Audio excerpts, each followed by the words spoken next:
Good afternoon, ladies and gentlemen, and welcome to the Skyesports Championship 4.0, presented by AMD with Logitech G as our gaming partner and Fanclash as our official esports fantasy partner. Now, my name is CA, and I'm joined by the one and only OG on desk. Our first cast together, by the way. Happy to kick it off today. I know, right? And how fitting it's in CSGO. So a game that I don't think that you might be that, how do I put it, experienced with per se.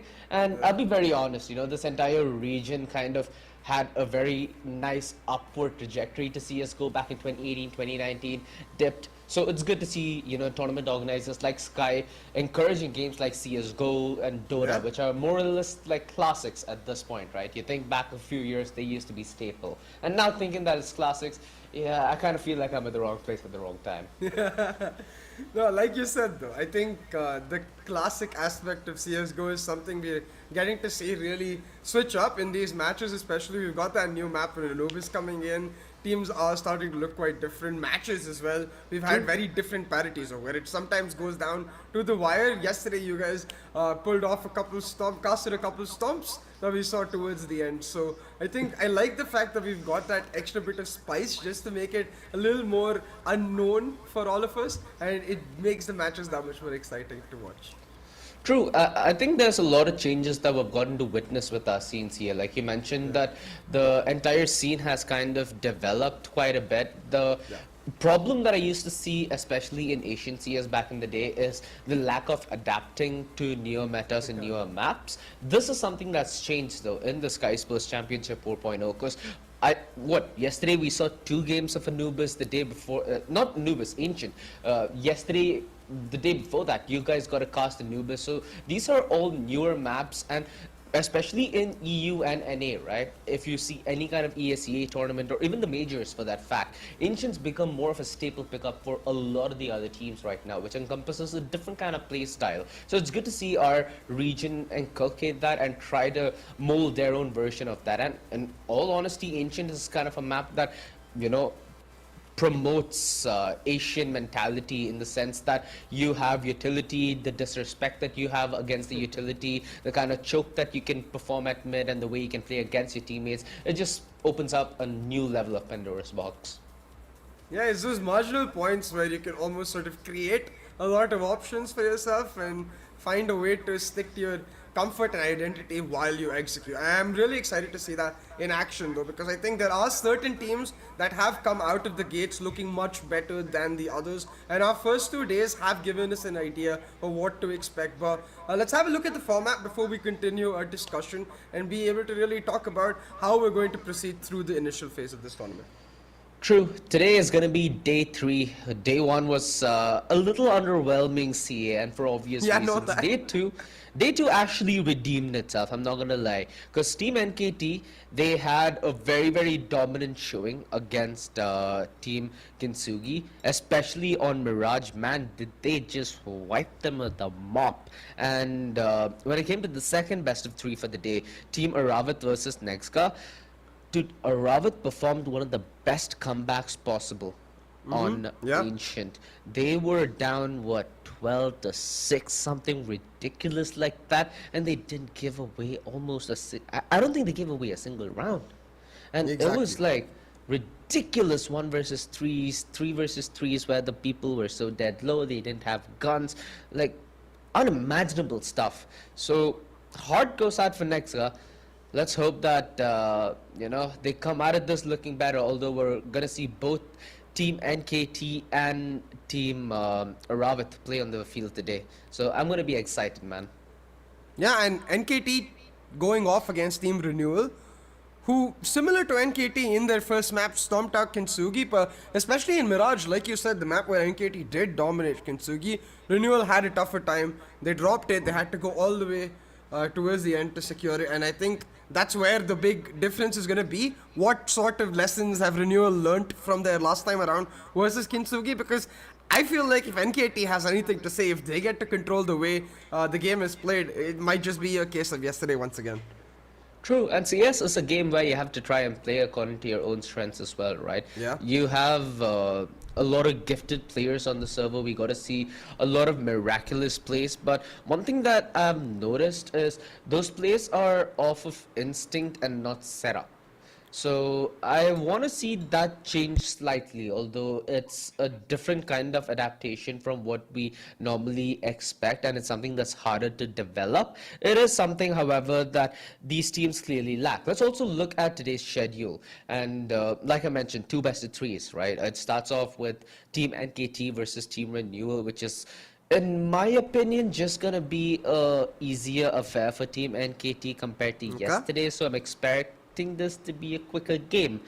Then we have match 2, Team ARAVT versus Team Clutch Games, right? We've already seen how beastly Team ARAVT is.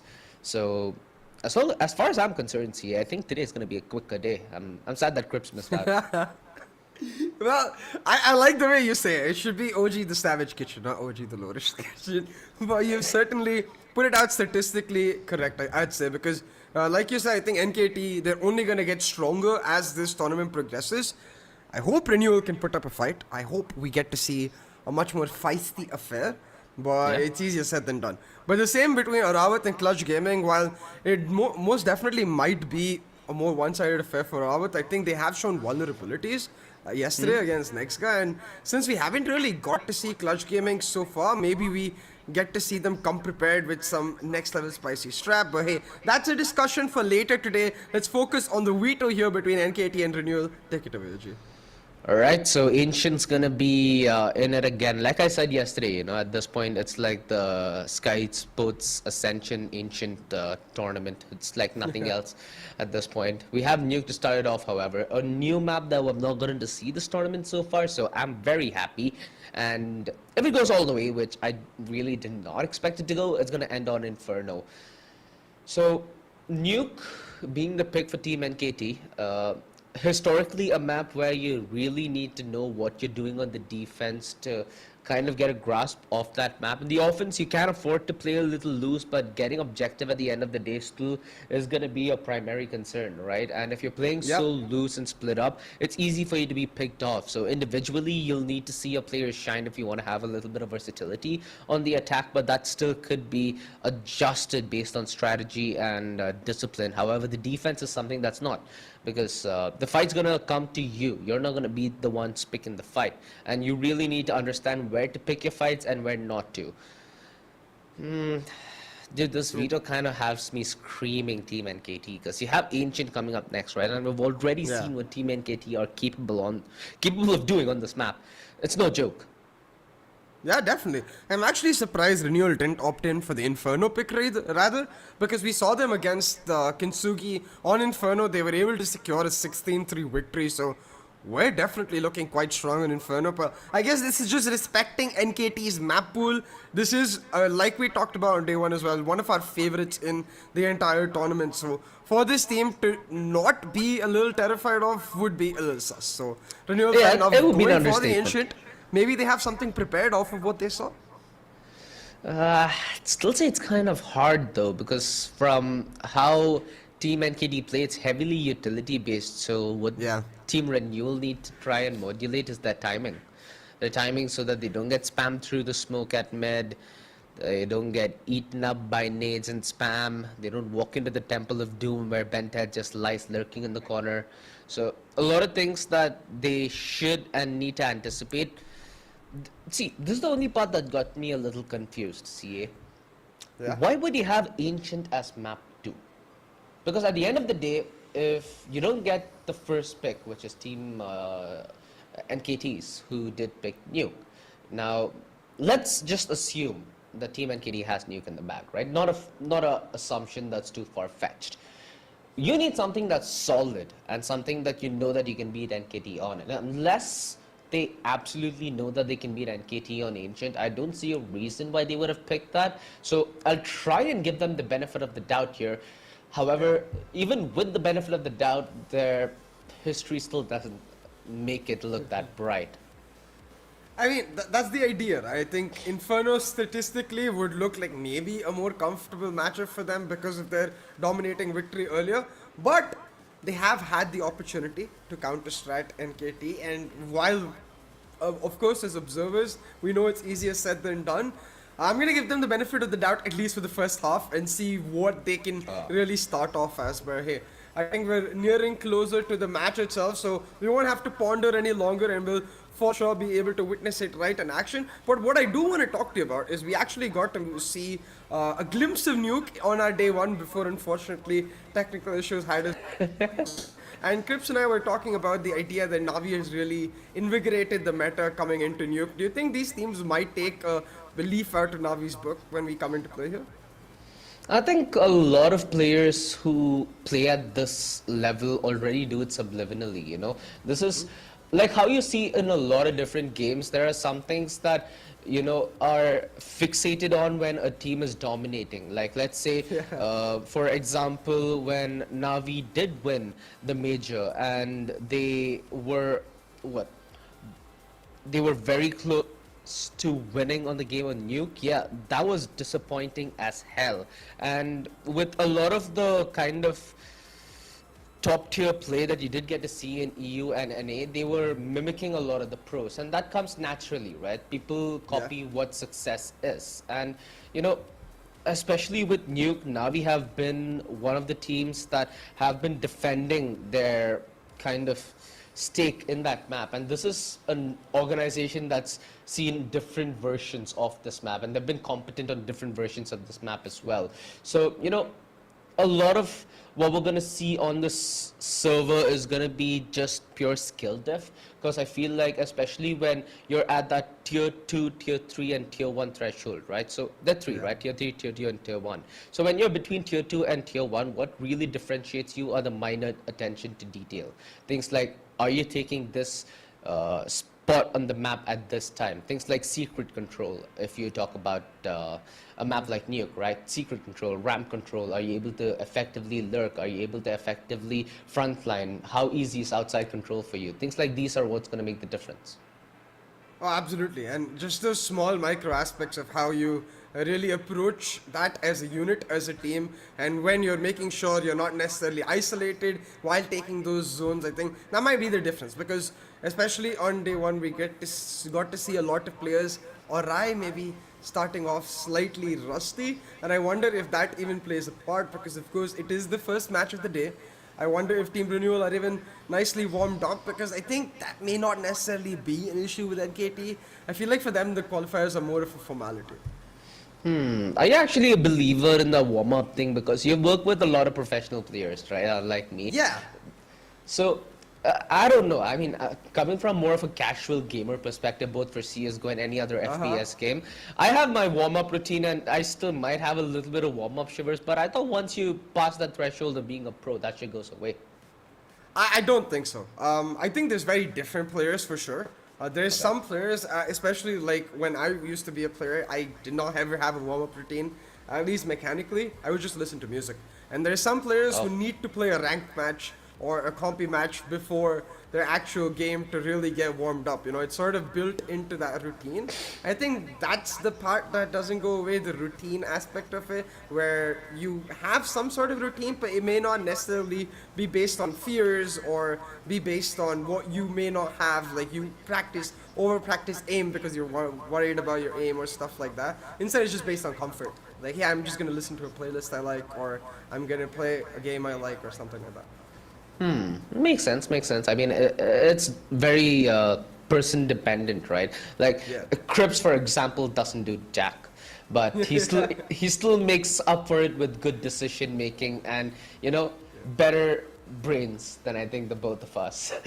Meanwhile, I'm just at the gym, aim labs, going every day. So yeah, I kind of get where it's coming from. Behind the camera, behind the screen, we're all the same. We're all people, aren't we? Regardless. Exactly. We all might be people, but there are certain beasts on the server that we might need to look out for, because Team NKT are here to play, and this is their map in this opening best of 3. Take it away, CA. Starting us off on the T side, no less. Given the nature of this map, the expectation for CT side to be stronger. This first half crucial, really, for Renewal. OG, because at this point, if they get off to a bad start, NKT are going to stomp, and that's exactly what they look to do. Senzu's picked up one already, and they're making Renewal just back the heck off, nowhere to go. NKT trying to swarm in, but a little damage taken, they're gonna have to slow down. I like that one way from Rogues. Nice retake start here from Renewal as they get control towards Orange, and they're trying to scramble around here, Team NKT, because they need to make the rotations work, and Zing's the only one alive. The last player in the side, the last player standing on the side, the Team NKT, who almost had a chance at the clutch. 2 HP and Rolte pulls it out of the bag. Should have more than enough time on the defuse. And Renewal, good rotations to counter what was a very quick rush towards Orange. And OG, that's the sort of clutch, I'd say, from a player that really gets your blood flowing as a team. You know, you really start almost awakening in a very different regard, and you see much better gameplay overall. I wonder if we're going to see that from Renewal, because that was a crucial pistol, one which looked like might go NKT's way, but Renewal get it in the back. True. And going NKT's way in the form of a highlight, yeah, that would certainly hurt. No cap. Yeah. Renewal, so they got the pistol. Let's have the job done. Now they need to know how to convert. Mind you, NKT, courtesy of the buy, they're able to force up into FAMAS. They're able to force up into Galils and SSG08s. Meanwhile, they'll have to play against what? 1 M4, 1 A1S, 2 FAMASs, and MP9. Utility? They have quite a bit of it, NKT, so they can afford to try and be explorative here towards the... What? Aircast? Pretty sure that I think he got a little too explorative. He went where no one dares to go, into your teammate, and took him down. That's going to be a bit of whoopsie-daisy, but effectively now a 3v5 advantages. Renewal picked up another, and NKT, they seem kind of boxed in, OG. Yeah, they seem more than boxed in. Right now, they need to make that commitment towards that B side. Rarical lies in wait. Has the perfect head glitch angle. And Bentet yet to commit on P. He just finds a little bit of room to breathe, and he still finds the kill. Alright. Something for Team NKT to work with. Although Bentet being so dead low, he still finds another frag. Surprised that the peak wasn't there just dead on. Solo on a 9-9. 18 seconds left. And he's being surrounded from all sides. At one point, he needs to pull the trigger, but he needs to make a decisive decision as to where that would be. Rogue's giving away a boatload of noise. And 9-9, knowing that time is of the essence, needs to try and commit to the plant. Are they going to try and slice him down? Okay, they slay him down with mercy. Thank you, MIQ. Well, they consider it for a second, you know, especially in a round where you see your teammate, your opposition killing each other. You may be like, oh, maybe I could just sort of put some salt on the wounds, get a knife in. Oh, dude, that was a less than unfortunate round for Team NKT. The expectations were surely there for at least a bomb plant, and they didn't get anything close to it. So what? A couple of deagles as they head out for salvage operation. What's the control looking like for the CT side? Fair split. The only existent trades are towards the A side and towards outer. Yeah, much more focused here from Renewal towards, and NKT towards this outside area. Trying to force themselves towards the red and maybe get a pick out by instead of Zerolte, who starts us off. And we have to remember, of course, NKT, I believe the force buy last round, their economy not so great. Renewal off to a great start, especially with the better weaponry in this round, should be able to just clean it up.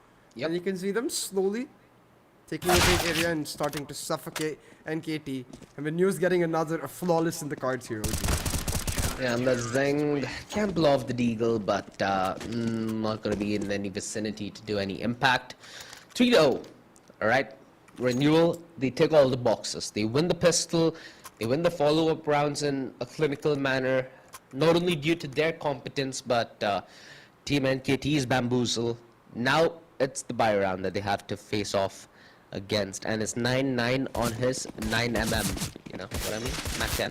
Let's see if he can try performing a drive-by. Yeah, quick mats, quick drive-by. That's something that he can perform with that MP9. Something that we've seen teams do is take that fast route towards vents with that MP9, right? It's absolutely lethal.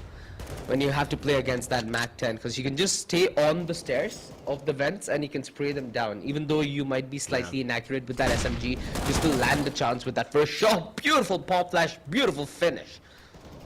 And you're talking about this, Soji, the idea of more setup than instinct, right, in the pre-lobby too. That's exactly what Renewal had thought. We were definitely wondering what chance Renewal had, but so far they've come out all guns blazing, especially in this buy for NKT. 2 picks already. Close range swing and it's being watched. Oh, he got baited in there, dude. 9-9. Definitely going 9-9-9 on the VC right now. Arkas, the only survivor of this death sentence, he should feel like, towards Outer. As he now needs to still out every foe that he has to fend off against. Because he has to spite out and day. And oh, nice shot on the mech. If only he found a little bit of space to re-stabilize in that 1 versus 2. Team NKT are starting to look like a shell of themselves. They about have what, another round to wake up before things start to look a little iffy. I'd say 5-0 is the max leeway that you can give any adversary as they start a game against you. Otherwise, you're just feeding too much fuel to the fire. Yeah, especially a Renewal that have looked very different when they've got momentum and been on a win streak as compared to when the rounds have been close. And this Renewal look very strong, especially confident. And when now News getting his hands on that op, things might just look very different now. NKT though, heavy utility use, they've managed to force their way all the way to Secret and Garage. And they've got the possibility of a split here onto Renewal, OG. But Renewal happy to just lock themselves in. Yeah, Renewal are not giving them a fight. Team NKT not gonna commit to that B site. They just want timing here, Team NKT. They get timing, they get a kill, they get a weapon, they might get a sight. That keeps the ball rolling, although talking about rolling, that's what their heads are gonna be doing on the floor. As Bentet and Urkas bite the dust. Close range swing with the Kek 9, and finally some change of fortune for Team NKT. Nezu in a very, very difficult position to make that op work, although he still finds success. He senses that he's going to be wrapped around the dink. He needs to concede. 6 HP, the close swing, and 9-9 finds him. The outer peak. This is the worst thing you can do to fend off against an op. 9-9 needs to dodge the nade, 11 HP, and he still survives by the skin of his teeth. A doable 1 versus 2. Time is going to be of the essence, though. Yup. Certainly worth the save, if you ask me. But I think that he senses the round's value. And he's fleeting towards it. 9-9. 10 seconds left. He needs to make that decision. He knows that the frags are going to be too isolated, too split apart. Hence, he's going to go on the save. And a costly round for Team Renewal, although they do keep their scorecard clean. Yeah. 5-0 on board though. And despite that costly round with the win streak money, they're in a comfortable spot. Like you said though, this round crucial. Senzu's got himself an op 2. So for NKT, it's now or never, do or die. And depending on the way this round goes, I think we have to discuss how much of this is that T-side, CT side effect of this map overall. But in this round itself, NKT again switching it up.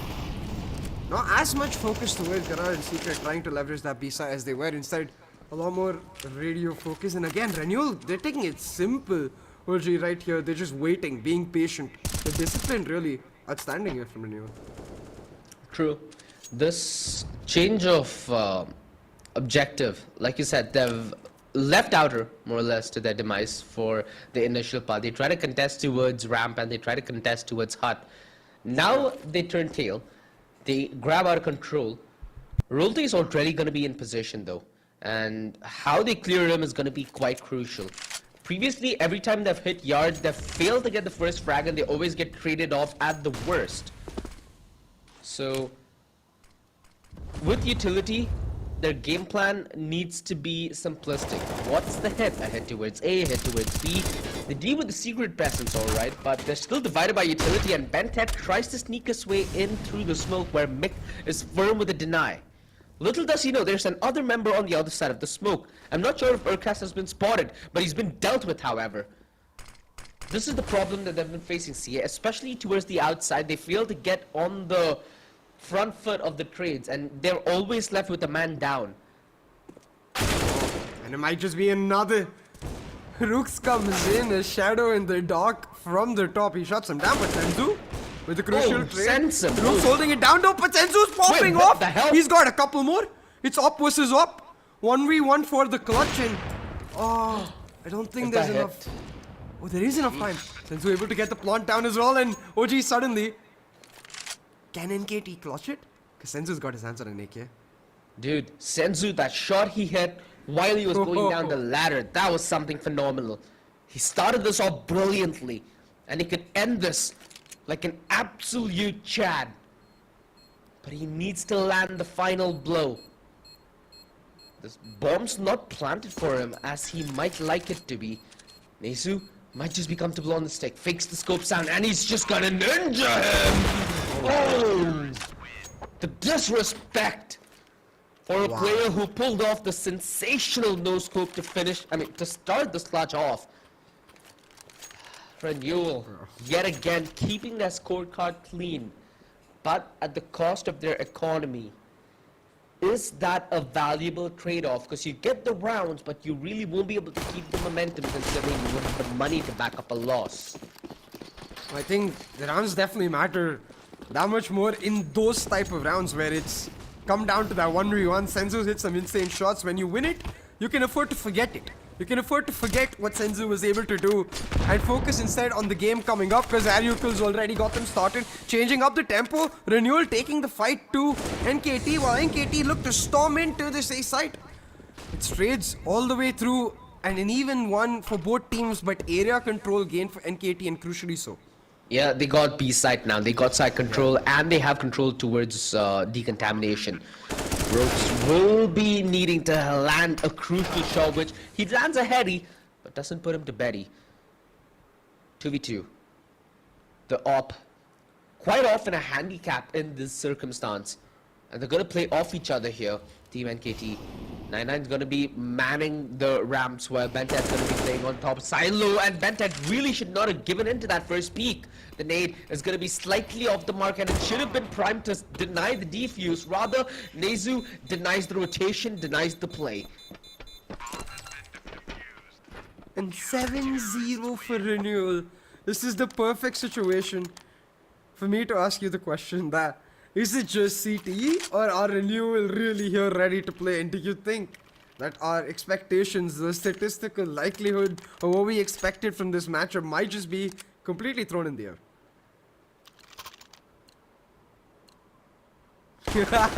I'll be very honest, they're going to be thrown in the air for one reason.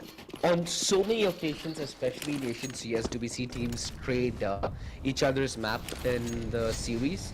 So I'm not going to let loose with my excitement just yet. Let's see it on Ancient Bay.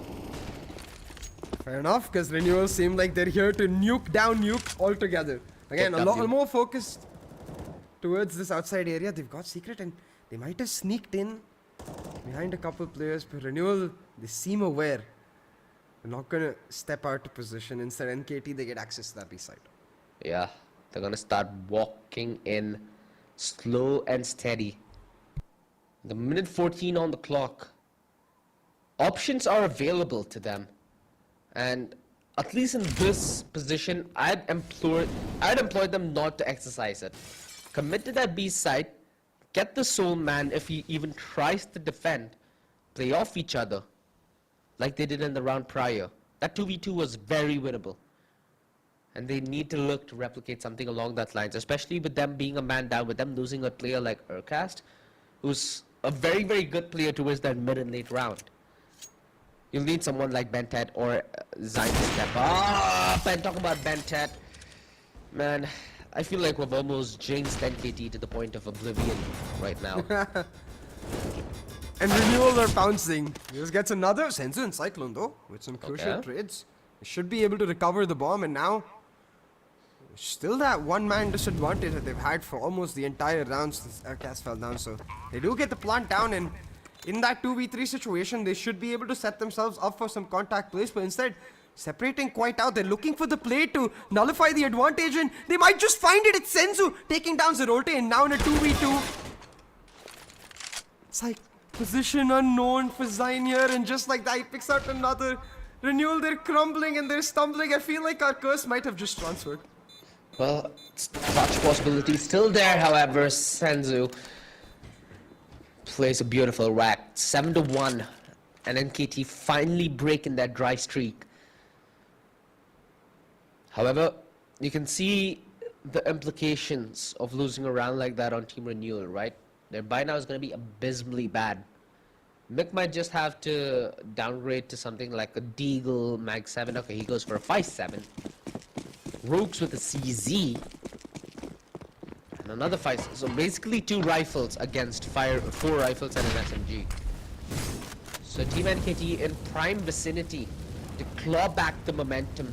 Start building their own fort in the sand. As Senzu breaks that streak of unlucky towards outer. Okay. Ooh, very good positioning. Very nice timing on the double. However, his gun is still not the easiest thing for Team Renewal to retrieve. I mean, now it might be. Because Team NKT have abandoned their quest towards Yard. And they don't have much control towards this inner area though, so it's going to take them okay, they have maybe 1 player on the roof, but they'll still require to clear quite a bit of angles. And they have a minute on the clock. If they slow things down against these pistols here and they take things CQC, I still feel a little afraid for Team NKT. They are slowing things down seemingly though. Just hoping for an unforced error here or there from Renewal, but Renewal holding on patiently, and so patiently that they haven't yet recovered the weapon from Zerote. Now they might do that as soon as they hear inclinations of NKT for the bomb plant. Now NKT just slowly clearing out the entirety of the A side. They find Rooks with his pants down and might just find another. That could have almost been a Kobe touchdown. Yeah. Now Mick, he has to respect that smoke. And with them having 2 guns, there is still the possibility that both of them save these 2 weaponry. It will be hella more useful in a round that's coming forth. At this point, even if they do end up going in and they get like 2 players, it's gonna hurt the economy of Team NKT, sure, but Renewal won't have any ability to damage the next round. Whereas if Team NKT save these 3 weaponries, which they are, it's still gonna not help them boost their economy. It just helps them mitigate a little bit of losses. Oh, alright. And there's no help around. Although, who's the one who actually needs help here? Is it Team NKT? Hey, you get locked into a cage with a bear, you've got to wonder who's in the cage really. And that's exactly what Ariokal shows them. Takes down 2 and keeps that weapon online. Like you said, a weapon that might just be crucial in the upcoming round because, oh boy, Renewal's economy not looking great whatsoever. They've barely got money to work with. And they're gonna have to go for that eco, giving NKT that real breath. That space to just relax, to take their time, build up their momentum if possible. Because given the way this first half started, OG, if this ends anywhere between a 2-3 round difference for NKT, I think they'll be feeling pretty good. I'd still say it's possible for them to make this 8-7. Another 8-7 would be ideal. See, 8-7 would be something that's screaming Team NKT, because this, again, their map pick, right? And we're expecting Team NKT to be the more powerful one, but I'd say something along the lines of 10-5 is the worst I'd expect from Team NKT. We need 3 more rounds in the back to achieve that, OG, and Senzu's most definitely deciding to take that objective on himself. Popping off so far across this first half, found that first pick. And trying to inch their way in towards the B side, they find Zerote as well.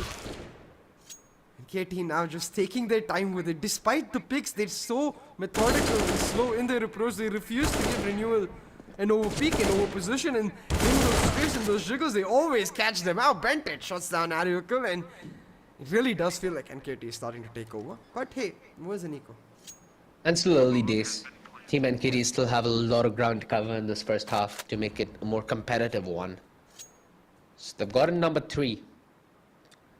What's the buy looking like for Renewal in the round coming forward? 2500, 1950, 1900. I think they just should be able to force an up. Although I think it'll be half shields that they might need to commit to.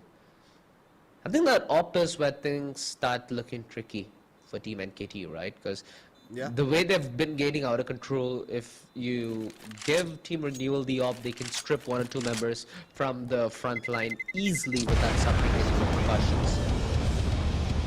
Like I said, okay, he'll have enough money for something along the lines of a glass cannon op if he desires so, which is not going to be the case.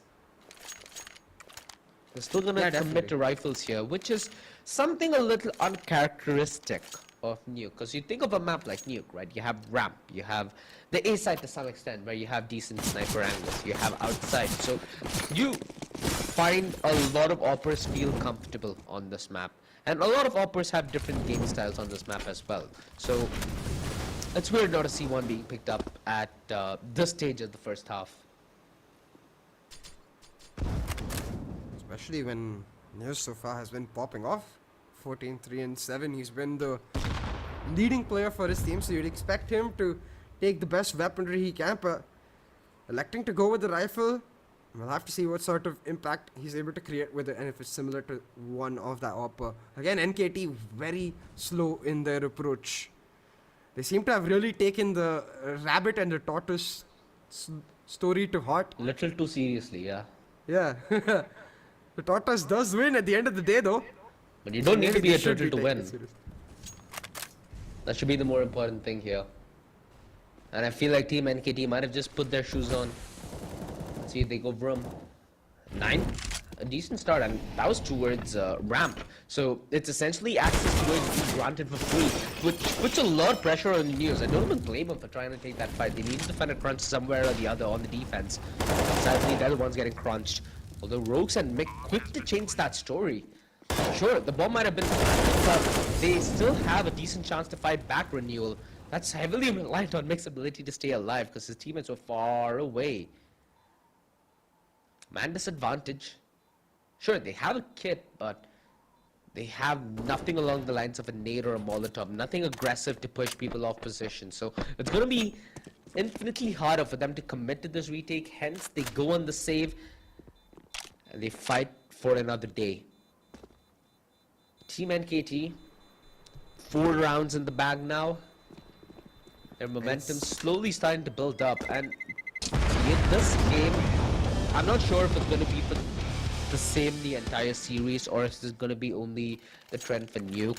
But a game where momentum is this important are games where you don't really see, you know, bad economies, but this is an exception.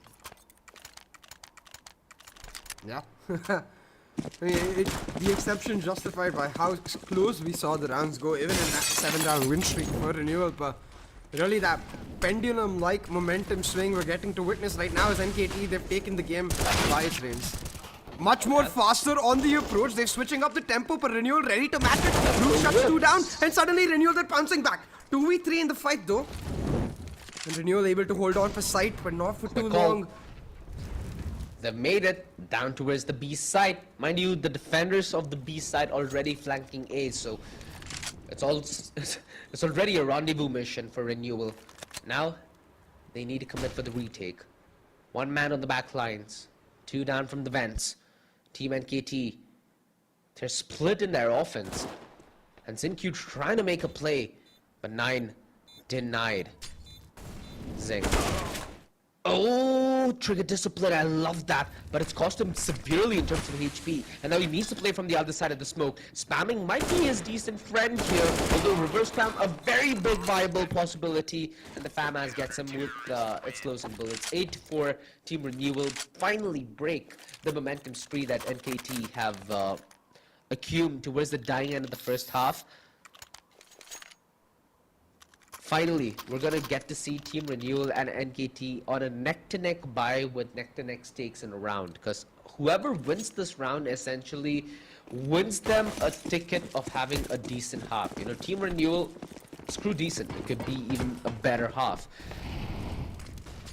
It could go double digits, and a very, very good start from from a team that we didn't expect, especially in a map like this.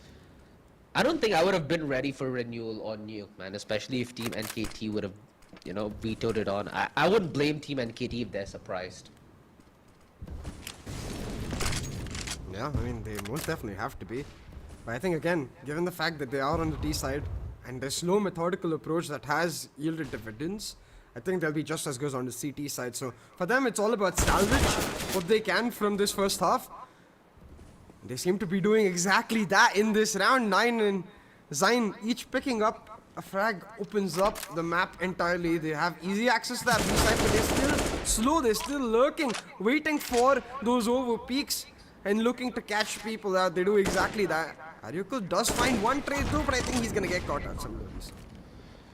Yeah, at least he does have comrades right around the corner to help him in his cast, and our cast takes down Mech on the other side. 8-5, Team NKT. At this point, just committing to a free-for-all towards that outer position. And Team Renewal, no money in the bank. They'll need to save for that last round of the first half, which gives NKT the golden opportunity to aim for that 8-7.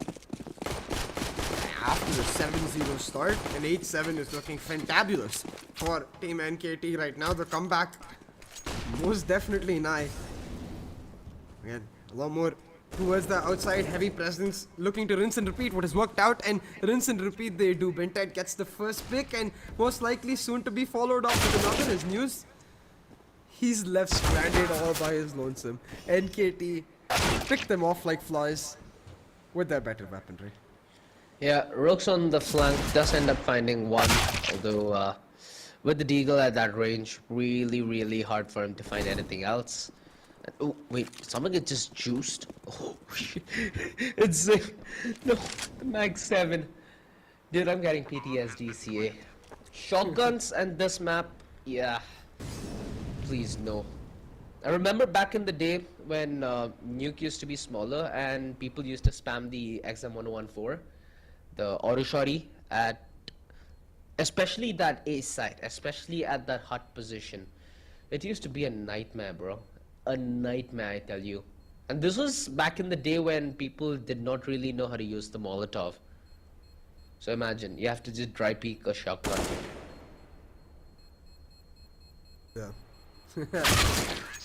Trauma most certainly. But Trauma may just be for Renewal in this series as well. To concede a 7-0 lead is something that's definitely going to be playing into their minds. As NKT pick up steam now. Going into the D side, it gets that much harder, so Renewal, they've got one more round to make it count. They've got the bye, they've got the op on news. I think at 9-6, after that comeback, they will set and hope for the best. Where's this op gonna go? Alright, I'm gonna take that op towards outer, where I've been itching to see a fight with the sniper. Although the utility is pitch perfect from NKT to deny this grudge, aggression from News. So he needs to recalculate as to where he wants to serve his purpose.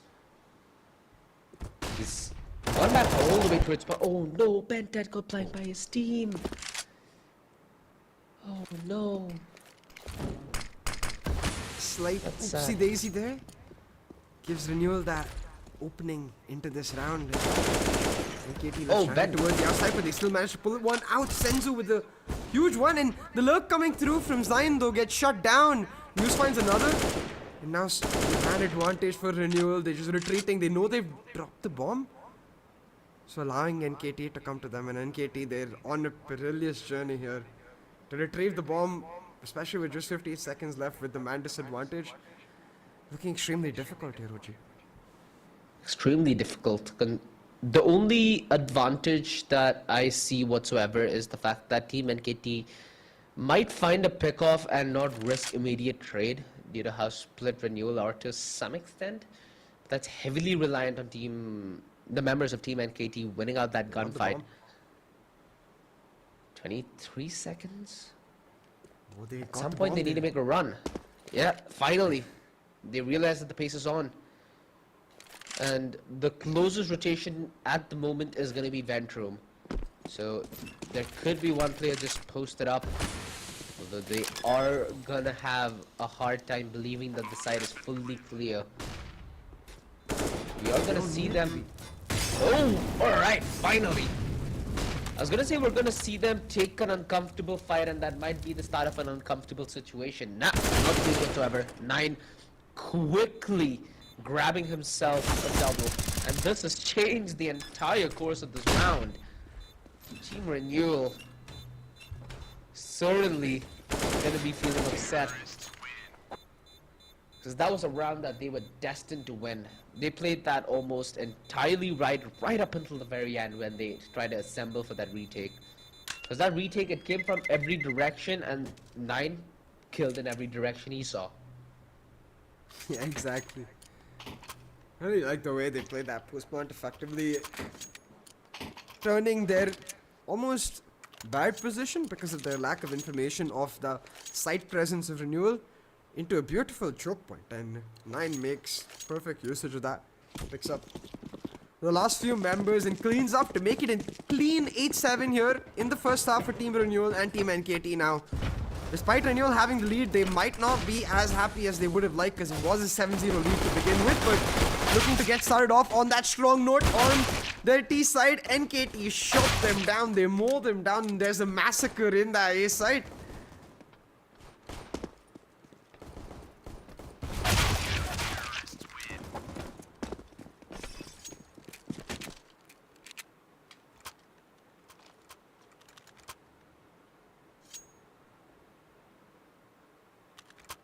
Yeah.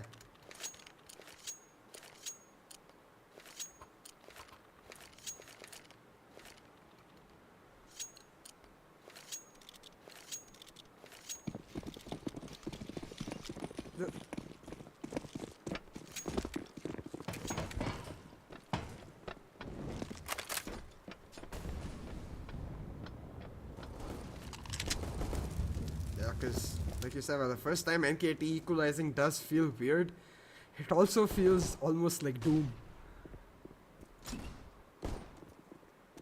Inevitable doom for Renewal, because the sound is the eco, but it gives NKT access to the lead again for the first time in this half, and again that speaks to the idea of that terror in the minds of Team Renewal, that confidence for Team NKT to push back. But hey, Zerolte, with the help of Mick, he's got back one. All about damage in this round for Team Renewal. Looking to do a lot more. They've got this outside control. They might just look to box in. One Zine. But Zine's got the better weaponry and he makes it. Count. Picks out 2. Look, picks out his pistol for the 3rd. And single-handedly, Zine will say, I am the Lord. Controls them down. Was the eco, but still look cool.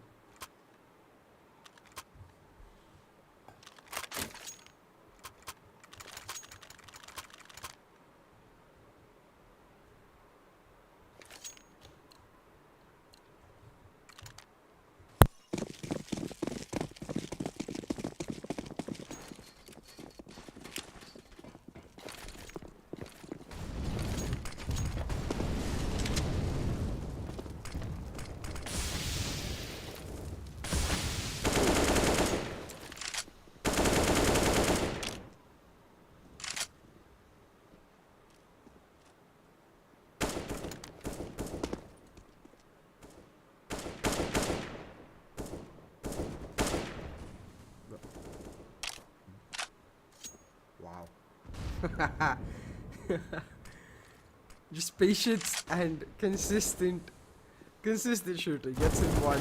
Use though the immediate trade back on the red.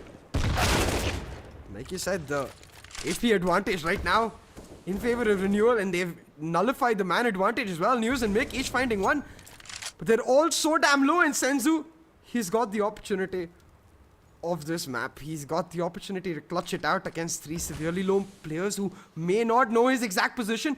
Trigger control, holds on to his shot, he wants to find another. And another looking for a third. Shuts down the bomb. Plotter will find two. Makes it a 1v1. But News comes up huge. Oh, he was expecting him to.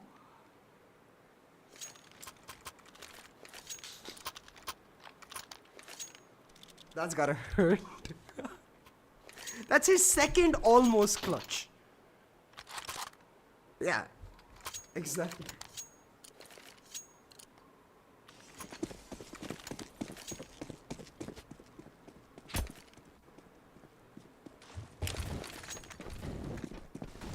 Absolutely don't.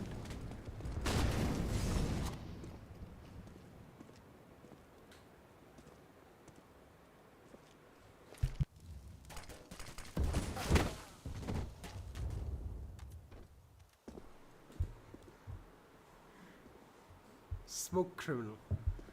He's the smoke criminal. My god. Just knows exactly when to expect the opposition. Again, finding that crucial pick. And with News taken down low as well. It does look like just how we saw in the first half. The almost clutch of Senzu almost inspired a rally back from NKT, and we might just see that yet again because Senzu's got another, and while Mick does trade him out. Look at Renewal, man. They're all spread out. It really depends on this lurk, I guess, coming in from Garage to cause some chaos, make some noise, open up the site. More importantly, stay alive. Yeah. Because look at the positioning from Team Renewal. They're out for looking all around the map, under every pebble for one of these rats. Ventet set up alongside Zin towards site. And they're going to play off each other here. Mind you, Zin with the lower weaponry will opt to play bait as the Molotov and the bullets come barraging upon him. And Ventet's just watching from the bird's eye view. Well played, 1-2 in tandem. And Team NKT comfortably pick up double digits. They get free rifles as well, which is important to address, because let's say Zin and 9 did not upgrade, right? And okay, they drop the weaponry around, so Senzu does need to upgrade. Now look at their economy. It's starting to enter the mode of stability. And Team Renewal, with them not having the ability to fight back as much, they have to make the crucial decision.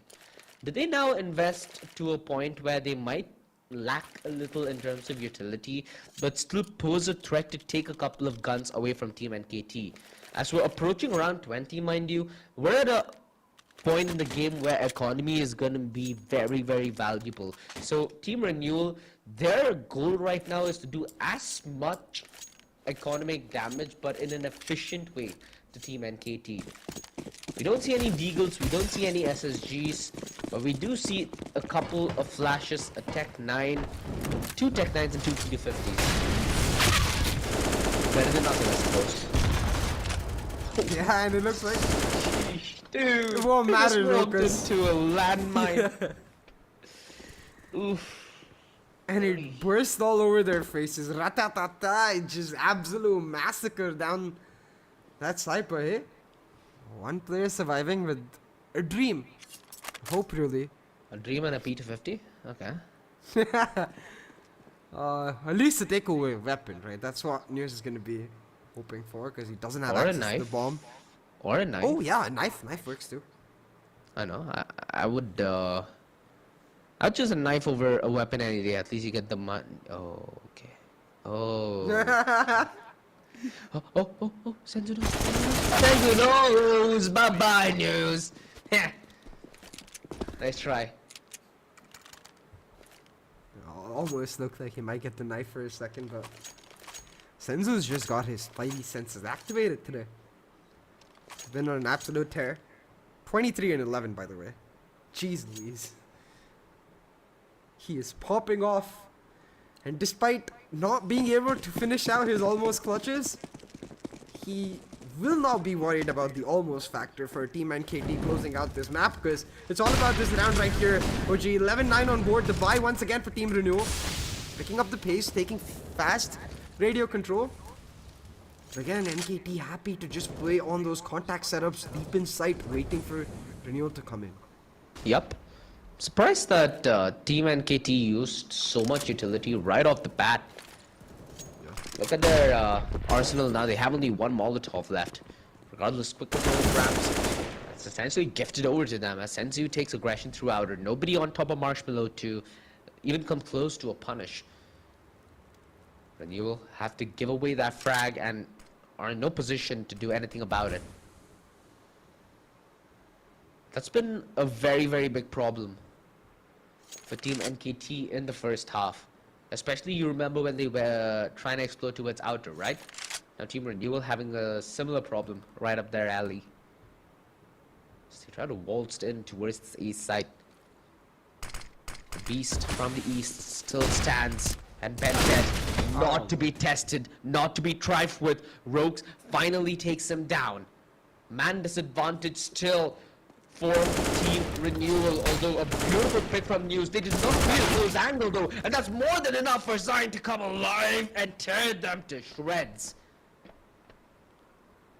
Absolutely beautiful.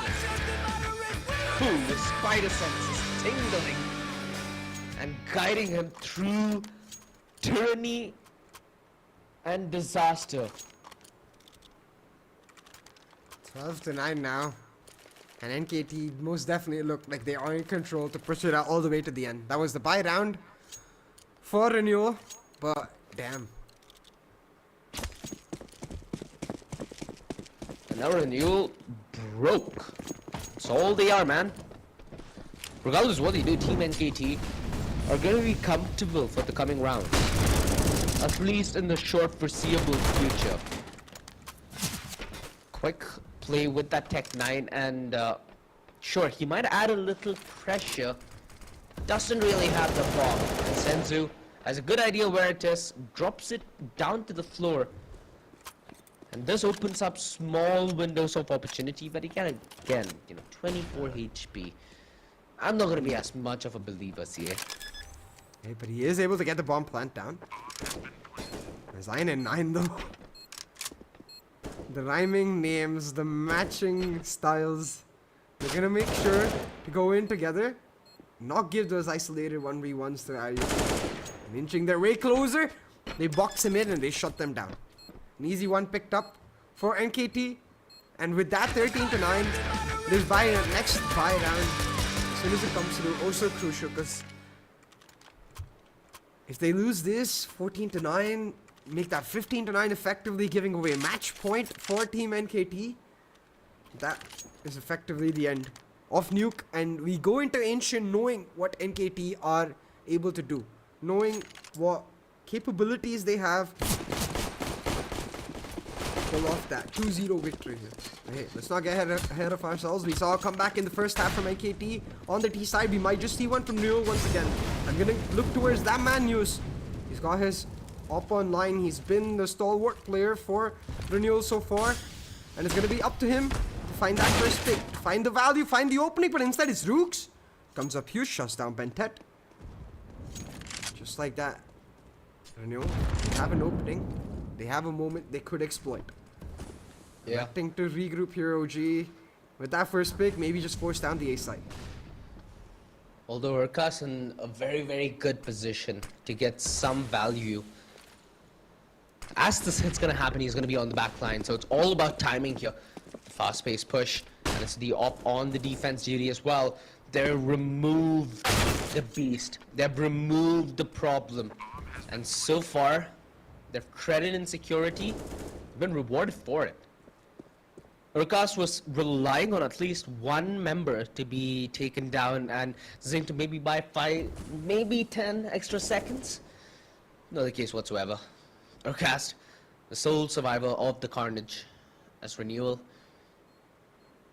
get a little bit of a breather, but nothing that they can slouch on, as they're still very much on the back foot for this first map. They hit double digits, but they still trail by 3 rounds. Team NKT 3 rounds away from taking the dub. And a nice kill that Urkas is able to snag at the end. Chips away at the economy of Team RENEWAL. Of course, so the philosophy in CS, right, if you're relatively new to CSGO, is when you're thinking about the team economy and how many players you require to stay alive during a buy round to try and grow your economy, right? 3 is considered you're maintaining it. 4 is considered you're growing. 2 is considered you're losing it. So that's if any one of you are newer to CSGO. And you can see from the money, right? Most definitely you're maintaining it for renewal, but I think that round all about really staunching and stalling the bleed that effectively NKT had opened, the wound NKT had opened, and trying to bring back the momentum in their favor. And renewal doing certainly that with that switch up of tempo after that first blood though. So that first blood here in this round is what is crucial to me, OG. If NKT are able to prevent that, then does that same hit work out 5v5? Because I think renewal are about to try. Yeah, and they're quick with the approach towards ramp. The Molotov to deny any help from that hell rotation. And the funny part is they're not even committed to that ramp take. You can see that they've not gone towards bottom ramp yet. They're taking their sweet, sweet time with this. And Urkas already committed that rotation, so he's going to be holding in from radio. They're making the play towards A. Previously we saw Bentet in the same position.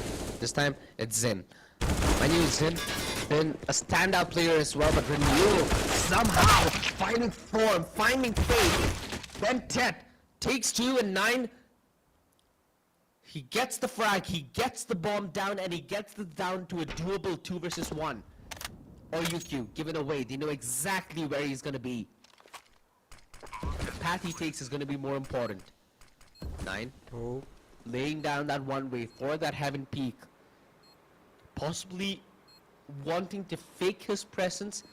Now commits to the utility that he's deployed where Mech is diligently watching for the push. Ooh. He still gives away the frag though. At least the story this time is it's planted for the post plant, so there is no ninja possibility like we did see in the first half. He needs to just play off the timing. No, HP won't make a jack of a difference here, and he's committing to the stick. Another Oh my God, ninja! What is happening today? It's the quiet day, it's the ninja day, it's the silent assassin time, and on Nuke no less, where we've been seeing throughout the day teams being extremely silent and proficient with their roles. Renewal over the last few rounds, switching up the pace, they were able to get the site and the post plant, an open post plant, 4-0 to play off, but the mind games, they just rain. Zayn denies the first peek off, deals him a ton of damage, and then plays with that fear, sticks the defuse in. Just like that, the round picked up, and NKT, they're burning them down. Renewal tried to force it again, but the utility comes in the way, OG. Yeah, they just try to rush Rams. They got strength straight to heaven, dude. Or hell, depending on how good they've been. Well, they burnt the fires, so I'm gonna Interesting. So if I die in a way where I burn, does that mean I don't go to heaven? No. Maybe it's the other way around. Since you already burnt, you don't have to burn in the fires of hell anymore, and you go to heaven. Oh. Either way, what I do know is I think we're just about ready to head to Ancient. Because NKT, they're about to take match point, and I'm not sure if Renewal have the eco to do anything about it in the next round. They're looking in an impossible situation. They're getting picked off like flies, and again, Zerolte. I think more than that, it's desperation, dude. That strategy, sure. It might be different from what we've seen of Team Renewal. It might be something that we've not seen as much before. But that strategy just screams desperation. They're just like, rush ramp, we'll see what we find, and we'll work with it. Yeah, and I like it for like 1 round, maybe 2 rounds, when the surprise Not in factor a run like really... this. Yeah, the surprise factor helps them take away a few, but you can see NKT immediately adapting, setting up that Molo crushing. Those Molotovs burned them down. Match point here for NKT, and oh, actually, scratch that. It does look like Renewal will have somewhat of a buy, a decent one, because News has got himself an op. So they can I don't think fight that's gonna back. be a saving grace, bro. It's an op. It's an op on T side. Sure, it might be nuke, but the problem has been a little more complicated. So, fully expecting NKT here to take the dub then. This has been a very, very to and fro affair. Even though the scoreline might not suggest it completely, trust me when I say this, ladies and gentlemen. There was a point where we were assuming RENEWAL might just complete the dream upset against Team NKT and take this maybe a 16-0. You never know. That's why we love Counter-Strike, right? From being 7-0 down to taking this maybe 16-10 if they're able to back this round. Then we should. Did News just get Molotov by his own? Yeah. I know your player is on fire, but you don't need to kind of, put it in actual picture, bro. Maybe he was trying to throw over a different kind of bottle. Pick the wrong one. Makes sense.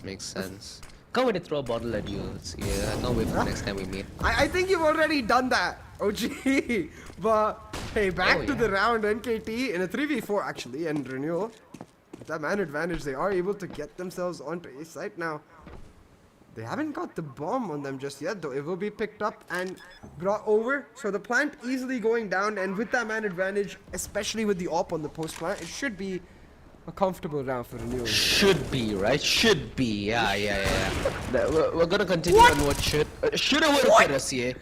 Shoulda, woulda, coulda. It's Ben 10, bro. It's Ben 10.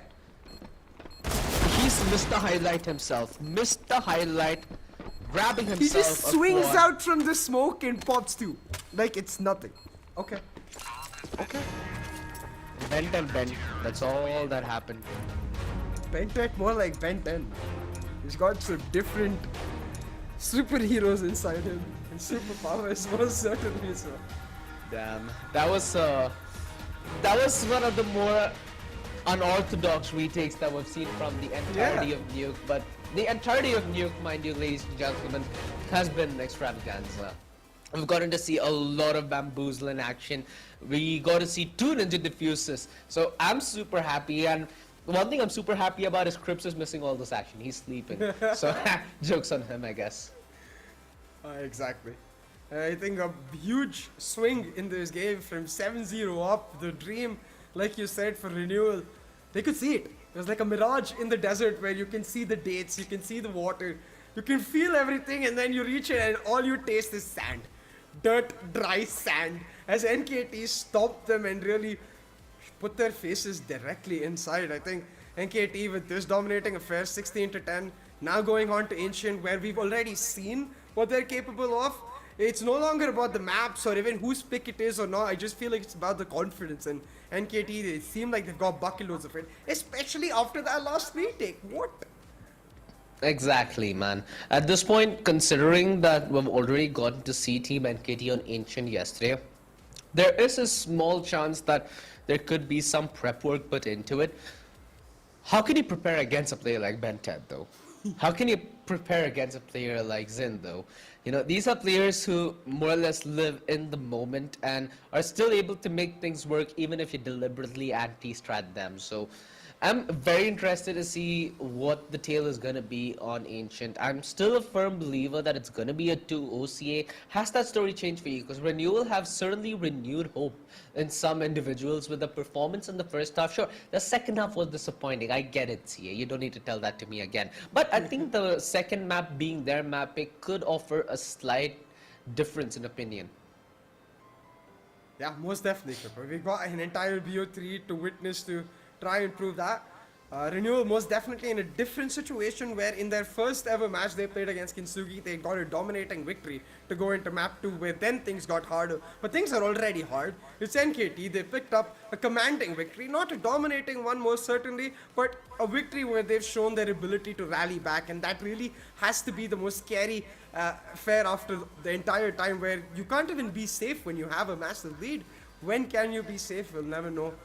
Maybe we'll find out after a small break at the other end of this BO3 series. True. See you on the other side, guys.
Welcome back, ladies and gentlemen, to the Skyesports Championship 4.0 presented by AMD with Logitech G as our gaming partner and Fanclash as our official esports fantasy partner, whose app, by the way, you can download now, so check it out in the description. But my name is CA and I'm joined by Crips on the desk as we come back to you for map 2 Crips of this BO3 series between, of course, NKT and RENEWAL.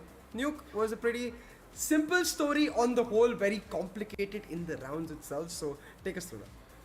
Well, I mean, we've gotten to see diversity of what we even came to expect, right? Let's also revisit the scorecard because I think that would kind of do justice for those who weren't tuned in for Game 1. And again, Game 1, ladies and gentlemen, it was something out of the world because Team Renewal, right? We expected them to just bow out easily.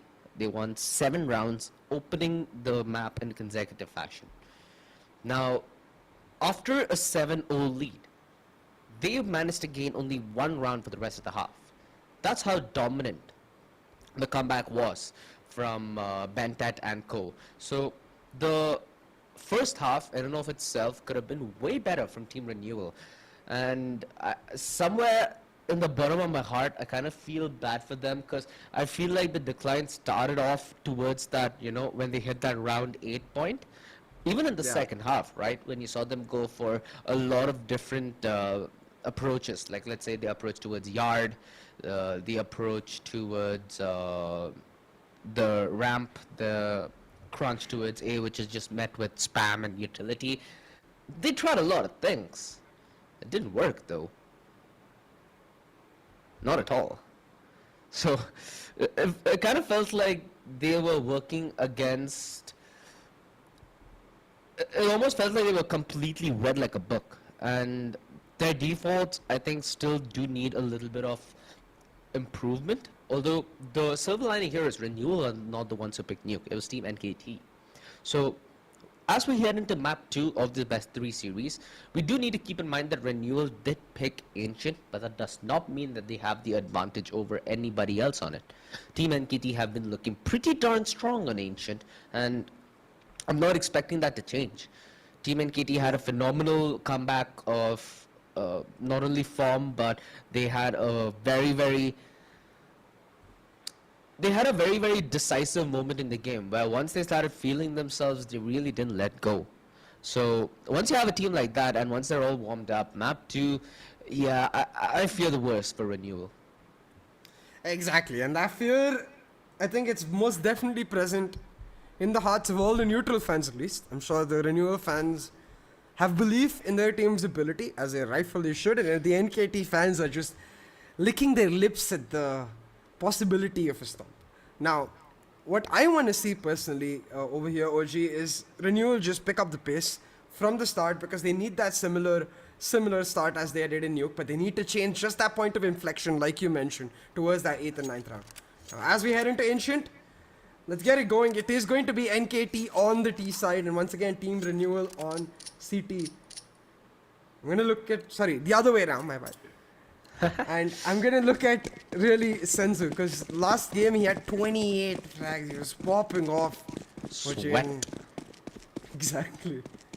Yeah, I think it was what Team NKT starting on the defense, actually. I think the HUD slightly out of place there, but the Doolies certainly aren't. First frag, Mick gets eaten up. Bentet, quick with the trade, but gets traded out in return. Team NKT on the back foot here on the retake.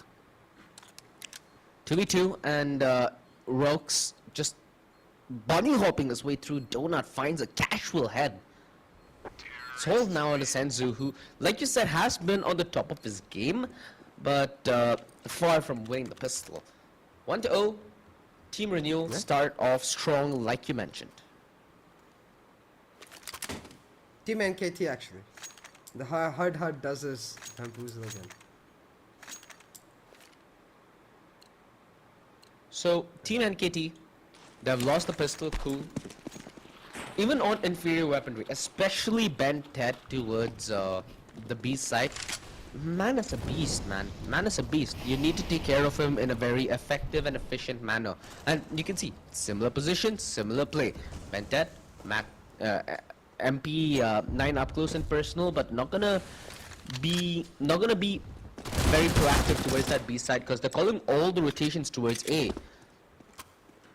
Sure, they might get a weapon, but in the grander scheme of things, they're letting go of control, which could have been pivotal in their opportunity to fight back and maybe get another frag. Most certainly could have, but with all this mid control given away, Team Renewal have an easy entry towards that A side. They're looking to crunch. Okay. Holding it down though. He's expecting the peak, but caught with utility in his hand, he gets shut down. However, Bintet will get a trade through for sure. That will most likely be all she wrote. Wait, no, he's not supposed to win that battle. He's gonna get flunked, so he needs to get a good idea as to how the counterplay is gonna be set up. Not gonna be the scene, however, as we finally get to see Team Renewal pick that round up. It kind of got sweaty, CA, considering the kind of investment that Team NKT walked into that round with. It shouldn't have gotten that close in the first place, but them finally being able to close it out and still maintain the clean sheets, very crucial. And Team NKT, for that fact, they invested a decent bit in the round prior, but again, they're making sure that Team Renewal did not have much of an economy walking forth, right? So that's a repeat of what we got to see on New. Let's see if we're going to get to see a whole lot more of that. Instead, we get to see a bit of a funny situation as NKT go for the gamble stack on that A site. Renewal waltz their way into free land towards that B, and now on the post plan, they've spread themselves out. They're expecting NKT to come through on every single corner, but NKT just trying to brute force it down. Renewal, they pick up frag after frag, and that brute force just gets absolutely mowed down. And just Senzu, last man standing. Hoping for some exit frags here, OG, but unlikely. It seems like Renewal are just gonna go out the way. And with that Mac 10, you can just afford to be as complacent with your movement. So 3-0. A flawless victory for Renewal. Boosts their economy. But more importantly now, NKT with that up. Senzu, where does he set up? We've seen a lot of players feel comfortable towards mid when they peek out from Donut. B is a place where the op could feel comfortable as well.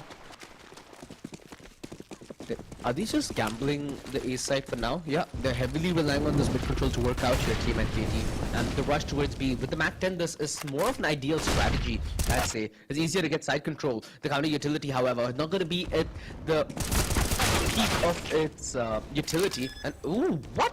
What? Mick actually finds them both? That's criminal. Oh, would be criminal, would be Senzu. Getting into yet another almost clutch situation. Remember, he had 2 of those in the last map, and he's in this 1v3 so far managed to pick off 1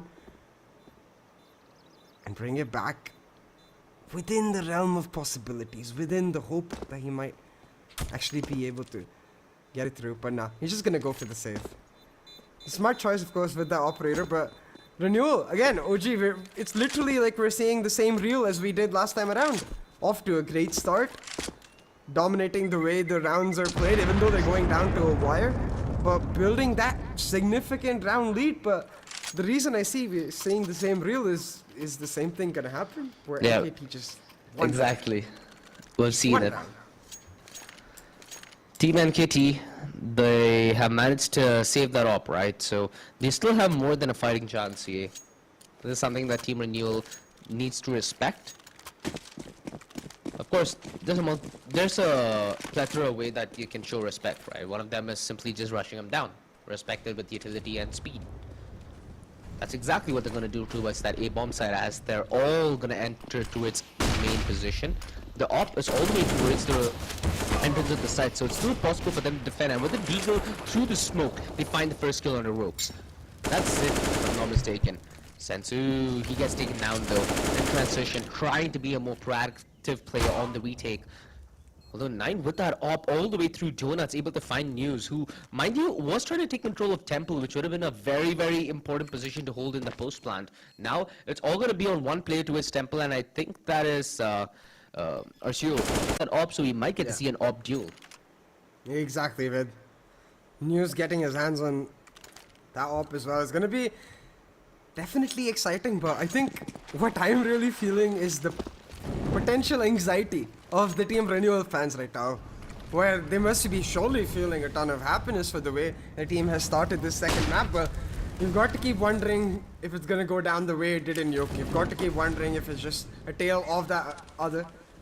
Right now, hope is all they can do, because Renewal, they're making the right decisions time and time again. This time, a heavier stack for NKT towards that B side, but Renewal just waltz into A, and on this retake, NKT, they've already lost 9, so 5v4 on the post plant. Renewal looking comfortable till... Okay, Cyclo. Sign picks one off. Yeah, he was able to find the angle through Temple. They keep losing members here by the second team NKT, and at some point they need to try and contemplate a save. Round Jolte is low. They can just play off position and off each other. Trades are half the game in Counter-Strike, and Team Renewal keeping the front foot with the trades at every single site they hit. And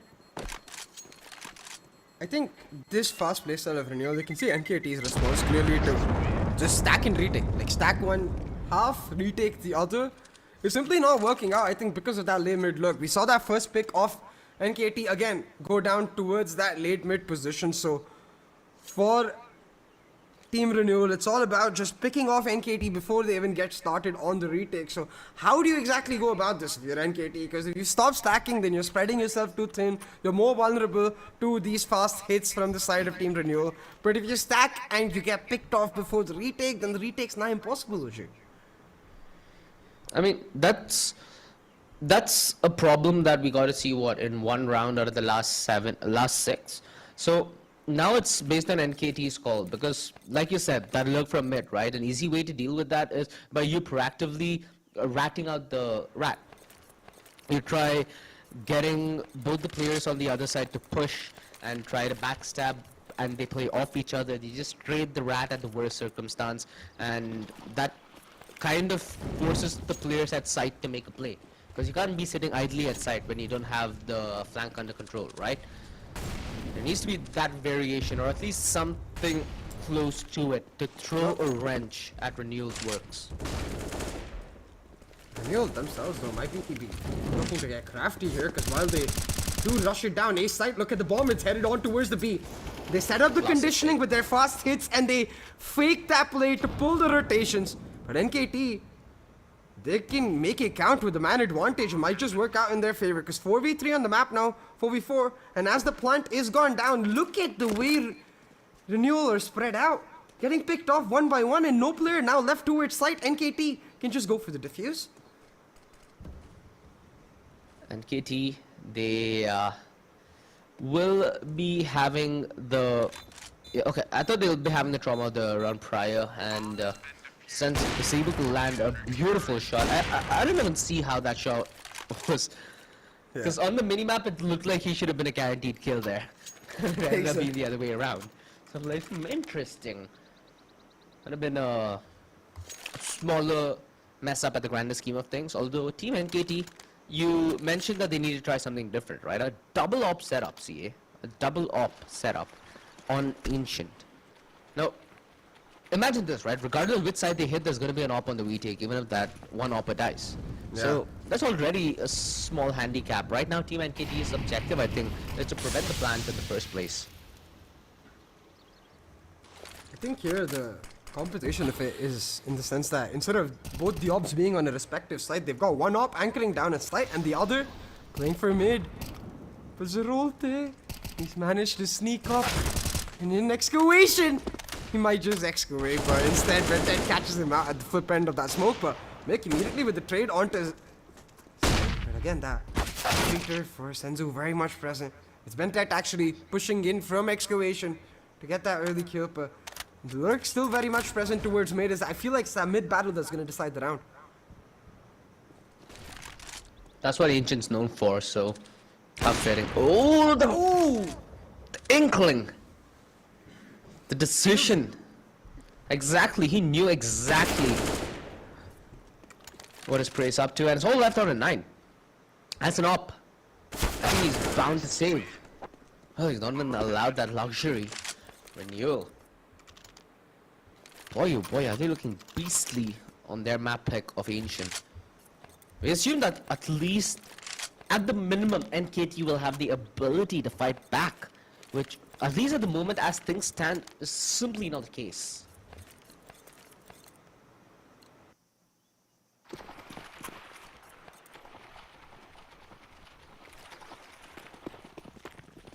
Renewal should be able to push back strong. That mid lurk again, News opening it up for his team was the reason it worked out. But Renewal realized they don't need to fake, they don't need to make it complicated because they're just gonna rinse and repeat and use what worked. A fast hit onto this B side, they're gonna be able to get the plant down, as well as establish a presence towards back alley to be able to crunch down into the dark in excavation. Post plant very nicely set up for Renewal, and on this 5-man hit on the retake, called it with the op is going to be that much harder. What can exactly NKT do? Unless they gifted this opening frag, there's barely anything that they have to push people out of position with. They have a nade on Sensu, that's all. A trade? Yeah, I think that screams a save. Nothing else they can do. And they're off running for the hills, running for their lives. And Team Renewal almost feels like they're running away with this half. And they hit 8 rounds, and this is where we mentioned that Team Renewal need to hold it together, right? It's never about the starting, CA. It's all about the finish, because that's what people remember. And Team Renewal, they need to finish this map off in haste and not give NKT any opening window back into this map if they want their best of 3 hopes to stay alive. To do that, they've got to keep the pace. They've got to keep the pedal on the metal. Not just in terms of the momentum, but in terms of the way they play. But this time, a slight switch up. It's early mid default instead, and 9, he picks them off. The start that they've been vying for. Yeah. And immediately they de-aggro Bentet towards the mid area. Is able to double up. He actually picks up Rogues, who was trying to make a play towards Donut. And suddenly, Renewal seem dry towards mid. And so the main reason that happened towards mid, right? The initial Molotov was cancelled out by a smoke, but that pop flash was set up to blind the second man in. So they essentially deny any trade potential. And it's very contingent on you winning that first fight. Otherwise, they see no use of that secondary flash. And they won it. Yeah. They deny the trade. They get more control of mid. Then they aggress through Temple. It was just synergetical. And that's what we need to see from Team NKT if they need to have a similar resurgence as they did on Nuke in this first half. Renewal, though, it feels like every time they've tried something new, NKT has shut them down, and this time again. A fast hit to take a long control of the halls area in their hands, but it's not exactly that fast hit that they were doing repeatedly that got them this lead in the first place. Instead, the lurk presence immediately shut down by Bentet. Again, he's holding down that excavation area like he's the king of it. And on A side, a double presence. It's Zin who picks up the first flag. Re-aggressors? Wow! This guy is absolutely nuts. He's alone and he wants to take this fight. He's itching for it. The bomb's down towards main. So, one member of Renewal needs to go make a play to grab the bomb and punch in the digits. I think there are people, this one member setting up utility from outside the main. Should be logically the one picking it up. Has flash there, Rogues. They have utility to accompany this peak, but they need to make sure they do not give away the opening frag. Sensu almost confirming the round at this point. 2 versus 5. News is the only one who has somewhat of free space and mobility to make this work, and he's gotten the first on to Zin, who's been a real problem for the side Renewal. News, 89 HP. 4 members stand against him with 20 seconds on the clock. He needs to make a couple of fast beats and get the bomb down as soon as possible. A very costly shot missed by Sensu. Considering 9's on 7 HP, this round is still very doable if they overplay their hand. News, recognizing that he needs to take these deals, he won't be given the luxury of a plant. Tries to force the issue, but 9 on the back lines, quick with the deny. And NKT stack up another. 8-3. Is this the beginning of the end for Renewal and their first half ambitions? And this is that anxiety. Again, this is what we were talking about. That 7-0 lead that fell apart in Nuke, causing that trauma almost for all the fans of Renewal for sure, and they have to wonder, is it inevitable? Will Team NKT manage to come back against all scorelines, against all odds? Because now, look, once again, this is now crucial because Team Renewal's economy leaving something still left to be desired, so they've got to make sure they close out this round, and they're trying to go back to what worked for them the most, that 4-1 split. They've got the frags in their favor, but 9, he managed to trade out that mid player, and without that mid lurk presence, it's just a straight simple 3v3 retake. Yeah. Sensu is being pushed back by virtue of utility, but he's not deterred whatsoever. Willing to push that smoke, willing to go to the extreme to find the results that he's looking for, although he's going to be pushed at any moment, and I'm not sure if he expects it whatsoever. The backstab needs to come in quick. Hercule finds the frag on a Sensu, setting up towards the back of the halls, and Mick. He had decent timing, decent positioning. This entire round could have gone on the wayside just on the back of that op duel. If Sensu found a way to stay alive or even get that frag, this could have been a completely different story. And Renewal, happy that they've been given this chance to break NKT's momentum. NKT investing down to their last penny, so if they lose this, the implications are big. But if they win this, they're off on a brilliant recovery mission of what's been an abysmal first half. 9-3 now, Renewal. They've most definitely staunched that bleeding. They've been able to deny the momentum, and now trying to force it down mid early. They've got that early pick, but immediately Urkas with the trade back. Team NKT playing extremely aggressive to hold down mid as much as they can, and for now they pushed back Team Renewal. Team Renewal with a lurk presence towards B, now inching their way towards A site, hoping to maybe pull the rotations towards them, so just so maybe Zroltic can pull something off.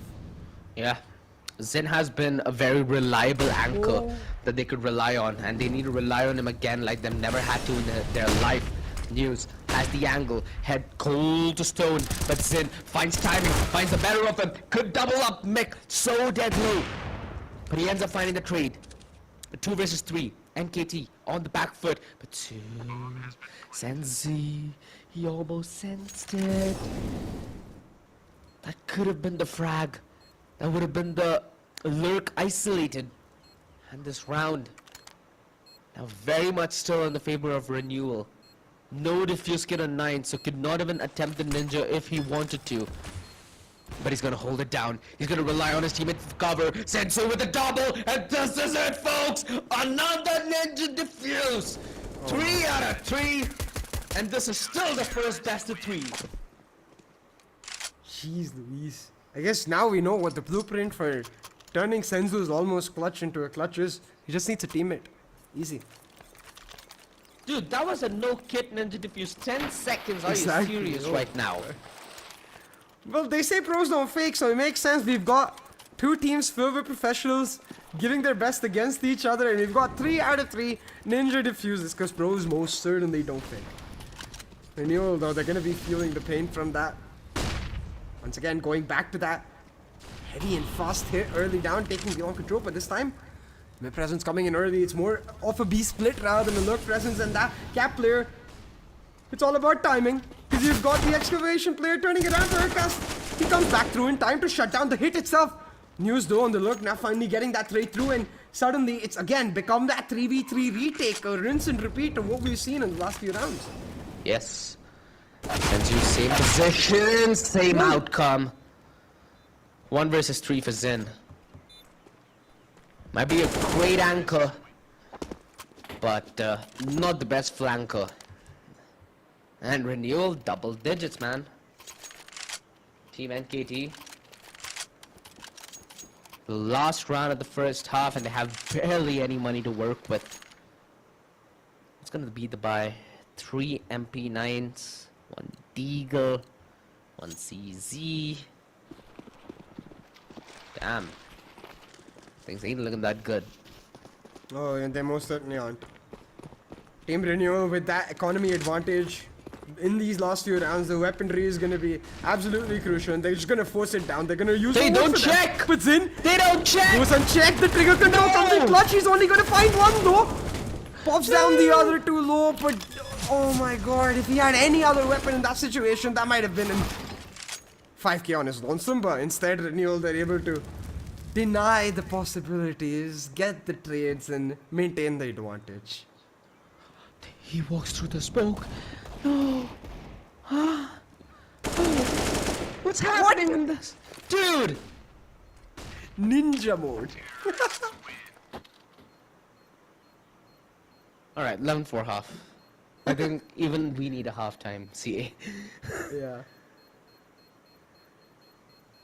I think how exciting our first map was in terms of the momentum swings and the way each team was sort of pulling out new tricks against each other in terms of the tempo they were changing. This is much different, yeah. And I think this is simply much more individual focused on what we're finding. Players really find these insane moments you wouldn't normally expect. But still, it's Renewal coming out on top, and like you mentioned, on the map of their own choice, they look much, much better. 11-4 on board. NKT now, they get to switch on to the T side, maybe pick up the pace the way Renewal did themselves, but instead, mid presence is focused. They want that mid control, and Renewal ready to contest. Yep. Nazu alongside Mick. Good opener. And the only trade so far has been from Senzu. So, a very, very hard trade for NKT to work with. And they need to force a couple of these fights towards the A side. They've been very smart, your Team Renewal. They're not giving them the fight that NKT are eyeing towards. Senzu, let his teammate just die for free there. It's gonna be hard. With Renewal getting that 12th on the board looking evident. The second half is gonna require an inhuman level of effort for NKT to claw back and finish this at 2-0. Inhuman effort indeed, especially with that first round of the second half going Renewal's way. They're maintaining that proactivity. They're looking to still control the tempo of the matchup. This time they push in on A side. They take Hall's control and they're able to shut down that lone member, escalating the pressure on those mid players to commit, to make a choice, and that choice simply doesn't work out. Now Renewal with the weapons advantage as well. If they manage to get a dominant victory in map 2, I feel like we can't expect anything out of map 2. I don't know what we can even expect anymore, see, I'll be honest with you. 3. Yeah, fair. I expected this to be a 2-0, yeah, far from it. I expected to be dominant in map 2, yeah, I mean it is, but not the way I expected. So at this point, I think expectations naturally will lead me to disappointment, and I like to avoid that. Oh, and disappointment, it might just be for Zerulte as well, because you got 5 members. There's an MP9 on the other side. I have exactly my stomach is hurting. Crossfire set up right here, OG. This is the typical moments before disaster clips, but they instead go in for the peak. And while they do get the kill, it's 1 for potentially 5. I wish they just held on. Okay, the flash is decent. Nice peek with the MP9, and this is where my stomach hurt stemmed from. Oh, okay. Talking about stomach hurt, the Glock getting 2 kills at close range. Well, they did their best here, NKT, considering they had nothing to work with. They still took 2 weapons out of the hands of Renewal. So, all things said and done, decent damage with what they had to work with. NKT, yeah. Now they have the AKs. Now they'll have utility. Now they'll have the chance to try and exert themselves across the map. We know that Team NKT are beasts on the defense on Ancient, but their attack, I'd say, is a little more loose and open. It's going to be a true challenge for Team NKT. You know, they're heavy favorites for the stage of the tournament. So, if they're able to pull off results like this and make it look easy, I'm pretty sure that it's going to be a statement. Exactly, especially since they've done it once already in that first map, but it's easier said than done because Renewal, they have a very set idea of the way they want to play their CT on this map. They're very aggressive. First round they pushed an A, and the next few they've been continuously taking that mid control, willing to play on the retake, and KT trying to exploit this. They take over A side, but they've left that lurk presence towards the lower. He can't come in and shut them down, but instead is the post plant. That's more than enough. 9 finds 1 and Zayn with another.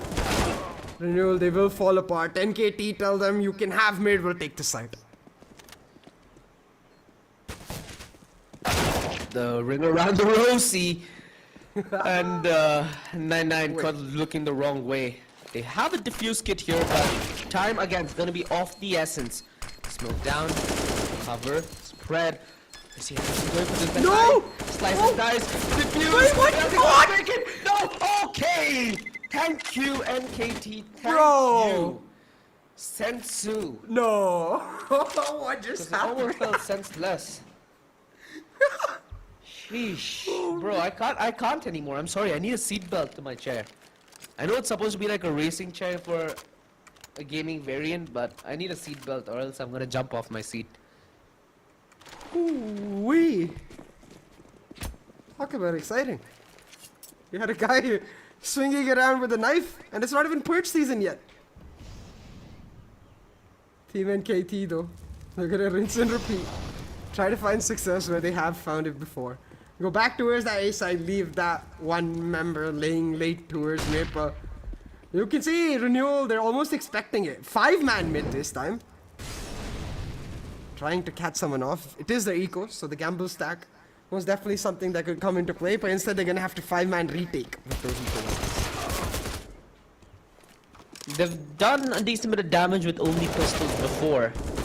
Although this time, yeah, they're not able to convert much on it. And they should be able to grab this AK as well. Team NKT, so no sweat there.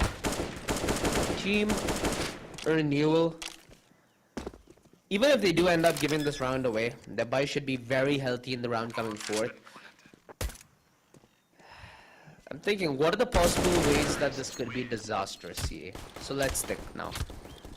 They buy an op, and Team NKT rush B. Disaster 1. Disaster 2, they rush B through Temple. Hence, they run into a close setup where then they can avoid the op. Possibility 2. Possibility 3 is they run into the op and they might lose the round. Okay. Lots of possibilities, all leading to disaster, I think. Well, it's all leading to news as well. News is disaster here, according to Simple Max. Now, where is news? I think towards that B side, because the rest of his team with those short range weapons have just taken over those narrow choke points towards mid. Potentially, yeah, leaving. It is news. I do notice, and he gets shut down, Senzu, with a huge headshot. The op's gone, and suddenly now it's effectively almost a 4v4 retake that they'll have to play. And instead, NKT, they're taking it slow. They know they've got the crucial man, the star player now. They're hoping to catch out the rest, and with the roll take gone, it's just matter of the test, because at this point, wait, That Mag 7 juice, if he gets 2, dude. At this That point, is look at the damage. 39 and 16 HP on Bented and Sensu respectively. There's no offensive utility here from Team Renewal, but they still do have that MP9 on Rooks. So they could allow Rooks to just go on a rogue mission to try doing some more damage, if possible. And granted, he does have that MP9. It's something that is affordable to lose, and more importantly, if you get 1 kill, you get what, $600 yeah. in rewards. So it's gonna aid quite a bit in getting more utility. Although Rooks does manage to land himself a Galil, so they're gonna be sitting onto that rifle. And with Team Renewal starting to lose a little bit of the grip from this game, things are slowly starting to sweat, because they had a very dominant lead. Now, after the round victory, Team NKT are going to boil this down to just a 5-round deficit. A 7-round deficit, I think. Wait, what? 7, 13, 5. Yeah. Sorry, maths has never been my strong suit. Yeah, it's okay. That's what I'm doing. But like you said, right? go. The lead most certainly slipping out of Renewal's grasp. And in terms of the setup, you've got to wonder, is it time for a switch up? Because continuously ever since the pistol, they've been forcing that mid 4-man strong, leaving one player to anchor down towards site, and NKT happy to quickly take over the extremes, but then take their time with trying to explore the angles leading into site, not even inside, just leading into site, to try and catch out that lone player, and they do that. Even when News has an operator, he's op. Bad. He's got it again. But NKT, they're just gonna rinse and repeat. Renewal, on the other hand, switching it up, though this time not 4-man strong towards mid. Instead, much more clean spread, hoping to shut down B. They spot him on the corner towards A, but Zaini spots out News once again. The op just getting suffocated, man. What's their reply to this now? The man disadvantage. I've seen them try to do this crunch before, right? They try to spam through the woodwork, they get spammed from the back, and then they just get cleaned up. That's something Renewal really needs to avoid. The chaos and the problems that the side entrance does cause them. Again, so much offensive utility deployed, and Sensu still finds a way to edge through all the utility and find himself that off angle. And they just are interested in pushing Team Renewal's defense towards the back of this hall. As they inch towards this B bomb site, it's gonna get pretty explosive pretty quick, because there's a 3-man defense set towards the back of the side. They're gonna be playing on each other's contact here. Exactly. Waiting to pounce here, Renewal, and this 3-man defense is key. Because their money are lacking. They've got the man disadvantage, retakes nigh impossible. They need that first pick, and they managed to almost spray Senzu down. But the almost is crucial. He stays alive. After long nose, Zerolte shuts down Bentet, and now ready for the fast retake here. But that mid presence, that mid lurk, most definitely present. Senzu's dead. Low on site. Senzu is dead, but the bomb has been planted, and his teammates can just play for time. You can see Akash, he spots one out, going for the look, for the rotate, and he's gonna quickly back up, try to get to his team. But can he be in time? Because Renewal, they're ready for the retake. Rooks starts us off, gets the first pick. Casto coming through on time to get the second. Finds a trade for both of his living members, but now in the post-plant situation, 1v2. Akash trying his best, he picks off one, forces them off the defuse, but Rooks managed to push back, but just for the kill. The defuse will not go through. Akash with a huge clutch. Rooks was just half a second away from getting the round. Akash, man. Oh no. He just played himself. And it's these small rounds, OG, that really matters. These small rounds that majors decide the winner at the end of the day, because the way they rally a team after a huge clutch like that is absolutely insane. You start feeling nigh unstoppable almost.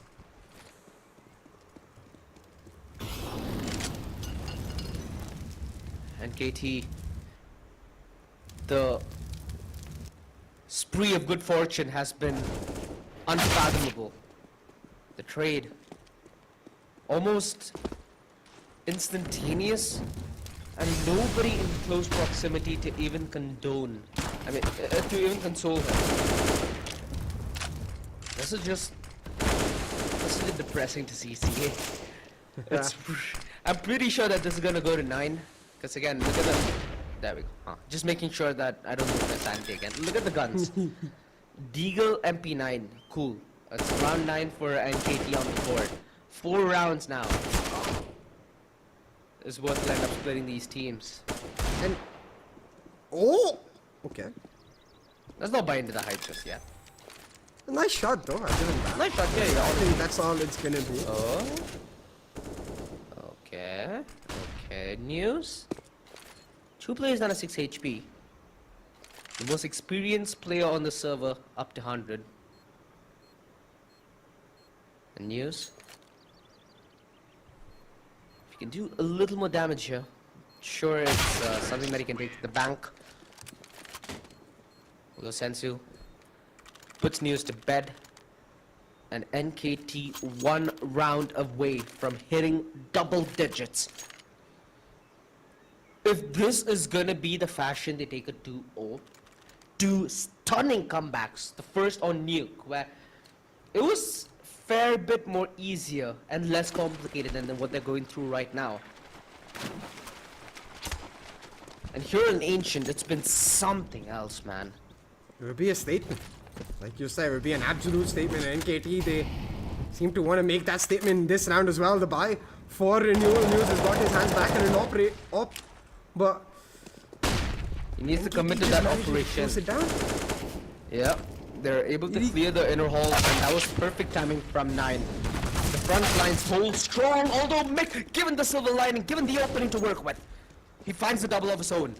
9, yet again, being the man to trade his members out, he's been a very crucial piece of this puzzle. A very, very quick play, a very quick call. I think 9's going to go on a quick flank or a denial. Okay, he's going to go on the entry to clear side.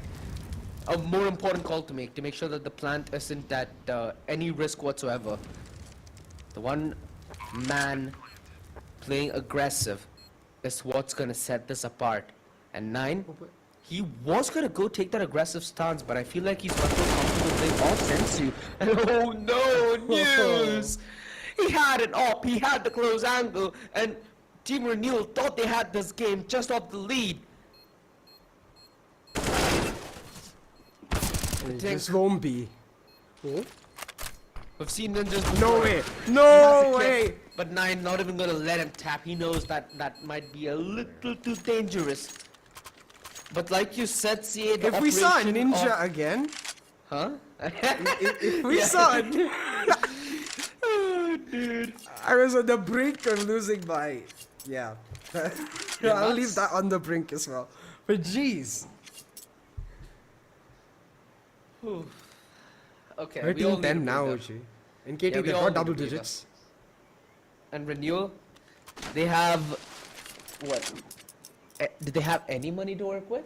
Nope. They'll have a couple of deagles maybe. Maybe a nade, a flash. Then do a little damage. What do you even do if you team Renewal at this point?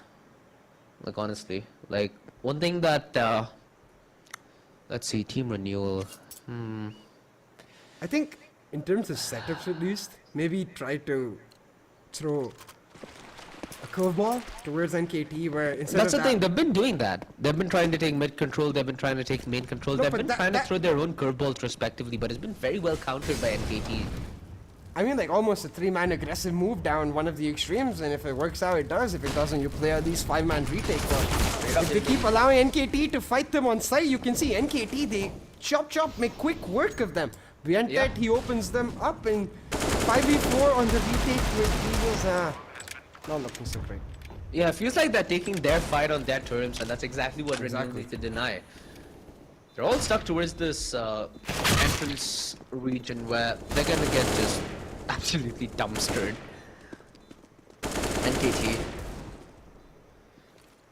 inching and netting together another round and another step towards making this comeback from a dream to a reality. And look at the way they're just closing on Rooks. Not If pushing Rooks him. gets an okay, he wants to die to the bomb, understandably so. But I assume that if he gets that knife, things would have gotten a hella more interesting. Tries to bait Zing in with the bomb to go down with him, but Zing survives on 14. Knew exactly what shenanigans were about to be set in place. And NKT now 2 rounds away. I've been counting this down like we're NASA, but it feels like they're about to hit liftoff. Mission and mind control, you- it's time. Renewal have the utility. Renewal have the buy. If they lose this, they're losing the lead. Straight up. And potentially even the map, you might as well call it, because the way NKT are moving back strong, dictating the tempo, dictating the fights, and controlling every single thing, effectively suffocating Renewal. They're not able to play. And one clear major thing that has not come into light especially is that op, once again, on news. It's not just found the impact in Things this through the match wall. whatsoever. But Dude, Fortune is against Renewal, bro, Crips. A guy didn't even do anything, he got dinged on dinged through a wall, man. Sometimes fate just has loss written all over. Mick finally gets a sigh of relief. And the trend changes. This time it's Renewal who get the opening pick. What's in KT's reply? They have spread control, and I'm pretty sure that they wouldn't mind fighting mid. Now that it's hit that 45-second window, CA, it's going to be important for them to commit the rotation towards side, which they are doing. They're committing towards B. And Team Renewal, by virtue of taking mid control and not letting go of it this early, they've been able to find significant pickoffs. It's all going to be on how Team NKT are able to play off each other in this 3 versus 5. Oh, but facing off against that double hold towards back alley on Team Renewal right now. NKT inching their way into B side, but they're going to be spotted out and more down as well. Zerolte, he'll find that double, line them up, and easy peasy shut them down. We talked about it. This was the buy round they needed the most. This was the buy round they couldn't falter, and they most certainly don't. But more importantly, so even barely lose anything from their end in that round. They truly get to grow their economy. Save for a day where NKT might pull out a clutch here or there, because Uji, it's getting spicy. 11-14 on board. Renewal oh so close to securing this map and taking us to the third. And they do it though. That's the question. They're going back to their classic, bro. B Exactly, rush. just fast and quick. Okay. As soon as we say that, they stop. Nice. Sometimes I feel like they have And they go direct now. line to us. Okay. Red light, green light, I guess. Well, for now, it's red, and Team NKT, they're praying that they don't go down dead, because the crossfire is immaculate. And they're just feeding into the meat grinder at this point.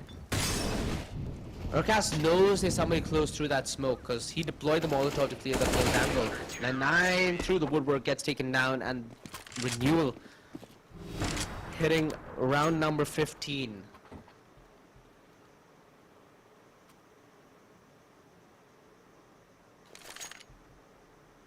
(15-11) man. Renewal on that match point. Almost ready to take us to match 3, and I think in a great position to do so, because I'm not sure if NKT has the money to get a proper buy all the way through, and nope, it doesn't look like it. NKT though still gonna try to brute force it down, but this time leaving an option B towards that mid and A side. They get shut down though. Beautiful nade from Zerolte, that combo with Ariukul. They find their cost.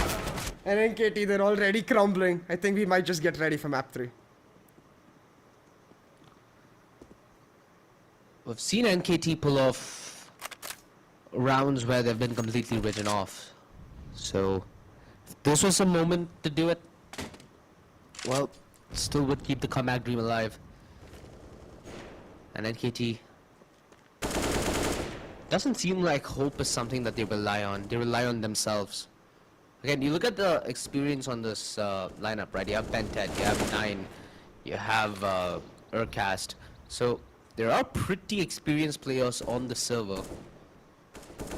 I think this might be the end of the road, like you mentioned. NKT relying on one man, Bentet, to try and elevate them to round number 12, which looks like a mirage at this point, as we're bound to head to Inferno, ladies and gentlemen. 16-11. And it's going to be Renewal forcing Mirage, forcing Inferno, forcing a map 3 in this best of 3. Yeah, 16-11 no less. Now heading on to Inferno, which they've got a stomp in before, a 16-3 victory no less in before. So Renewal most certainly looking like they're going to live up to their name and renew themselves after that loss of the lead and the map in match 1.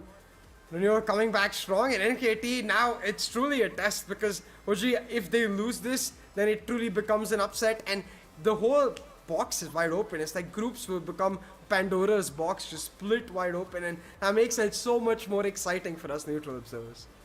True. I'll be very honest, I was kind of rooting for the comeback storyline, because we almost sensed that happening right up until the very end, right? It's good that we also found the modulation. The pacing towards mid was very crucial in how Team NKT were dealt with in those last 2 rounds. Especially the round where both the pickoffs towards mid were taken without a single trade. Still, one of those few rounds where NKT allowed that to happen. In a round like that, well, It's sad that NKT had the crucial misplay, because you see even in rounds prior, right? You have a lot of support coming in from the B side of mid, which was firmly denied. So, like you said, conditioning to some extent could have played a better part in this map. I feel like Team NKT could have conditioned that A side way better, so that when they hit B, it becomes a little more simpler. Most of the times when they did hit B, it felt like a minimum of 3 players were on the receiving end of that hit. So I don't know what to say about this. This looks like a different NKT from what we saw yesterday and on Nuke, in fact. I hope for their sake Inferno goes better, otherwise this could be a massive upset. Oh, most certainly could, because like you said, this isn't the same NKT, at least at the level of performance that we saw yesterday. So it most certainly feels like RENEWAL have just got the edge in terms of adaptability towards the latter end of that map, at least, where, like you said, they were just ready for that continuous hit again and again. And going into Inferno, at least as a map, RENEWAL are bound to be feeling extremely comfortable because they've displayed their presence on that map before. So it's now actually surprisingly so on the flip side for NKT to really prove that they can come back swinging, that they can push back stronger, because otherwise RENEWAL will pick up a crucial win, especially, and almost guarantee themselves that top spot in the group. True.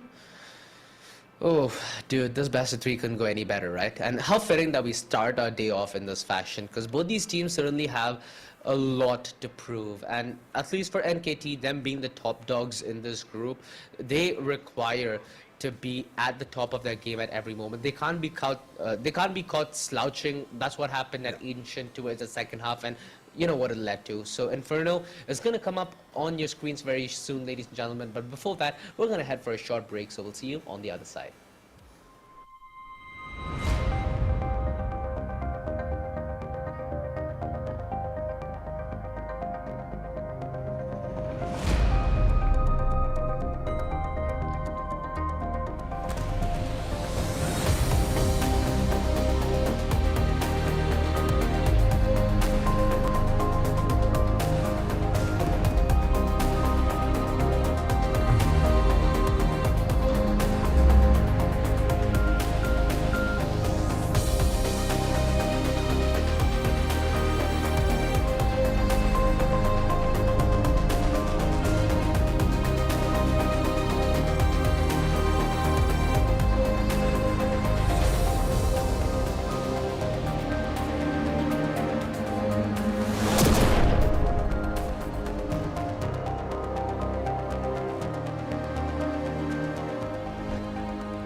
Welcome back, ladies and gentlemen, to Skyesports Championship 4.0, presented by AMD with Logitech G as our gaming partner and Fanclash as our official esports fantasy partner. Now, my name is Sia, and joining me is Crips on the desk. I had to bring him back for this nail-biting series that has us wrapped, Crips. Now, we went all the way to Nuke. We went down 16-10, NKT pulled off a comeback, but they were not able to do so on Ancient. Now we head into Inferno, an Inferno that we casted Renewal on, so we know how lethal they can be. Yeah, but then again, you gotta take this with a pinch of salt. Renewal beat a team, Kintsugi, which wasn't really the strongest on Inferno. They struggled on both their Inferno games on day 1 and day 2. Now that we are getting with Inferno, they're up against Team NKT, which on paper is the strongest team in the tournament. Of course, by defeating them on Ancient, they've proven otherwise. They can prove that Inferno is also vulnerable for the side of Team NKT. And if that's where they're able to beat NKT, then truly Renewal will be the kings of Inferno. Let's jump into the action, ladies and gentlemen. Let's head in there right away. This series has been so exciting that it literally blew away OG's throat and I had to step in. And now I hope that I can blow away my brain as well. Let's get it down, ladies and gentlemen. Team NKT on the CT side, Renewal on the attack. And we are about to get into the action. Oh, it seems like I'm fast. Yeah, it's the knife round. So we'll this. Okay, I guess I was a little too preemptive on the CT side and side knives call are out. exciting too, Crips. We've got the 4v1 now, Renewal. Just Run. hunting down 9. 9 is running. Like, run. Like the Nike ad, you know. And then he stops at the balcony and this is like, he says, "This is my hill and I will die on it." It would have been funny if he died of fall damage after. Yeah, it would be. It would be even funnier if someone was underneath, ready to intercept him. You know, put a knife in his legs as soon as he lands. That would be funny too. But, I mean, it doesn't really change at the end of the day, isn't it? Renewal, they win the knife and they continue on the T side. NKT stay on CT. And we're about to get into it regardless. So, whatever I said before did not really need to be changed. Exactly. Was I predicting the future there? Yeah. Are you a clairvoyant? No. I could be a wizard though. You could. Wizards can't predict the future though, man. Oh. I mean, I'll discuss Harry Potter trivia with you later, but for now, Zayn, he's got 2 big wands in his hand. The duel is heading down towards Apps. At the same time, Renewal is trying to make contact towards Banana. They've been jump spotted by Bented, but he's not willing to let go of this angle yet. Continues to hold it and pays the price for it. But what they don't know is that Bented, he's still hiding towards sandbags. The trade was not possible by his fellow teammates, and they peek him at the same time. And barely any shots landing makes it a comfortable pistol picked up for NKT. And a crucial one to boot because Renewal did look at their strongest on this map on that T side. So I think given the fact that usually we've seen NKT as well look much better as a team when they're able to dictate the fights, is that T side that is very likely crucial for both of these teams. For NKT off to a good start on CT now. We'll get the advantage of weaponry going into the next round. And we've seen this from Renewal before in their ecos, likely to just try to brute force it down mid, look for an A split maybe, or look for some picks before retreating back to B. Well, this time it seems like Team NKT, they are double stacking towards Apps. Last time they had a similar setup, but the difference is there's one man playing from balcony this time around, the other one playing from shed. If need be, I think that's 9 playing from shed, so he can swing boilers if required. And the moment I say that, Zayn also helps him out over at the same place. This A-side defense has been stellar. News with a lovely 1 dig does get a singular kill towards Banana, but I don't think it's going to help Team Renewal all that much because Bented is here to spray them down with the MP9. Yeah, and just a weapon lost for NKT, not too much damage. They will be able to grow their economy. And so, move on to the next round. The buy for Renewal, and a crucial one. We're seeing that standard approach we saw from Renewal for that early apps presence that we saw against Kintsugi as well. But I really like NKT's almost preparation to try and shut that down. Like you mentioned, that double presence towards apps, allowing Zayn to get that early kill. And shutting down the apps presence almost effectively forces them to keep going up Banana. It seems like Renewal want to do exactly that. Need to take early Banana control, though denied by Util. They'll change their efforts onto mid, and this time much more cautious on that apps push. They didn't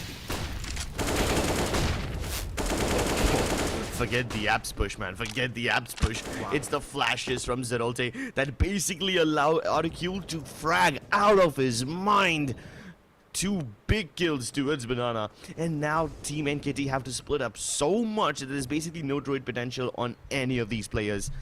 Senzu might be able to spot a player or two towards alt mid, but that won't change the outcome of this round, and the outcome is nigh undeniable. Renewal look to take B site. The cavalry has arrived. There's 2 defenders present on the site, but will they be able to hold? Look at 9. I think that's 9. All the way towards Gorgeous. Trying to play for time, hoping he can catch someone out. In construction, they find a graveyard. 9 though, finds 2, holding it down, the anchor. That's all he will be able to do. 1v3 for Senzu, not the greatest of weapons. Like you said, it's just a simple enough round for Team Renewal. Yeah, simple enough round for Team Renewal. After having purchased weapons, one would say that they deserve this victory. A bonus of sorts for Team NKT will be converted into something decent if he's able to get a couple of exit frags, but Senzu won't check sandbags. Now he's aware. Opportunity lost. Senzu punishes Mick. A nade goes right underneath the feet of Rooks, but he swings him before it can explode. And a crucial round picked up for Team Renewal, though OG beautifully put it that, well, if you don't have more than 3 weapons, you're not necessarily growing your economy. I think that would be something they persevere to do in the next few rounds. For NKT, on the other hand, though, I'm not sure. Yeah, buys cannot be afforded. Instead, they are going for somewhat of a forced or broken buy across the board, and NKT almost gambling.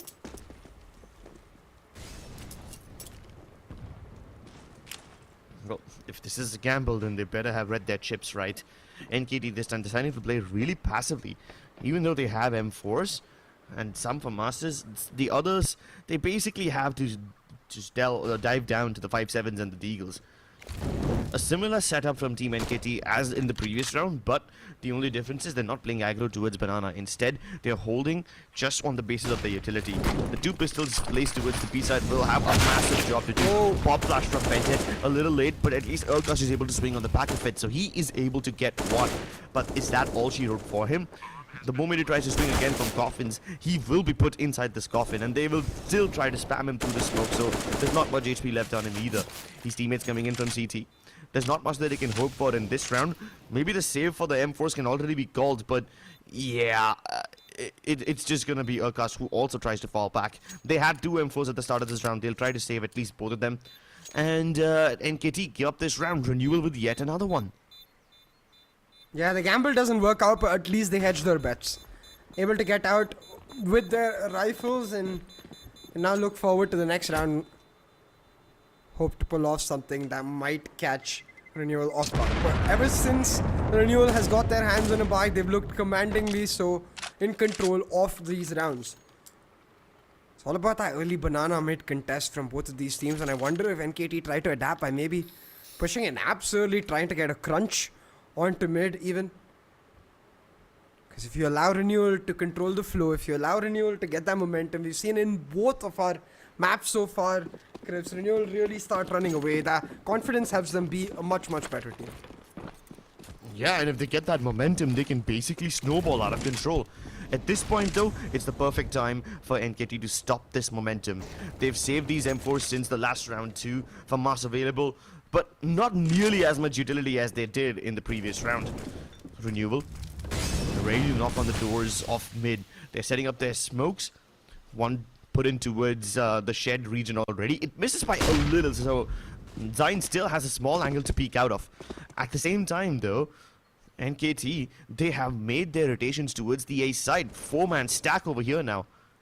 Yeah, that crossfire towards mid, especially just expecting mid and second mid, expecting people to also their way in, and their expectation might just be rewarded. Renewal now walking in, they spot out Senzu, though they shut him down in that crossfire. Potentially collapsed. Urkash though, there's the immediate trade, but the time taken allows Zayn to come in from the other side, shuts down both and gets an advantageous trade. Not for long though. And 9 getting shut down, it's basically a house of cards as Renewal fall apart. But Ariukal completely unknown amongst all this chaos scripts. They don't know where he is, and he's got the ball. Oh no, It's one. Benjet! He was trying to go ahead and recover the fallen weapon, but instead he falls. Arakul fakes going towards Banana, heads back down towards mid. Is Zion ready? No, he isn't. Arakul with the wider swing and the bigger balls. He's able to get the round. A huge round using that lack of information they had about his presence to a perfect advantage. Picks out Bentev first on the hunt for that upgrade. And then fakes out the next and gets a clutch for Team Renewal that, with the crossfire the way NKT had set up, it looked like it was going nowhere for Renewal. Well, with this, even the weapons that NKT had saved in the previous round will not be available. They have to reinvest. And with this, they've spent every single penny they've got. Nothing else left in the tank, except for maybe max loss bonus in the next round, which I don't think they can survive off for too long. Footsteps heard to it, Banana, and counter utility has been thrown to keep Renewal at bay for now. But then again, that was most of what utility NKT had. At this point, they're left with only one Molotov to hold the push back. And you know that the reputation that these smokes have, they can't really stop Team Renewal. They will swing right through it. They don't really care about that. 3-man towards Banana, and with that slightly more advanced mid-presence setup, they're gonna leave their players to hold it off in Banana and take some more of that mid-presence. Effectively trying to pull rotations towards this A site, and they've successfully done so. Because now a 3-man presence for the defenders on this A side. They're gonna have to back up NKT, because look, Renewal now going back to collect the spike and likely head back down Banana towards the B side.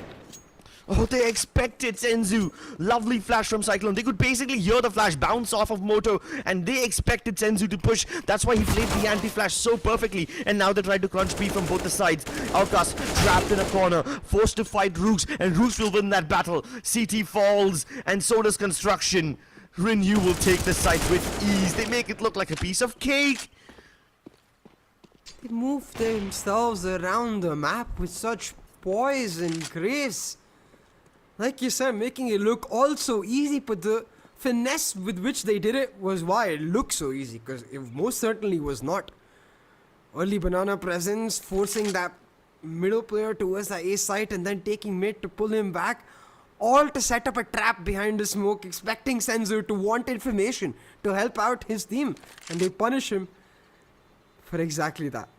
Renewal on this map, man. We expected them to be much better, not just as players, but as a team, in the way they coordinated, in the way they set about in achieving their objectives, and you can see they're exactly that. 4-2 on board, but NKT, with their might, they're not one to deny. I'm sure because of that, this is going to be one of our most exciting matches so far.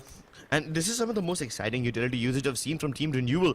A smoke towards arches right to start off might give Team NKT the false hope that they're going to be hitting cart, and that's why Team NKT basically gave up brackets and tried to go towards the back of site. And then when NKT realized that Renewal indeed is pushing through their own smoke towards arches, they tried to throw a pop flash across, which will basically help Senzu get a frag. And Renewal expected that. This guy, Rooks, was basically playing an anti-flash ready for Senzu to swing, and the moment he did, Senzu was a dead man. Instantly got punished. They take control of arches, go all the way to its CT, crunch B from both the sides, and Team NKT get played. Yeah, like a fiddle. Like an absolute fiddle. My goodness. I've seen bands perform worse than this, but Renewal is just starting their own path. Pushing through their own smoke, basically giving NKT false information, and NKT played right into that trap. Let's see if Team Renewal are able to pull this off again, because I don't think this is a trick that can be used very often. Oh, most definitely not, but the idea of pulling off rotations based on presence, they can utilize in a different way. It's all about creativity here, and Renewal most certainly look like they've got that one in the bag, but in this particular round, it should be a much more simple affair. It is a bit of an eco here for NKT. 9, the only one who might just provide some hope. But otherwise, Renewal should have it in the bag. Should. They probably even would. But this time without any utility and just one weapon. 9 looks to make a hero play from mid. He's given away the position of the M4, so Renewal know there's some weaponry online, but they don't know exactly how many weapons are there. They can only account for the worst, and Renewal are prepared for this one. They're playing it very slowly.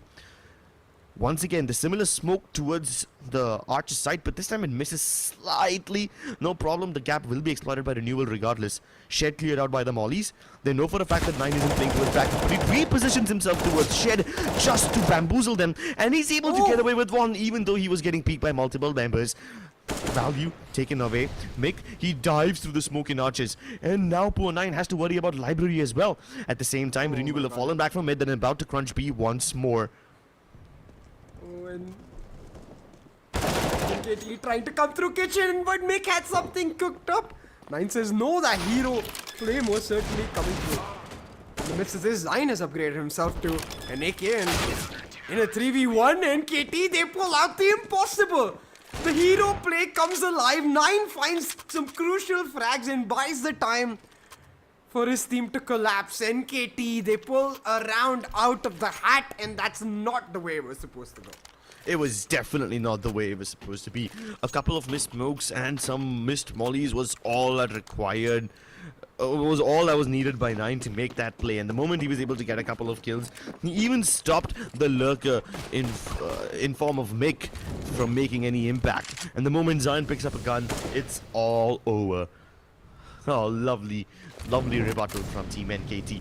Now that they've got the proper weaponry to make this hold happen, I think Renewal are in for a rough time. And look, Renewal, that tough time already starting to show up in terms of their economy. Stuck on MP9 and you're gonna get shut down instantly, but the trades come through, and the trade is valuable because they get the Cypher. Zayn still holding on to Apps. He's caused a massive presence and he's able to back off, maintain that man advantage. So now Renewal in this post not have to worry about a lot. Through Archers, through their back in Apps. This is Rolte, he decides to push out, alleviate some of that pressure, pulls back that man advantage, and 3v3 on the retake. Not looking so easy for NKT. It's down to Zayn, I think. Yeah, but Zerolte is marking the angle for Zayn. He's going to be the one to make contact. The rest of his teammates, Mick and Arikul, they're holding the crossfires towards the side, hoping for the players of Moto to be stopped over there. No, Zayn gets the timing, gets the kill onto Zerolte, and now it's just Arikul left, holding inside mini pit. He gets the kill onto Urkaz. Zayn is super low on health, but he still is able to strafe around him. Oh, does he have barely enough time? Oh my... Wow. That was so incredibly close. You can see the smirk on his face. He knows exactly how nasty what he just did right there was. And that early hit, holding on to Abs, getting those crucial early frags, and then backing off. Being that pain in the backside for Team Renewal. He's the one to come to finish it all off. Gets that defuse in the nick of time by the skin of his teeth, man. Yeah, it's rounds like these that basically we live for. Yeah. Zenzu strikes, snipes down Mick. There's not much weaponry for Renewal to work with, but 2 smokes and a dream might just get them the 5th if they play their cards right. News taps away at 9. Now that's what we wanted. That's some Archer's control alleviated. Rooks though, still challenging Zayn on top of balcony. The Molly forces him back, but no, News did not check for him.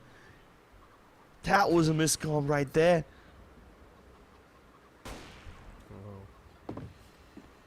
And a costly one, because NKT, they're gonna grab this momentum by its reins and really look to push back strong. They're gonna be able to pick up the lead at the end of this round. And while it was an eco, for Renewal, it's all about that momentum and very little about the economy from what we've witnessed in the first few maps. Both of these teams thrive on it. So when you've got rounds going that close, going in favor of NKT, is those marginal differences that might just make that cut at the end of the day, at the end of this VO3. But hold on, Duke still has a dream. He's gonna try to push into site, but he's gonna have a cast to deal with, and he deals with him quick. A nice pop on that headshot, and Rook should be able to get the plant at least. Rooks is dancing around, hoping to find a weapon. He does get one. Playing towards new box, they will check every angle to figure out his position. And now that everything's been balled out, they know where he is.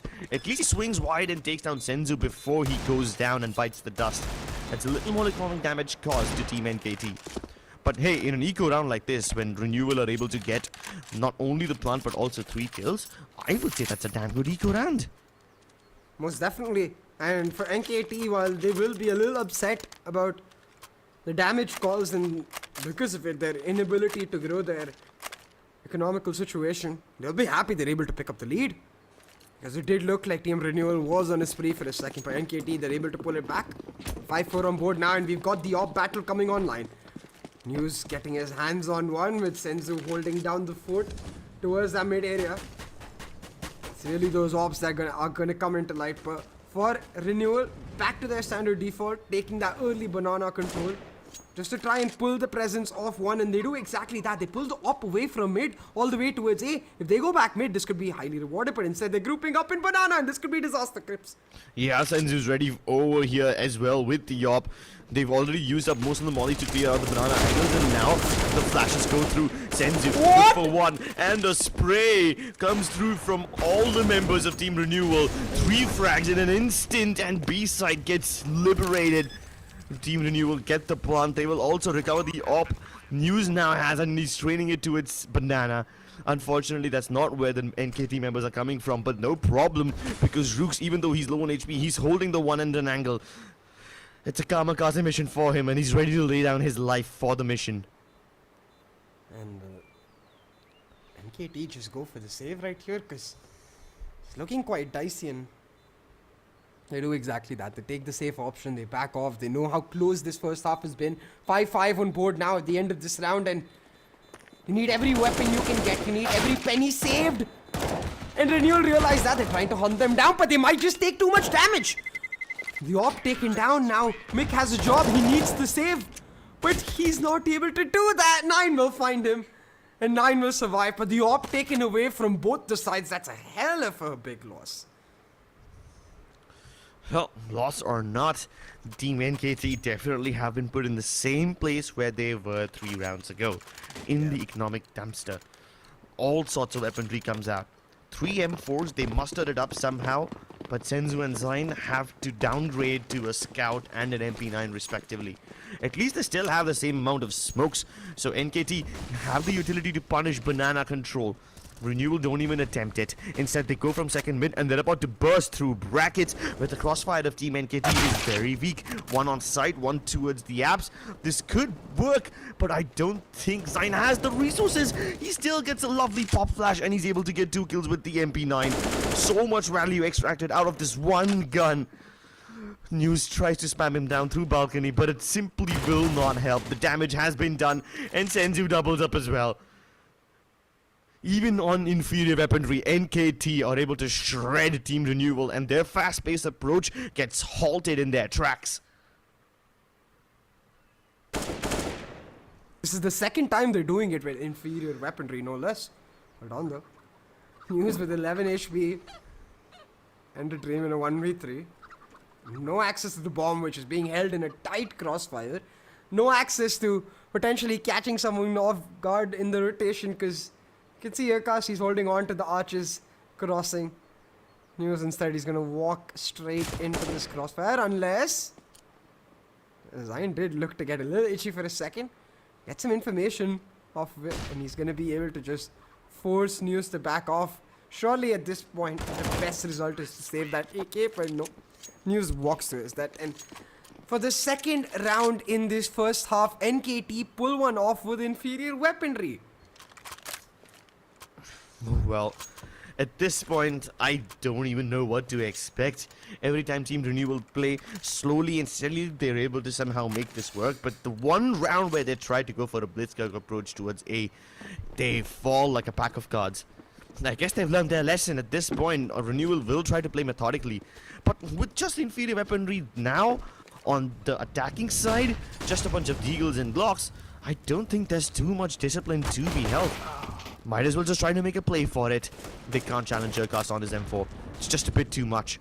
Smokes and nades go sailing down, and the shrapnel blows up at Ericule to smithereens.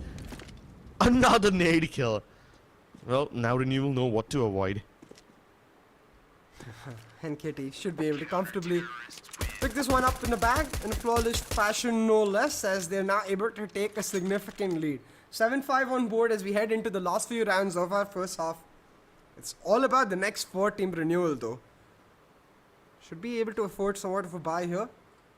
And how they're able to fare with it will be the best question. Because what we've seen regularly work for renewal, I think, has just been the early banana presence to enable their apps player. But without that apps really coming into play throughout this match, the way MKT have shut it down, it feels like renewal have lost a crucial part of themselves.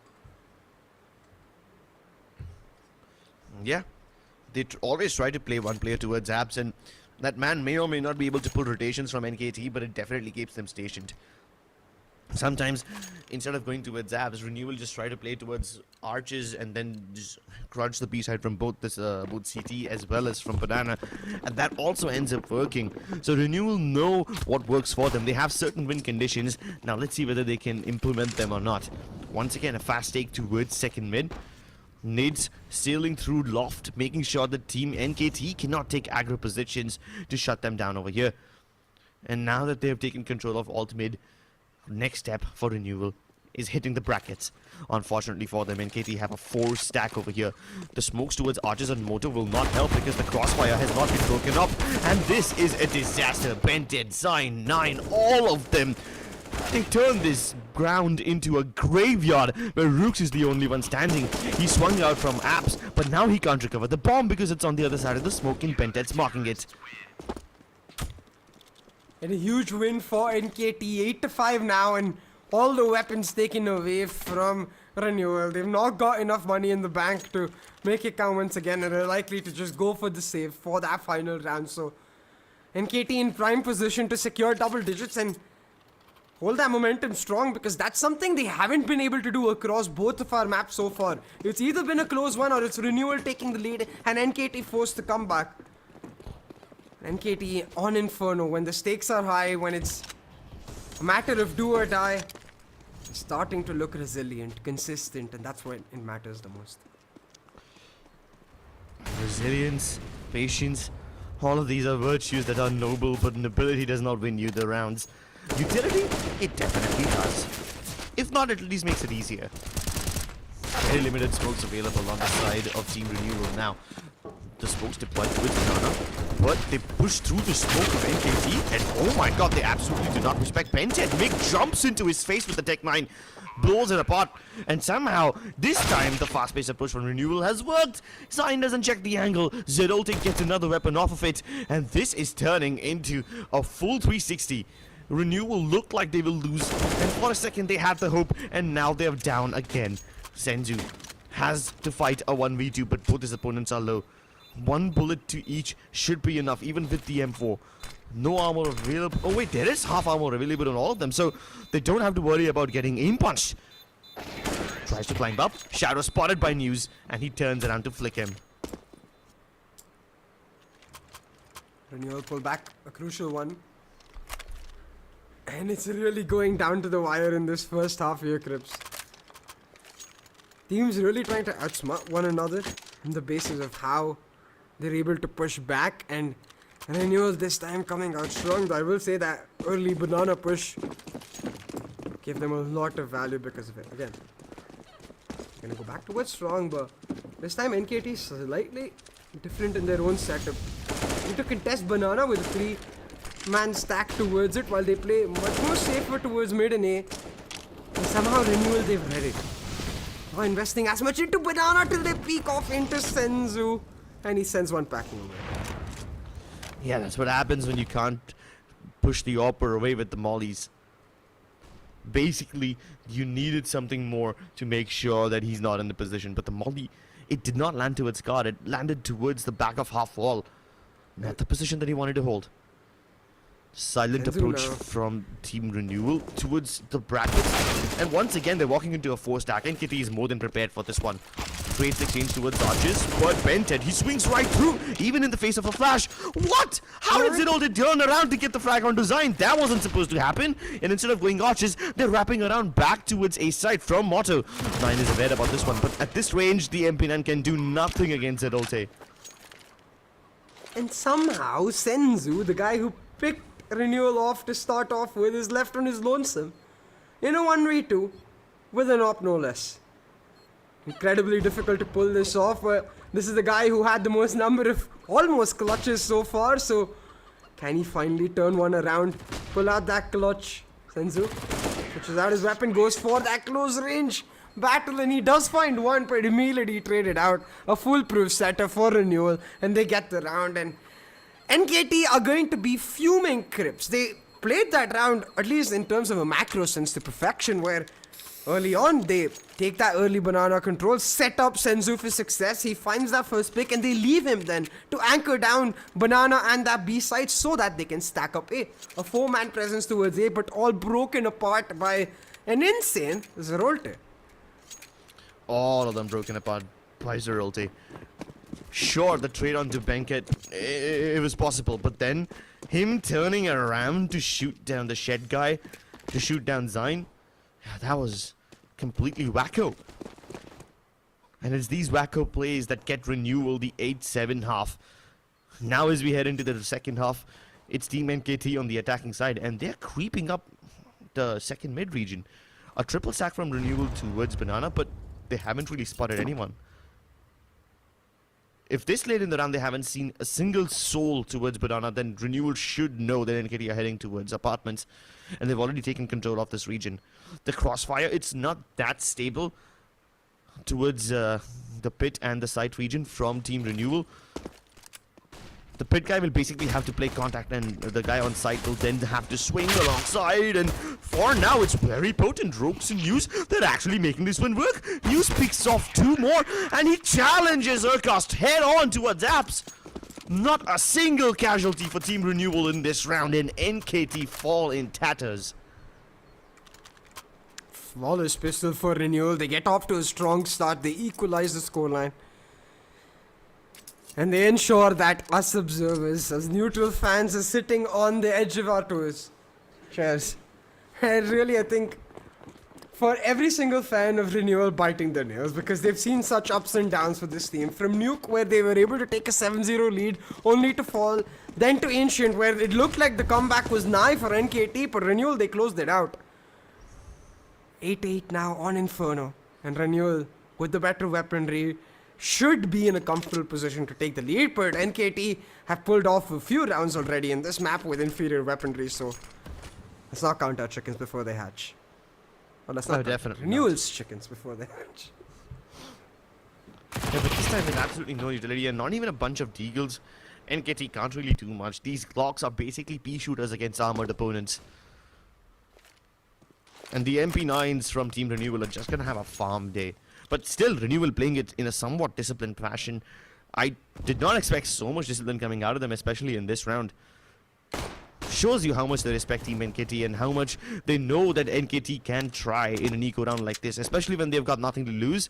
NKT are notorious for their rushes when they have nothing to lose, and they're going to make this contact play towards B.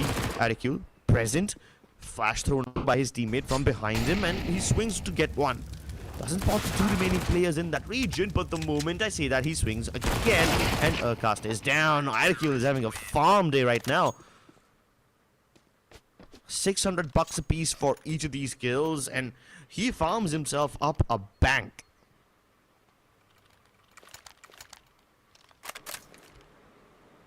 Indeed. The lead though taken for Renewal, and like you said, they're looking like they're in a very comfortable spot. They get to effectively pay that bonus going into this round, and now just focus on trying to take NKT down a notch.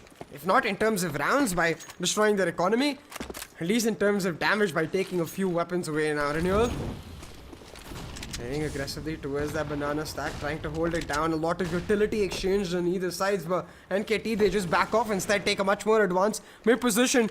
And News, he shuts them down. That early kill onto 9 will mean that NKT can't push on down mid. They've lost banana control and they're running out of options. NKT, even if they run out of options, they can still regroup and hit Banana with everything they've got. 2 smokes are available. One can go to its CT, the other one can go to its coffins. A molly to clear out the closer orange angles. All of this is possible. Of course, hitting A with this limited utility can be a little tougher, but luckily for NKT, at least time is on their side, so they don't have to hurry and make hasty moves. They're trying to bait out as much counter utility as they can, and then likely go for the play that you mentioned. through Banana, but maybe leaving a presence down mid for that ulterior motive, that secondary option almost, and doing exactly that. They've taken Banana control, but Renewal giving it to them almost, electing to play it defensively, choosing to play on their manner advantage, and NKT, they smell something fishy.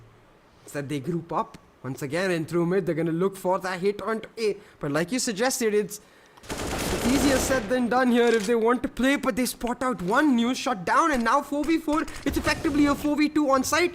NKT trying to rush them down. Zain finds Rooks, and now they made their way onto site, but one player lurking, one player waiting. Mick, he's able to shot one, but that's all it will be. An easy trade. NKT, they walk away with the site and the plot.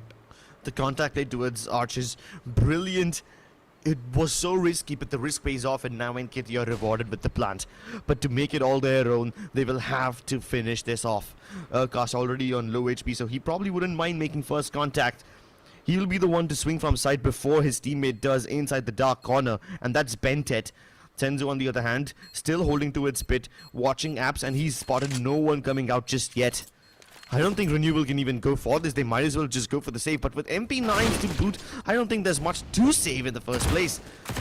They just try to avoid economic penalty. Okay, but they're still able to find one though.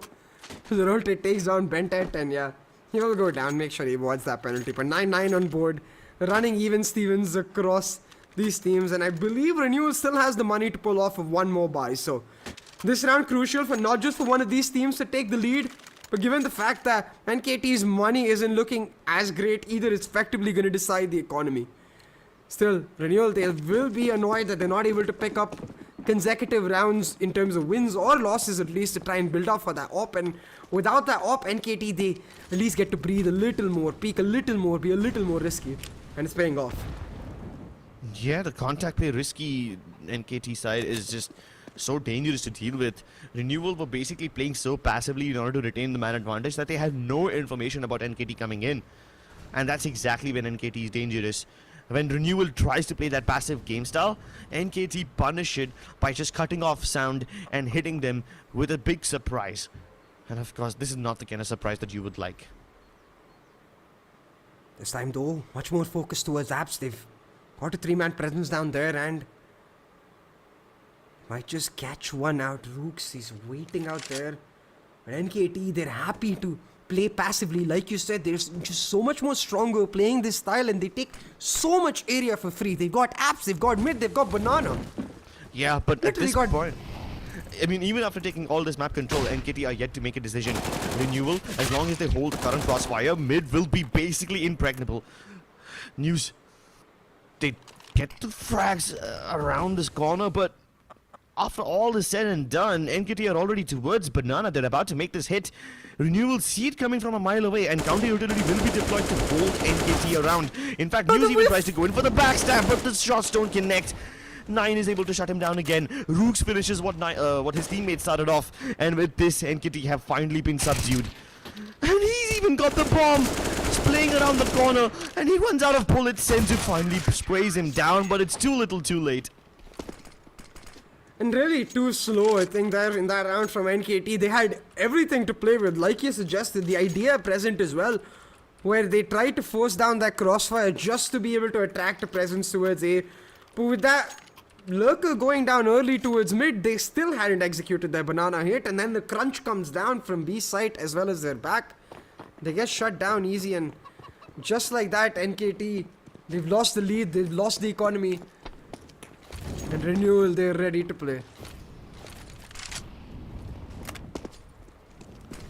Woo.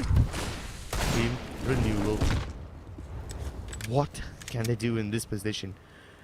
Every time they try to make the preemptive moves, they've gambled on the right side, but they've not been able to get the kills they require. Rick this time starts off on a good note, with NKT having inferior weaponry and basically no utility to work with. All they need to do is avoid the closer angles where the pistols can actually deal a lot of damage. So Renewal holding the farther away angles. At the moment I say that News try to challenge two people, one from mid, both coming in from boiler as well, and NKT are able to make this work. Urkas jumps right through. One weapon recovered. Now what do they do? With the CZ at that range on the top of balcony, he can easily challenge Rooks and maybe even get away with it. So Zain is looking to make that play. The only person who can stop this is probably going to be Mick, but he's already so low on HP. Yeah. In fact, Renewal don't even have anyone towards Moto, so if NKT decide to go towards Archers, they will be unstoppable. But they elect to go against it, so Renewal do have a fighting chance. Focus around here though, it's just a 1-for-1 trade and Rooks. This position known, they're gonna swing him together and shut him down. They get this site, they get upgrades. NKT, man.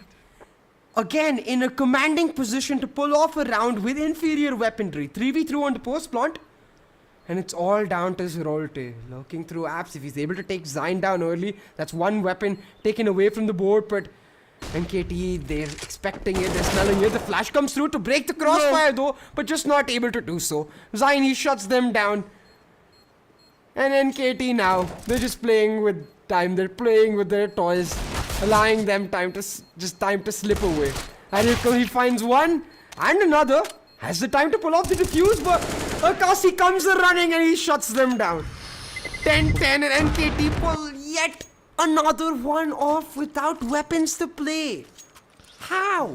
This is turning into a problem, CA. This has happened way too often. You can't be getting away with stuff like this. 3 times. Exactly, right? And I thought the more vulnerable position would be if NKT tried to take control of Archers and then take A. Instead, they go towards Cart, which was the riskier option, but they are still able to make it work.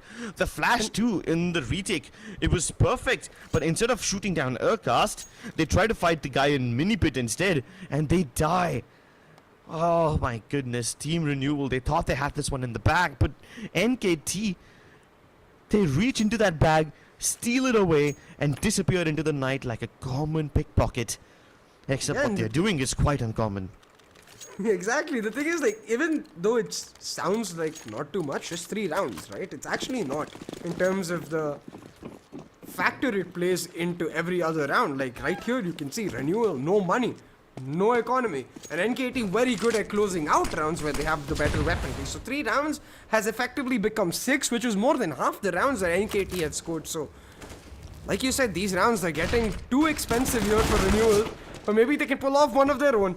Certainly doesn't look to be the case. An easy flash to break off that position. Bentet, he picks up the first, and still, we've seen this from NKT. Despite getting that man advantage, they're going to take it slow. They're going to look to pick one off. They're not going to look to necessarily get in harm's way. Shut down Ariokul, and now they'll wait surely to regroup and then re-hit this B site. Making sure they don't lose any weaponry at bay. And this is even the first time. Yeah, you see, look, he's doing the smart thing. He's throwing away the weapons out of the map so Renewal can't recover them.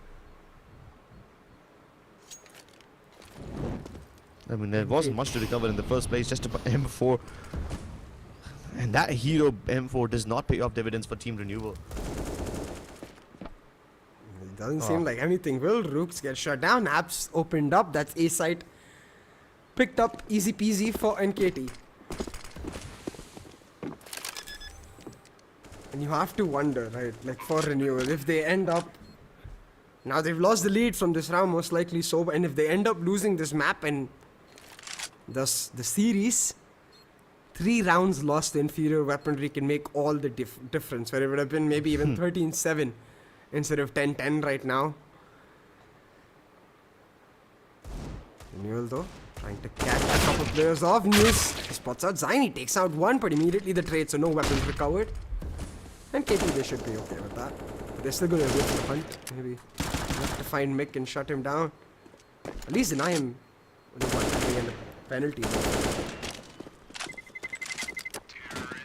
All weapons denied.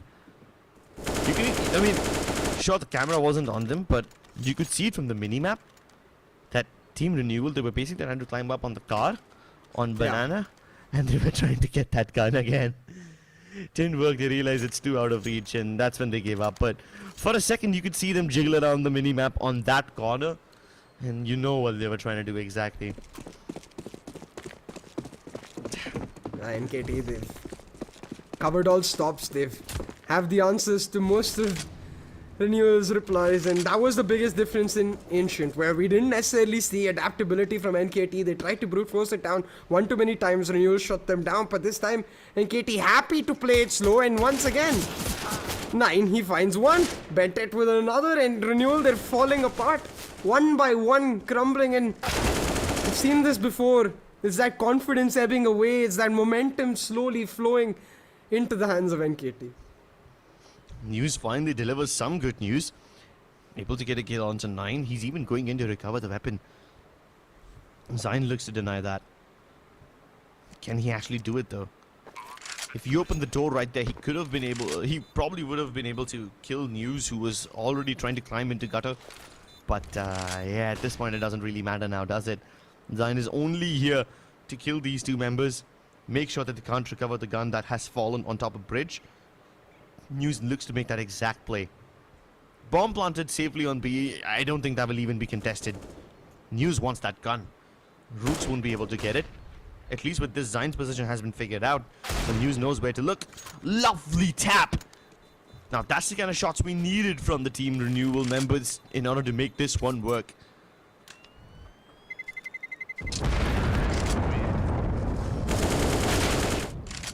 NKT though able to secure the round, 12-10 in the bag. And this is the crucial one. Yeah, poor News doesn't get to save the gun. Has to reinvest into the M4 anyway. He had the money to do it, but then again, if he was able to save that gun, he probably would have been able to purchase more utility, because now look at Rooks. No nades available on this man. Mick only has one smoke and nothing else. Certainly looking dire for Renewal right now, and which once again that CT half we talked about, where both of these teams just look much cleaner on team, where they're able to set the tempo and dictate the pace. They look a lot more comfortable being able to engage in more advantageous fights. Now again, classic early default, that lot of utility invested down Banana, but that creep in towards Zap's key. Zain flirting with danger. Backs off in time though. The importance of flirting with danger, but knowing when to draw the line. I mean, I'm gonna be honest, I've sometimes forgotten where to draw the line, but yeah, but that's just me. Luckily, Team Renewal are a little more disciplined than that. Once again, creeping in towards brackets, NKT look to make the contact play. No smokes have been deployed yet. Counter utility ready from Team Renewal though. The guy inside graveyard ready to peek, but they nade him down. A double nade, in fact, to shut down and blow Mick apart to pieces, and then everyone is able to get the kills on the back of a flash from Bentet. Instant take from NKT. They slowly creep in like the knight, and all of a sudden they strike you down with the might of the god. And gave them one hell of a fright. Definitely. Nice Ryan. Thank you. Nice shot from Zerolte as well. He's picked off one. We'll look for a double and make sure he announces himself as trouble. But as he looks to take off the gun sign, he shuts him down. And as much as it is damage done against NKT, I don't think they're worried about their economy. I don't think they're worried about their confidence. I think the only thing NKT can see right now is that finish line. 3 rounds away to secure their victory and effectively top spot in their group.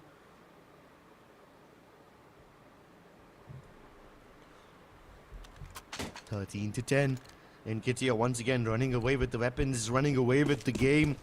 Team Renewal find themselves tearing down the brutal battle of a eco round. A swag 7 picked up by Zerolte. Let's see this come into action. Oh, and this is the good one. Zerolte with the Max 7 is playing towards sandbags. His teammates gonna have to play bait for him, but no, they get away. The Molly basically throws away his teammate who could have provided some backup. Zerolte with the jump shot is able to get at least one. Oh, but Arcast in the process of trying to throw the weapon away might just lose his life. They back off, back away from this dangerous shotgun, which has been the bane of so many players against eco rounds. And it's finally the AWP that shuts it down. You can only fight the shotgun from range, and there's no other weapon to fight with range than the AWP.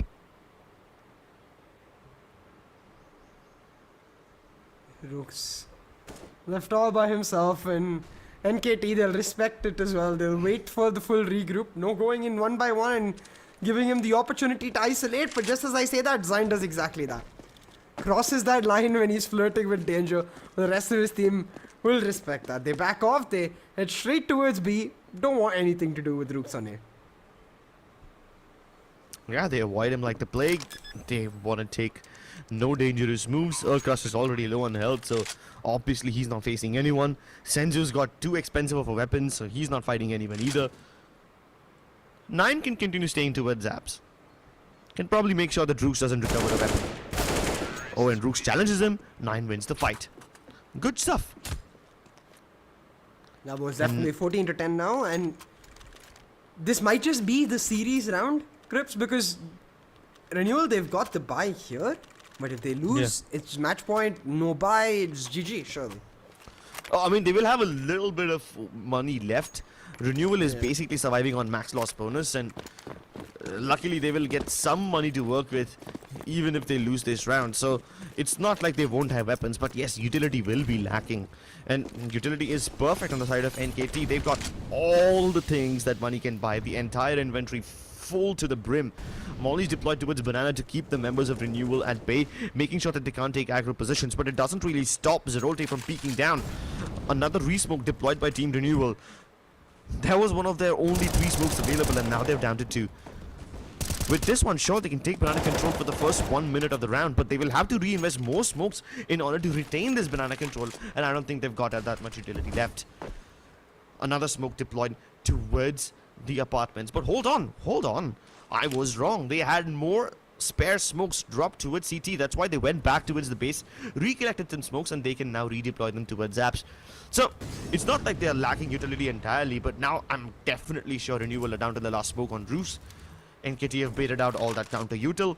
Nothing else is left, and now NKT can move in. But the moment I say that, Mick is able to get a kill onto Urkast. Now that could be a crucial one, but NKT can still group up and start hitting the B side. Lovely pick off from Senzu, and now the B side lies in the hands of just one man. Zerolte has a massive responsibility on his shoulders, but will Bentet even let him keep his head on the shoulders, or will he blow it clean off?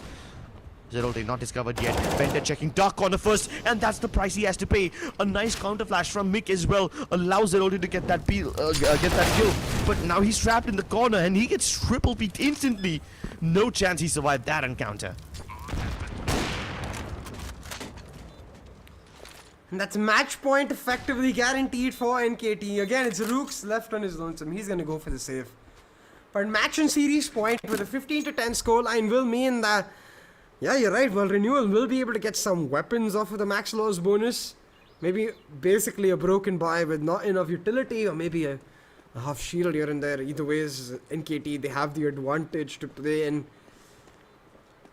those last 6 to 7 rounds. With that advantage, they look nigh unstoppable. Methodical as ever. That early utility drain towards Banana is the only standard factor for NKT. They're able to establish themselves towards apps and mid every single time, and then it's just a game of patience. They wait and they wait and they slowly inch their way forward, checking every single angle and almost always picking someone off.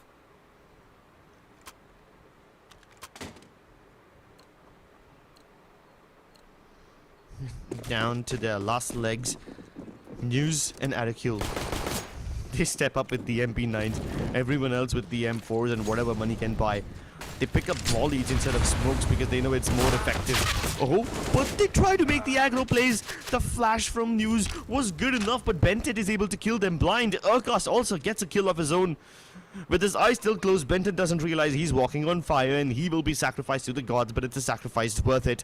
Cyan, he's able to get a kill on the groups as well, and now that NKT have all the kills in the world, they can do whatever they want, unless Mick has something to say about it. But Urkas will shut him up before he can open his mouth. Team NKT win the series. They were able to chain together the 6 rounds in a row from a 10-10 scoreline to 6 rounds all the way to the finish line. NKT show them who's the boss. Exactly, and basically with that matchup, right, secure their spot on top of the group, come out unscathed from the group stage, though they have definitely taken a little bit of a fright, because Renewal, they were able to give them a tight fight and stood strong against the might of NKT, taking away Ancient as well. I think it just comes down to the slightly more bit of experience that NKT has and the ability to stay calm under utmost pressure, and that's exactly what they did towards the latter half of that final map, just playing it methodically, just cleaning up every single mistake or play that Renewal wanted to make, and it just felt like Renewal again and again were getting denied more than really getting oppressed.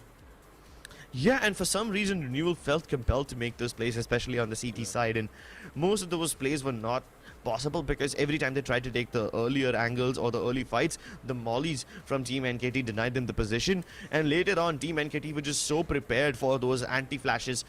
They, like, the early fights never really went in the favor of Team Renewal, that's why. NKT, on the other hand, they were able to change up the pace so many times. You saw them creep up, and every time NKT lost one man, Renewal found themselves at a man advantage. Renewal did the right thing by falling back and, you know, giving up a little map control. They have no reason to play more aggressively, and NKT exploit that. They creep in silently, and then they hit you out of nowhere. And of course, they will never have the information that way. Plus, the amount of eco rounds that NKT were able to win, absolutely mind-blowing.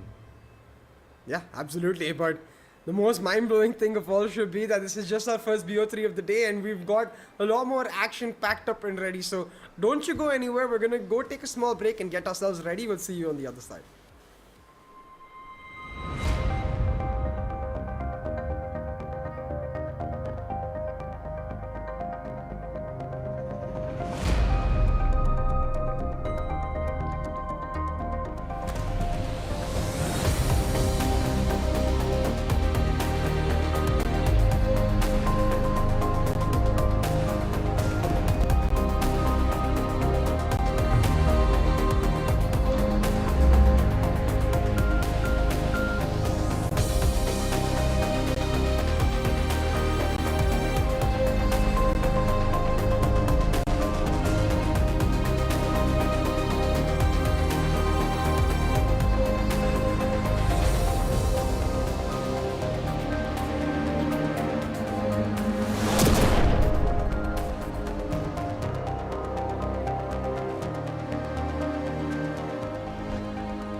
Good evening, ladies and gentlemen, and welcome to the Skyesports Championship 4.2 presented by AMD with Logitech G as our gaming partner and Fanclash as our official esports fantasy partner, which you can play in the app. So download that in the link below.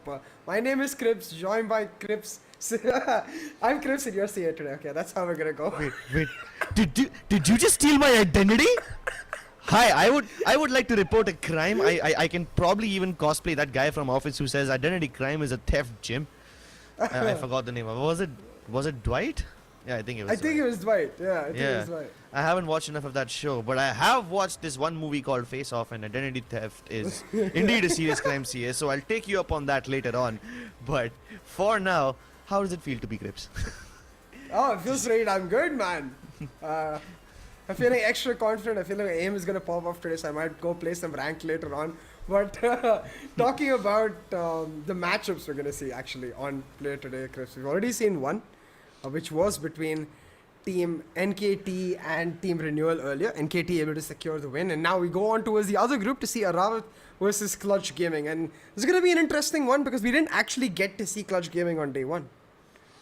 Yeah, unfortunately, they were supposed to fight Nexka Gaming on day one, but we couldn't get to see that match. Don't worry, for all of you guys who are still waiting for that game, it will be shown. We'll tell you exactly when. If you want more details on that, go ahead and follow Skyesports on our social media handles, and you will be able to find all the details on that tournament over there on the social media. For now, it's Team ARAVT versus Clutch Gaming, and we've seen Team ARAVT play before. Clutch Gaming, this will be our first time seeing them in the tournament. Let's take a look at the map V2 and see where these teams will be fighting. Ooh, we got Ancient coming in instantly, and Oji was talking about how this is turning into Skyesports Ancient Championship, and it certainly does look like the case. But an overpass coming through, and that's at least the first for me. Yeah. Lovely pick by Overpass. I'm really excited to see Overpass in this tournament because I haven't really seen it yet. We've seen way too much Ancient. It really does surprise me though that ARAVT will just ban Vertigo straight away, but let Nuke float around. I mean, both of them are equally difficult maps with the same amount of verticality, so if they're comfortable with one, they should be comfortable with the other one as well. I think with them letting Nuke float, they must have a strong T side in order to let that happen.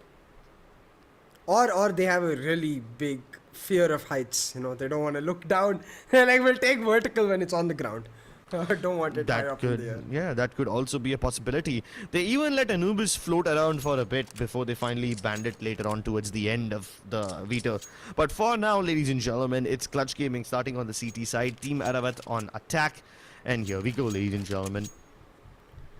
What we saw earlier today on Ancient was very drastically different style where the defense almost always prioritize mid, but we saw NKT actually rather just stack up one area of the site with mid and play the other on retake. I think we're going to see something similar here from Clutch Gaming on CT. Be completely left for the retake while the Robert side is forced it down mid, heading through into this three-man stack, and they try to mow them down, but the crossfire comes up clutch. They find two, but Cloudin with the double trade. That's huge because now they've got mid access for an even trade. Oh, but the trades are just going in the favor of Clutch Gaming so half. Tamarita, always so precise. Now looping in from Donut. Bomb dropped across the other side, and he's just gonna walk right around Fury. Shoot him in the back of his head, and even though Fury thought he was safe, you gotta check every corner twice. Clutch Gaming off to a rampant start here in the first round of this half and first map really. I think showing us the pace with which they intend to play and shut down ARAVT. And talking about the team on our T side right here, I think one thing is very important to note. Like, I saw you guys cast it yesterday. They pulled off a phenomenal map, and I think showed us the caliber they have available. But for Clutch Gaming, it's all about showing up. They had to wait a few days to get a match of their own, and now it was a good start. ARAVT pushing in on the eco though, managed to get a few back. Whoa, lovely. What a blitzkrieg attack towards the A side. They basically overrun mid and take control of Donut. Even though Clutch Gaming were playing it a little more passively and was supposed to be able to hold the angles well, ARAVT win the fights. They even negate a pick towards A main. At this point, they've recovered the weapons, and the M4 should help them win, but IZR recovers it just in the nick of time. It still doesn't help Clutch Gaming though, because they don't have the man advantage, and the remaining members of ARAVT have all the health in the world. They've even got the bomb on their backs, and it's going down towards the B side. At the same time, take a look at Fury. He's about to reach the perfect position for a backstab. I do not think that they're going to check this angle. Oh, forget that. Forget checking. They won't even try to go for this one. Clutch Gaming decide to save their M4s for the next round. Yeah, and ARAVT immediately bouncing back, and rapidly so here, Crips. And I think the first few rounds setting the pace for us, at least, in the way this matchup and potentially even series is going to go extremely quick by either of these teams. No hesitations, no second decisions. It's coming down purely to execution. And with the 1-1 scoreline on board, I think both of the teams ready to play. It's going to come down to then adaptability. Still holding on to those rifles is key, but a slight whiff, and that's a huge weapon down. Yep. That's Yeah, that's definitely gonna hurt. So many weapons downed by the hands of Team ARAVT. Clutch Gaming lose a lot in value. At least Team ARAVT were only able to recover one M4 out of this one. I mean, it didn't really matter because they would have had the money to purchase all the AKs in the world they needed regardless. But still, minimizing losses is a priority for Clutch Gaming right now. ARAVT this time, a different approach. They take mid with the same ferocity, but instead of going towards Donut, they've only left control mat towards Pit. And this should be a crucial position for him. Cloudon, on the other hand, kills an overextending IZR who just got plucked through the smoke. Fury as well, just bulldozing his way through the side entrance, and they've taken control of B.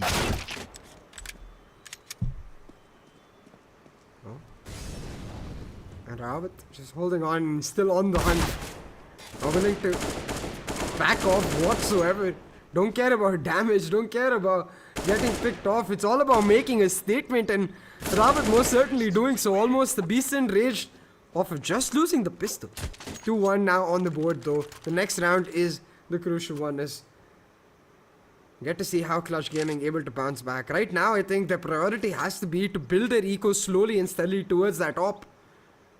Maybe that can be the key to just slowing down ARAVT, because on this D side ARAVT are looking like a force unstoppable with the pace at which they're playing these rounds. Oh, definitely they could be an unstoppable force, especially in this round when Clutch Gaming don't have any weaponry to pose a threat. They go for a 4-stack towards the B side instead, which is honestly a fair call given the situation. take all the crossfires they can get, pick up all the AKs that they are able to get their hands on, and that should be a good enough round for now. Molly's cleared out Pillar, but this boost could be a decisive kill. They haven't really checked for that boost, and 910 is able to get away with one. Even falls back just in time to retain the man advantage. Cool, of course, healthy as a bat, cool as a cucumber, is able to get so many people down until Hasteka finally buries him 6 feet under. 2 losses taken by Team ARAVT. Can they minimize it after this one? Oh my god, they're losing numbers like flies. Stardust also very low on HP, but if he gets a single more kill, that should be enough. Hey, I would still say 3 kills in an eco round like this is a big enough win. Yeah. Unfortunately for Team Clutch Gaming, the economy is always a little more forgiving on the attacking side. So while Clutch Gaming will still have to reinvest in their armor and the diffuse kits and everything, ARAVT don't need to do any of that. They can purchase all the utility in the world, and they've got everything they need. Talking about investment in utility, though, that glass cannon operator from 910. Yeah. Apologies. But no utility, no shield, nothing. It's just that op. Just that singular weapon to try and do damage for ARAVT. They're not even going to give him a moment. They rush down mid. They've pushed all the way into connector, and that's suddenly the rotation's in trouble for Hasteka. He alleviates some of that pressure, shuts down control man. And now ARAVT, they have to make a choice. To double down on this B side or to back right up, and double down seems to be the choice with the late lurk coming in from connector. It's all about that mid presence, and just as he hears one going through, he tries to switch for Hasteka. He shuts down. Cool. Yeah, Hasteka with 2 big kills in this round. The first pick, of course, it was impressive, but him shutting down Kulas on that lurk was even more incredible. And that was so important too. Without that, the AWPer on Glass Cannon would have been left so unprotected. At this point, the AWP can continue holding down B ramps while everyone else repositions accordingly. A has been left relatively defenseless, but that's by design, because all the players who are defending the A side can easily fall back into Donut, where there's no T presence at all. Stardust, ready, waiting. He hears them try to boost up towards the A main region, ready for the double peek, but can't win the duel. Cloudin's able to get that kill. Hasteka once again delivering. He's picked up so many kills in this round alone.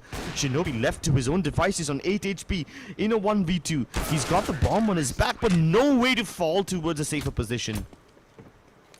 And Hasteka with the 5k through that round.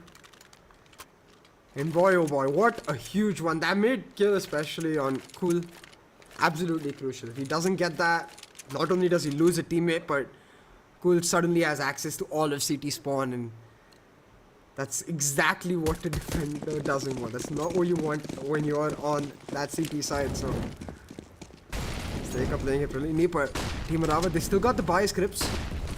2-3 on board, and ARAVT will look to make a mark here. They have slowed down though, so definitely respect given here for Clutch Gaming, who've gotten aggressive themselves, taken mid control. Yeah, and after taking all that mid control, they've already stationed themselves up towards Xbox.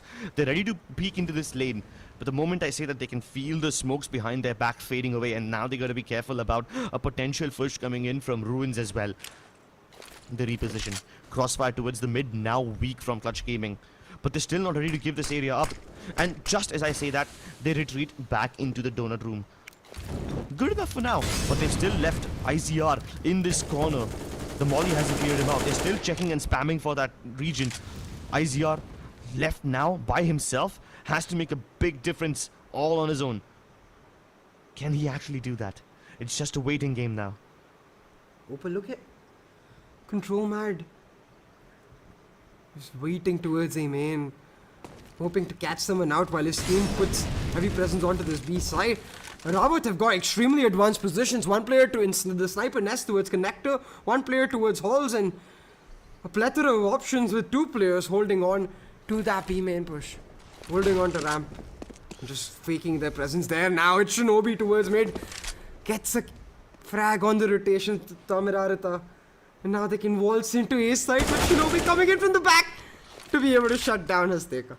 Hasteka was so crucial in shutting down the lurks in the previous few rounds, but this time it's Shinobi who strikes from the shadows, and no one can stop his lurk. His teammates overwhelm the A sites with superior numbers, and even though 9-10 is available here with the operator getting all the kills that he can, it won't be enough. He can get all the consolation frags he wants, but he will not get the round, and he won't even get to save the op for the next round.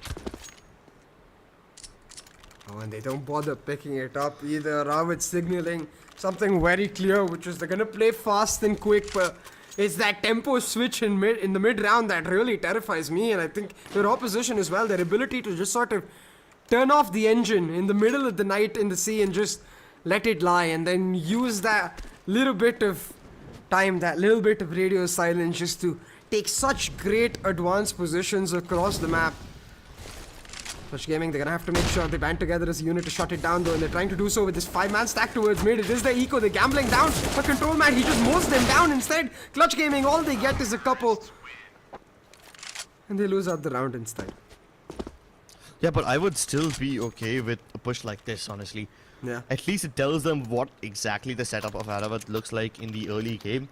They needed to find out whether they all just come in via ruins or whether they have someone coming in early from B main towards the bottom of Xbox as well. And with this default now just, figured out, they know for a fact that ARAVT will by default take more time to come towards mid if they want to take it from the lane or from near the dark room region. Oh, but this time Team ARAVT have nothing to do with mid. They don't even want to take control towards B main. They've left one lurker. Meanwhile, everyone else just bolts down the corridors of B main and they take control of the site. And instead of going to its CT, they all just retake control of Donut because it's ARAVT who figured out that Clutch Gaming like playing this region and they like falling back over here towards Donut every time they're in trouble. They identify the weaknesses, they strike the weakest link, and with this it's IZR trying to strike everyone down. He's successful with 3, Control Man's down to 5 HP, and this is a very doable clutch. If IZR pulls this off with the remaining 46 HP he's had, he will have pulled off the best ace clutch of this tournament so far. Not too much time left. He has a defuse kit. Attempts the ninja, can hear one behind him. The Molotov should be able to hold back Kulas, but he pushes right through the fire and the flames, and Control Man peppers IZR through the smoke. The stage definitely set off for IZR, but the odds one too many stacked against him. And ARAVT, they hold strong. They shut them down. 6-2 now on the board, and that pace very much apparent. What I love is their capability to acknowledge that their presence mostly has been towards mid and B towards this game. But that one round where they were able to get the look through, connected, and then get into A site, gave them the information to be able to then execute this A hit here. So ARAVT very much staying aware of the way Clutch Gaming are trying to adapt, the way Clutch Gaming are moving around their setups, and they're able to find chinks in their armor again and again, just poking and prodding till they're able to force their way through in certain rounds. It looks like might be the case once again. Maybe all of them headed towards the B side. Running away with a massive lead. And unfortunately, Clutch Gaming can't really do much but go on an eco once again. Armor purchased by IZR and Tamarita, and that's all she wrote for him. But again, that armor won't really help you much when Clouden shoots you in the head like that. Oh, double peek attempted by Clutch Gaming once again, but no results whatsoever. ICR also falls. This seems like this round is done and dusted already. The 2 remaining players of Clutch Gaming have absolutely no trade potential. I mean, forget trading. ARAVT haven't even taken a single casualty yet. And the moment I say that, Stardust blows Clouden. He was bunny hopping his way into mid, and Stardust is able to pluck him off the sky. Flash easily dodged. Will Shinobi challenge? Of course he will. Won't let anyone get away with their stolen AKs. It's like that old, I think one of the oldest console games ever. Duck Hunt. Do you know? Yeah. Have you ever played Duck Hunt? Yeah, I've like played Bunny Duck Hunt Hunt. instead. Yeah, we've seen that a couple of times. I believe it was Anubis we were casting the other day when one guy just jumped off of the bridge, and while he was mid-air he got shot down. Yeah, that was a in the head, true no Duck less. Hunt. Yeah, that was a true Duck Hunt moment. I hope we get to see that soon. I mean, not in this game because Anubis isn't there, but 9-10 still has some amazing things to do. Playing the deeper angle towards Temple, he's just making sure that nobody can cross the bigger box. This will force ARAVT to plant towards Triple, where now his teammates lie in wait.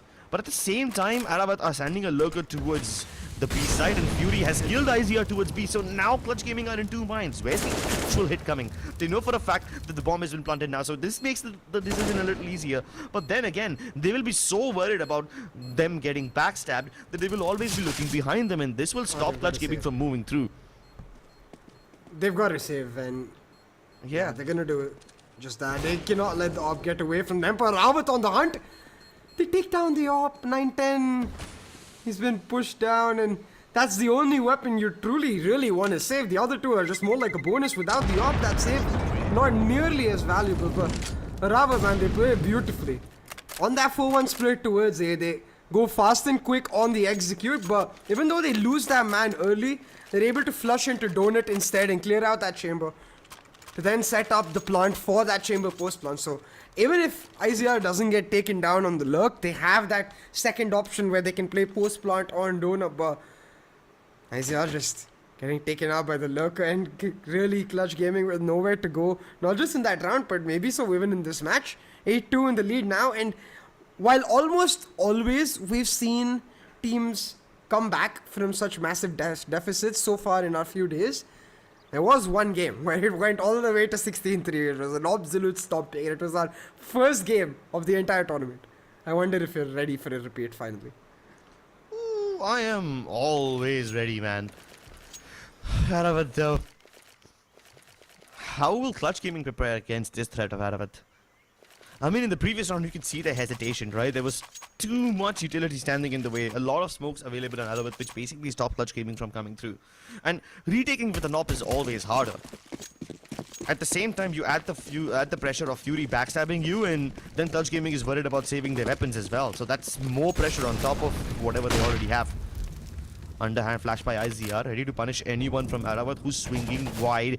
But instead of swinging, they just try to creep in slowly and steadily. Tamarita is present towards the lamp room, ready to shut them down, but his presence has gone undetected so far.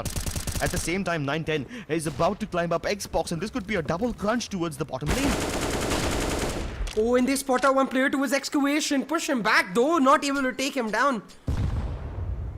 Tamirarita, he's gonna have to back off. Him being able to escape has ensured that the backup truly has come through, but they're questioning themselves. They're wondering if it's actually this B site, and in that moment they look for the information. Cool, he shuts them down. Bomb though, still very much in the distance. They're gonna have to hold down the site to make sure they have the time for a 3-man stack ready. A fast retake could be on the cards. Yeah. In fact, Clutch Gaming are already preparing for the retake before the bomb can even go down. This stack towards this could be crucial, and 9-10 is able to spray Fury down. He could have gotten away with the double because even Shinobi was trying to fall back inside.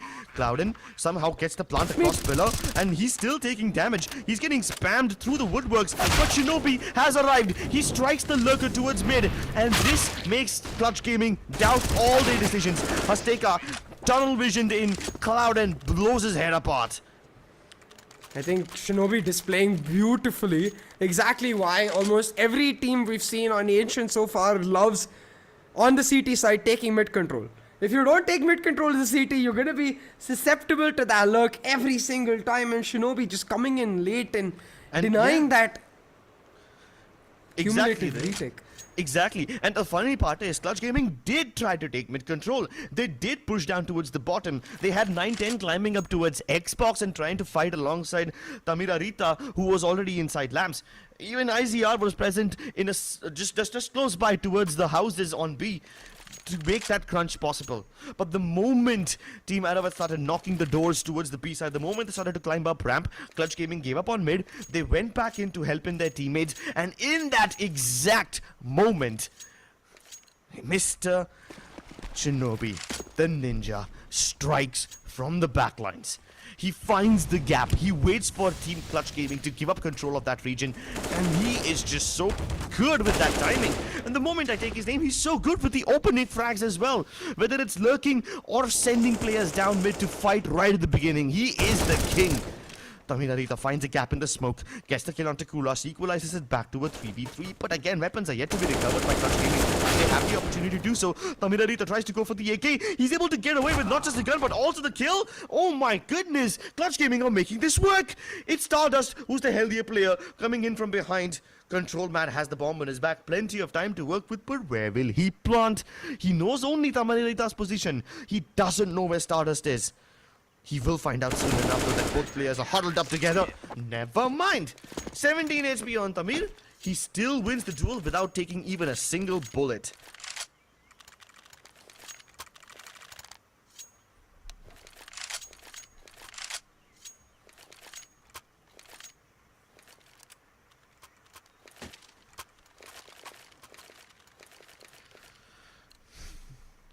What a round from Clutch Gaming. They desperately needed this one. And for it to come down to the heroics of Tamir, it just is so iconic. That position towards Lamp. Incredibly played by him. Look at this time though, ARAVT there. Heavy stacking it towards his B side. They just want to execute and will be able to do so without much fight. Isaiah though does get one. Gets traded out immediately, and that's the sniper. The plant now done. They haven't really pushed into the dark or the excavation, and that sets up for an easy retake for Clutch Gaming. But you can see the post plant very much focused around that back alley, trying to play contact off the player in sight, waiting for Clutch Gaming to make that first move. And here is Clutch Gaming trying to make that move. Tamir trying to battle out of this corner, and he's cleared out Ninja as well. Now he realizes the only players left must be towards shot, and he's cornered Shinobi. That's the end of him. And a beautifully executed retake from Clutch Gaming. Now starting to come into their own. They're recovering some of that mojo. They're feeling themselves, and it's much, much better than what we saw in the early parts of the half. Now, that's easily forgivable as long as they're able to get their engines running, as long as they're able to really pick up the momentum with these few rounds and make sure that ARAVT feels the pain. Because in terms of economy, ARAVT have got money for days. So they've got at least a couple more rounds in the bag, and this time, split up, focus on denying that mid-presence, and they do exactly so. Shinobi has to hold on to his play and does that. Takes the Husk taker and denies that mid-hold. Now they can just back off, play it safe, wait for an overpeak before executing for sight, because they've got time for days. Oh, 9-10. He can feel the danger. He can feel his spidey senses tingling. As soon as the smokes fade, he realizes he's not safe towards Xbox, decides to fall back towards Pit instead. But now, the moment I say that, Clutch Gaming triple up on mid. They've got Pit under control. They're trying to retake control of Xbox and make sure nobody comes in from ruins. At the same time, Tamirarita strikes. Of course he does. Climbs up Xbox, takes Clouden down, retakes control of Lamp Room as well, clearing out every single thing. But little do they know that the B site has already been breached. Now the big problem over here is the bomb is all by itself. So in case it gets cut loose, there's nothing that ARAVT can do to recover it. And they're getting kills every single place. Shinobi kills one towards B, the bottom. And at the same time, they lose a player towards mid. So this is just all over the place. Clutch Gaming must be so confused about ARAVT's moves right now. But ARAVT somehow find a way to recover. Yeah, spread thinner, nice. ARAVT were open to the possibilities of those duos going wrong, but they hold down the fort, they pick them off, and just like that, get the round. I have to say, though, very risky, because when they're spread that thin, even if one duo goes differently for Clutch Gaming, suddenly the possibility of a retake exists onto a side without much of a post-block.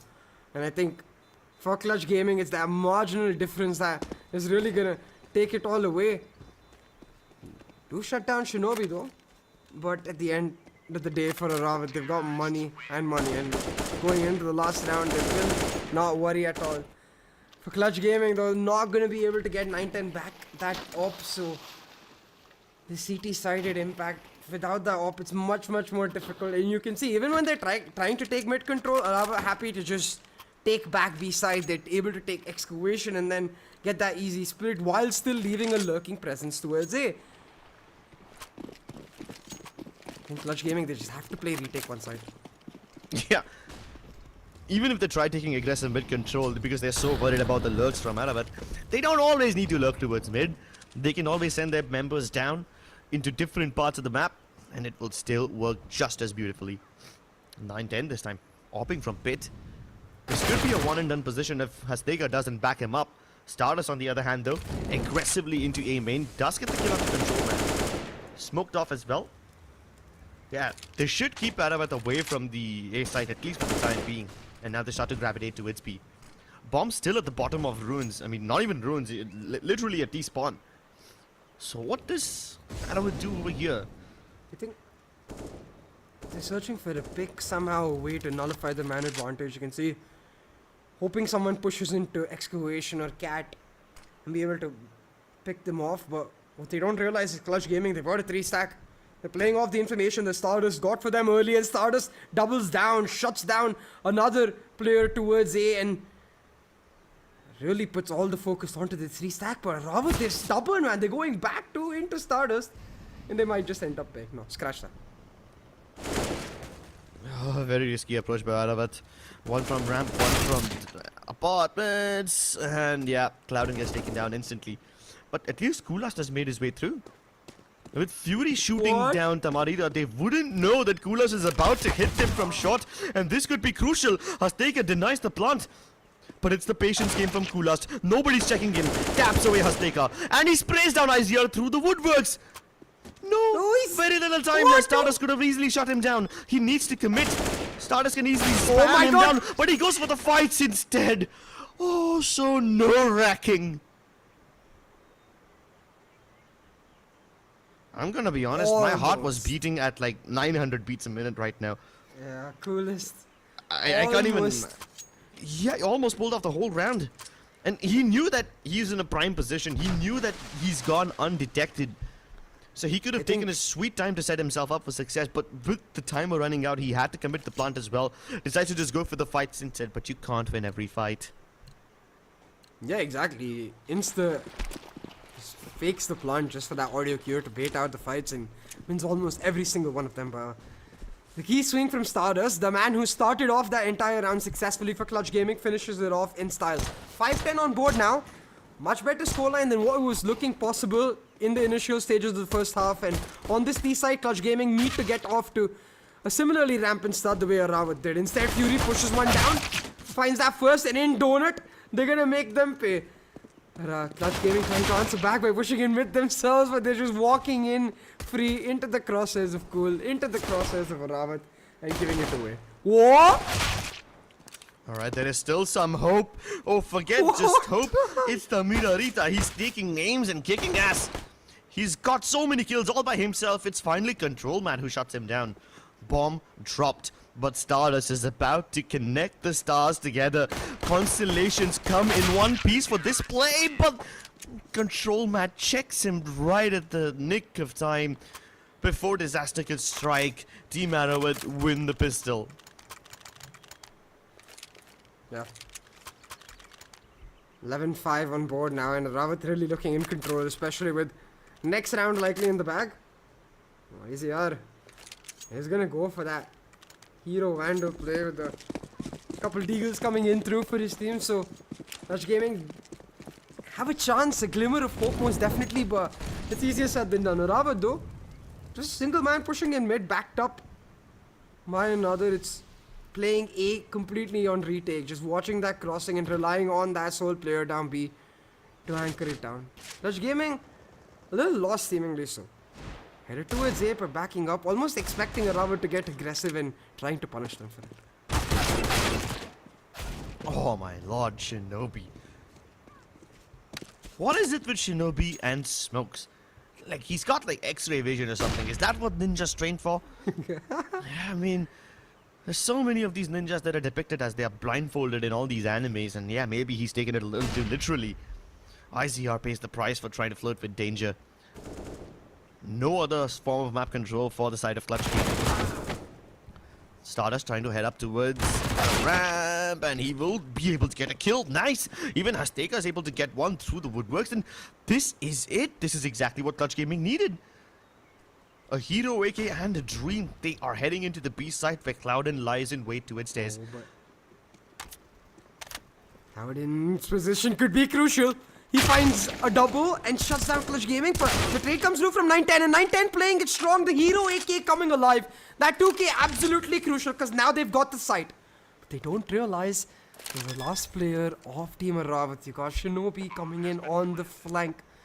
On the backstab, lurking his way up. He's going to be able to isolate the fight. Finds the first, but not able to shut him down because it is the AK. 910 coming up huge to get Clutch Gaming that round. Every single important frag picked up by 910, the hero of this round, destroying whatever momentum that ARAVT had built up for themselves in the pistol round. And with this eco round victory, Clutch Gaming can actually start mounting a comeback. Sure, they will be able to get this round because they've got the weaponry advantage, but they might even be able to string together the next one after this. It's not just an 11-7 on the boards, a possibility of 11-8 now is up for grabs. But the question is, can Clutch Gaming grab that opportunity with both hands and not let it go? Fury says no, pushes all the way to the bottom of Xbox, just so precise. He swings like a madman, gets the kill on Stardust and falls back as well. Luckily, weapon not recovered yet. ARAVT now giving into the read, expecting an hit towards this ace site in their lead. Absolutely right. Clutch Gaming ready for the execute, gonna try to push their way in, but ARAVT just back off.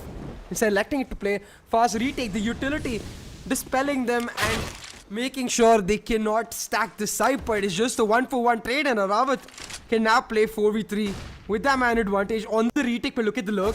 Azteca coming in from Donut. He's going to be able to shut down one arm of that retake, and just like that, alleviate some pressure off of Clutch Gaming. Now they've got the time to back right up. Instead, they're choosing to force it down just this side. They want it right here, right now, on A side. Yep, no backup policy. Their backup policy is enforcing plan A. And they go right for it. Azteca's able to find an opening. Cloudin gets sprayed down. Ulas tries to make a play through the boxes, and he's able to get a kill right across the board. He even falls back into the smoke. No! A team kill from IZR. That's a crucial mistake. Oh my, he recovers it by killing Cool. But this game's so close to disaster. He was 7 HP, IZR. Yeah. Imagine what the situation would have been if the team kill came through and then IZR was actually not able to finish the round. It would have been disastrous. Yeah, IZR says, I want a clutch highlight reel. You must die, teammate. I'm sorry. A sacrifice to the gods to complete the clutch. Yeah, why not? You will Always be worth remembered it. in the description of my YouTube channel.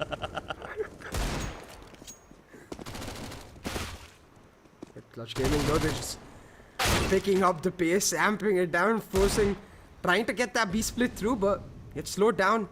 Cloudin holding on to the site. He's picked off one, but has to cover way too many angles, surely to get more down. That's exactly what comes through. Just like that, Clutch Gaming, they have access to that B site, and a simple enough round. Like you said, getting that last round was effectively access to 11-8, so Clutch Gaming now on the way to mounting a comeback. Just got to make sure they don't give away more weapons in this round. Try to build up their economy. Oh. Yeah, even if they lose the weapons, it's only the weapons that they lose. They still keep the more expensive weapons in their arms, take it forward into the next round. So, yeah, it's not too much economic damage dealt by a Team ARAVT, and Clutch Gaming, like we predicted, the possibility of an 11-8 has now come to fruit. Can ARAVT stop them right here and now? Surviving on a 3-point loss bonus. If they lose this one, they go into max loss bonus, which means they can keep affording weapon, but that economic hell of not having utility will be what ARAVT will be trapped in. They need to make some bold moves. And they do that by completely abandoning the A side. They double up towards B. They even take fights towards mid. Shinobi's able to get one from pit, and he's got his teammate backing him up from red. Inside, ARAVT, they're holding it down. They've denied complete access to that B side. Their read coming up huge as they're able to mow Clutch Gaming down. And now 910 and IZR with an impossible task, especially with that op in hand, in Fury holding it down in this close angle. He's gonna finish them off of their back, but the white swing comes through, and IZR, he finds one. 2v4 much easier, especially with Cloudin and Shinobi with such low health bars, but they're not expecting that peak from the dark. And Cool still on site. He shuts them down. Surely 9-10 just goes for the save. I guess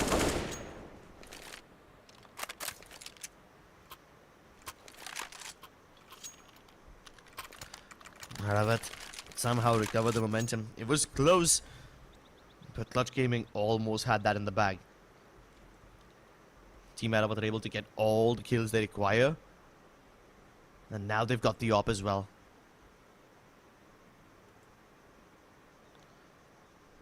Let's see if this op can pay off dividends.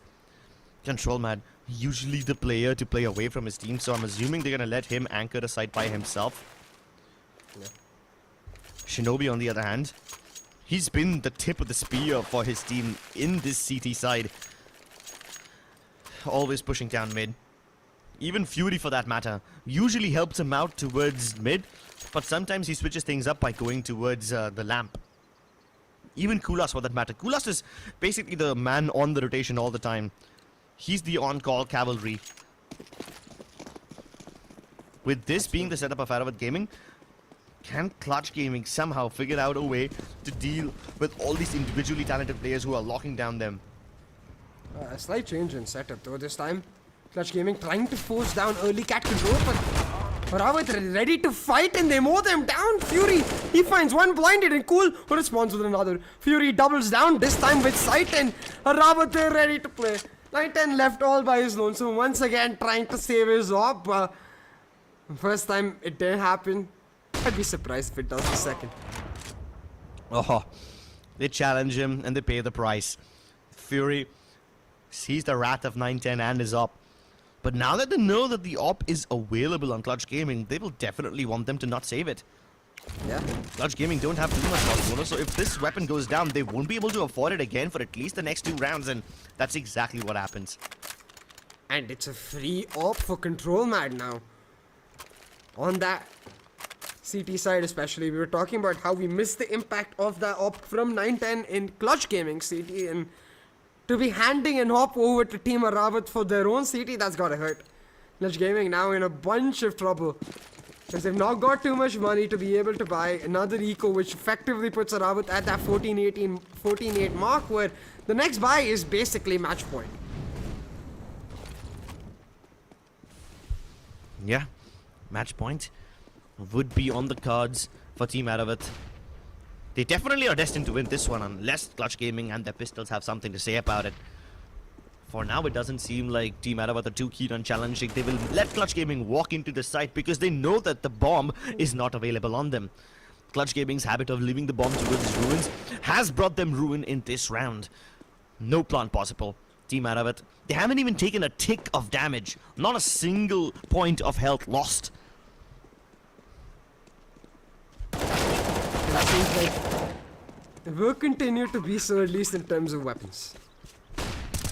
Shinobi shuts one down, leaving Tamirarita last man standing. He's able to at least get the plant, so somewhat of a silver lining, but that's all it's going to be as ARAVT pick up 14. And I really like the fact that Clutch Gaming tried to at least challenge the A side to learn more about ARAVT's setup, because they've been playing A on effective retake for so long, where they hold on to Donut and they hold on to the op all the way towards CT, just marking crossing basically.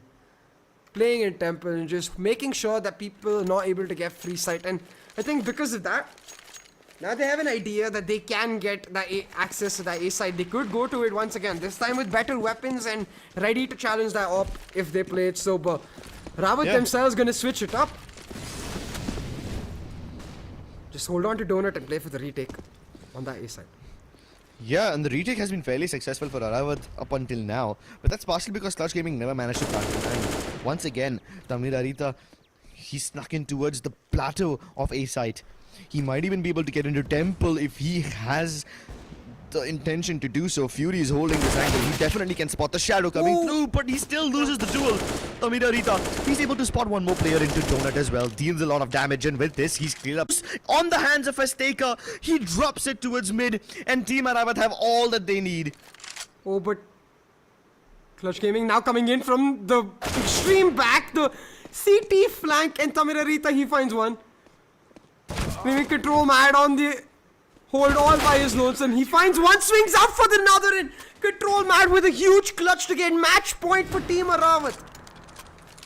And man, the way that round started, it didn't look like it would go right. ARAVT causing so much havoc, but Shinobi dutifully holding on to lower mid, marking that angle, finding a crucial 2K. A crucial one at that. Yes, you're right. Team ARAVT somehow have this sixth sense about where the bomb is. They literally do not care if ARAVT walks into A. They don't give a damn if Stardust has control of B. They knew exactly where the bomb is, and they hunker down on it. Rain down all sorts of utility and hell upon the bomb carrier, and that is the way they confirm the victory. And Shinobi is just so deadly yet again. From a similar position, gets the opening frag once more. Cool, he's able to spray down IZR. Absolutely no redemption for Clutch Gaming over here. Yuri walks right out of houses. He's able to get one before Hasteka and ARAVT finally shut it down. This finally seems like a round where Clutch Gaming have control of the site and the bomb as well together. And that's why they're able to get a plant after aeons. And they successfully shut down the flank as well, leaving it down to a 1v1 from a 2v3 retake. Control Mad throwing out utility, spotted out by ARAVT, who's electing to just hold an angle. Decides to swing out to Control Mad with the deagle. Walks it down, and that's the exact woohoo of cheer that we're gonna hear in the house of Team ARAVT, because they've secured map 1, the victory for themselves, taking the lead in this series, and in a convincing fashion, no less. What a stylish way to finish things off. A deagle one tap to end the deal, just seal the victory and secure themselves map number 1 of this series. There were so many instances where it seemed like Team Clutch Gaming can actually pull off the win. So many rounds where they were able to get side control, and their intention of lurking towards the extremities of the map was wonderful. But what is the point when ARAVT Gaming can just slice down mid and bisect all their plans in half? Exactly, and I think the only way they could have maybe found an answer to that was recognize that it was almost like ARAVT was giving them area to take, really, right? So you want to try to maybe take that as a 5-man unit and play exclusively on that post plant, because that's the only thing, like you mentioned, that we didn't get to see. We didn't actually get to see the full 5v5 retake of ARAVT, especially towards that A-side challenge. And we'll never know, maybe ARAVT just as good on that setup as they were on that discipline, and especially Shinobi. I have to point out that one player, the sixth sense that he had throughout the T side and the CT to be able to continuously find those impact frags in the round and convert rounds for his team. That's exactly the word I was looking for, the impact frags. Whether it's an opening frag, whether he's flanking, whether he's coming in late as a lurk, or whether he's just simply anchoring his side, you give him any role, any goddamn role, he is perfect on it. Shinobi is definitely the MVP for me in this game, but let's be fair, Team Clutch Gaming had a lot of opportunities that they slept on. Let's hope that they can recover in the next map, and we'll get into the next map after a short break. Don't go anywhere, ladies and gentlemen.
Ladies and gentlemen, welcome back to the Skyesports Championship 4.0.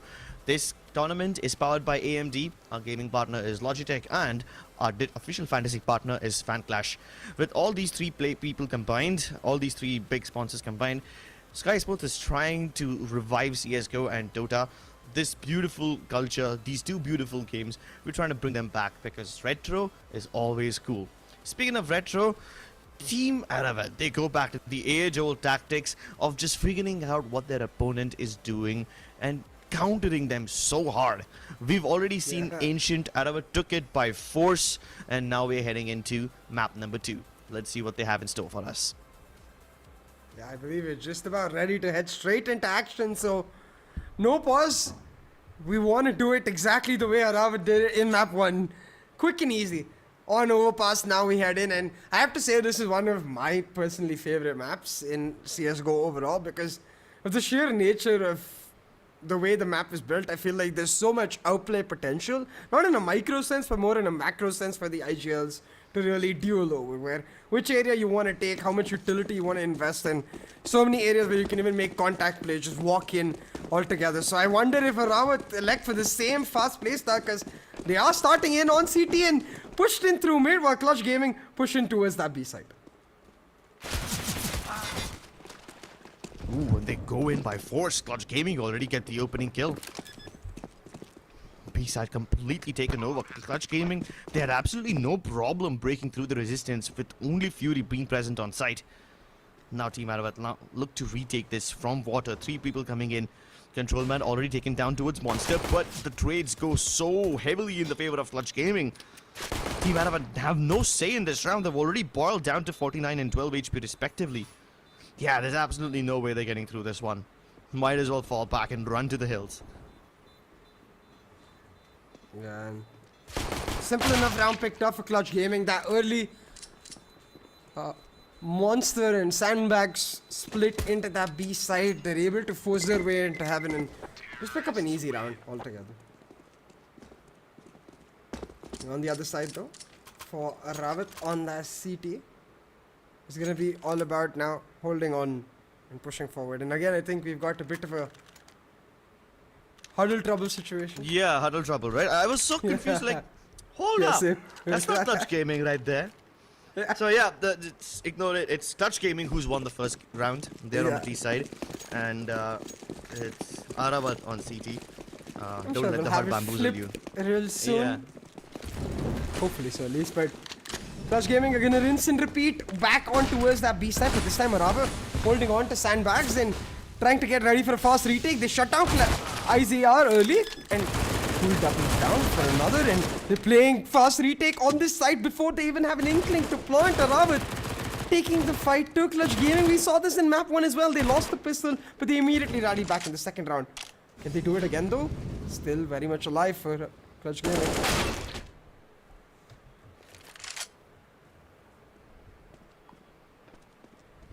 How the turntables.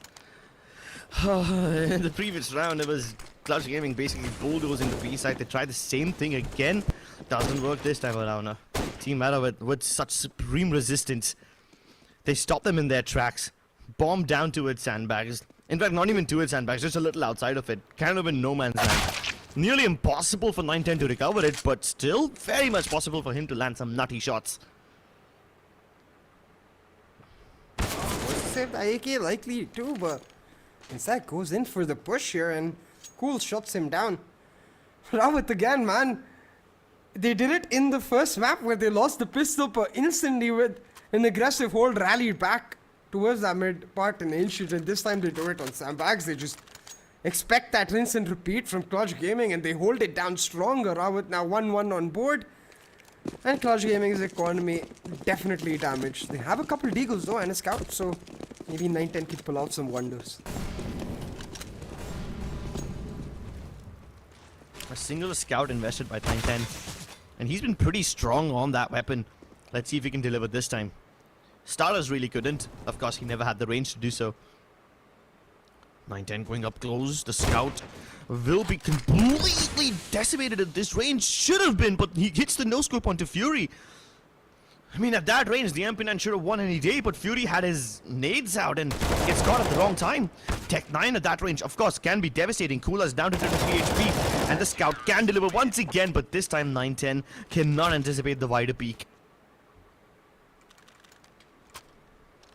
And simply enough, ARAVT pick up a easy next round despite Clutch Gaming's efforts, and a really nice shot from 910.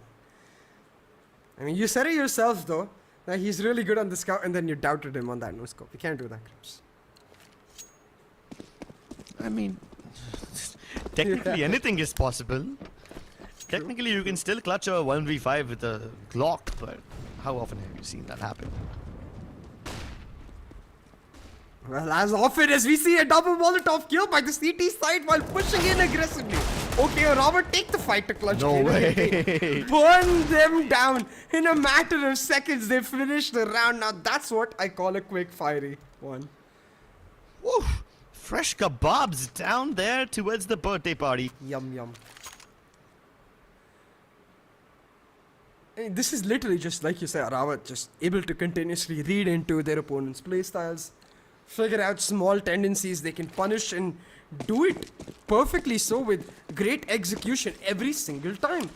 They recognize that early push towards playground, they set up the Molotovs and able to just shut them down again, though they're trying to do that, but this time the contest all the way towards mid here, fighting for water. It's ARAVT once again who find that first blood after an outstanding start, but Stardust, that's one back, stabilized and in toilets. Cool and Fury to pick up one each. ARAVT, they've got the lead back once again. Yeah, they're just winning fights everywhere, whether it's towards the bottom of the monster region, whether it's right at the mouth of Fountain. They've got all the kills they require, but speaking of monster, Stardust has snuck out of it. Fury ready for the trade. The bomb's still yet to make its way inside. And they know exactly where it is. They smoked off the bomb carrier. Sandbags is now covered, shrouded with darkness, and 910 can be the beam of light that Clutch Gaming need. He's got the potential to isolate these 1v1s. Shinobi's all alone on this B site, but the Shinobi was last spotted towards pillar. Will 910 actually clear out this angle? Yes, he can. Gets the kill onto Shinobi, and now he has the chance to plant. Gonna set up the smoke to make sure he doesn't get spammed through if I'm having though. I'm expecting one player there, spots him out, but now able to take him down. Still a decent chunk of damage done, and for 910 it's just a matter of fighting them one by one. He takes out Fury with a clean shot and now knows exactly where the next is, but goes in for the fight, not for the post. Could have waited for Cool to drop down, could have waited for Cool to approach the spike, especially because it's in a somewhat open spot at least. But instead he goes for the fight, and I don't blame him. I can see the confidence oozing in that young lad, and unfortunately this time just not able to find the right. Yeah, man, 910 has been on fire since the last map. In fact, he's the only one on the team getting kills. He's sitting on 8 frags. Yeah. Meanwhile, Tamararita, Hasteka, IZR, all of them have not even gotten a single kill to their name yet. Yeah, that's not gonna feel good. I often say that if I get my pistol right, I'm smashing the map. You know? If you just get a couple of frags in the pistol, you get into this right groove. But whenever you fail in the pistol, whenever you're not able to get an opening frag in the first few rounds, it's like GG. But then again, I am talking about my lobbies. These are pro lobbies, and you can see for sure Clutch Gaming will look to bounce back. But this is the buy. They need to do it here. Instead, they're falling like flies. Oh, no way. They play they play off of each other so well. Opera holding down long by himself. The boost towards the wooden barrier is just so perfect. The moment they try to shoot the wooden barrier, someone out of sandbags peeks out. And if that's not enough, even the connector player was there for backup. Of course, he never needed to do anything. ARAVT are just so good on overpass. Clutch Gaming are just simply being pulled and pushed apart. Yeah. It doesn't really look like Clutch Gaming are able to do much, especially with those 3 players continuously faltering. IZR, Hasteka, Tamirarita, it's sure to get into their minds, right? Like, hey, what are we doing wrong? And rightfully so, a pause called. I think the words have to be, I think we need to calm down. Gents, we need to just focus on the task at hand, and at the end of the day, it's not frags that matter. It's the number of rounds picked up, and as long as you're able to staunch the bleeding that ARAVT has caused, maybe we get a closer one. But we've seen this before in Ancient Crypts. ARAVT, once they get going, it's so hard to stop them. Exactly. And it's not just that they're going on the basis of momentum alone. They're using their tricks. They're playing along with smokes and mirrors, and Clutch Gaming find themselves bamboozled so often. Early utility dump by Clutch Gaming towards... early utility dump by ARAVT towards the bottom of Fountain. But after that, they've fallen back. They give up control of early A shot, and they've gone to its the side rather. In fact, that holds true for both the sides, A and B as well.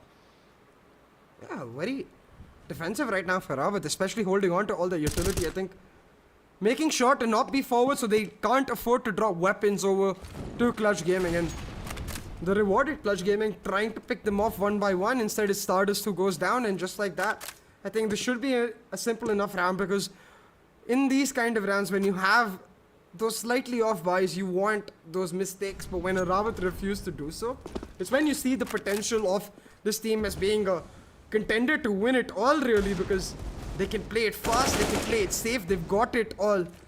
Mistake. He does shut down Shinobi for the instant trade, and now for Clutch Gaming, it's just about trying to get a plant, trying to get some money, but instead they just get bullets in their heads and they get mowed down.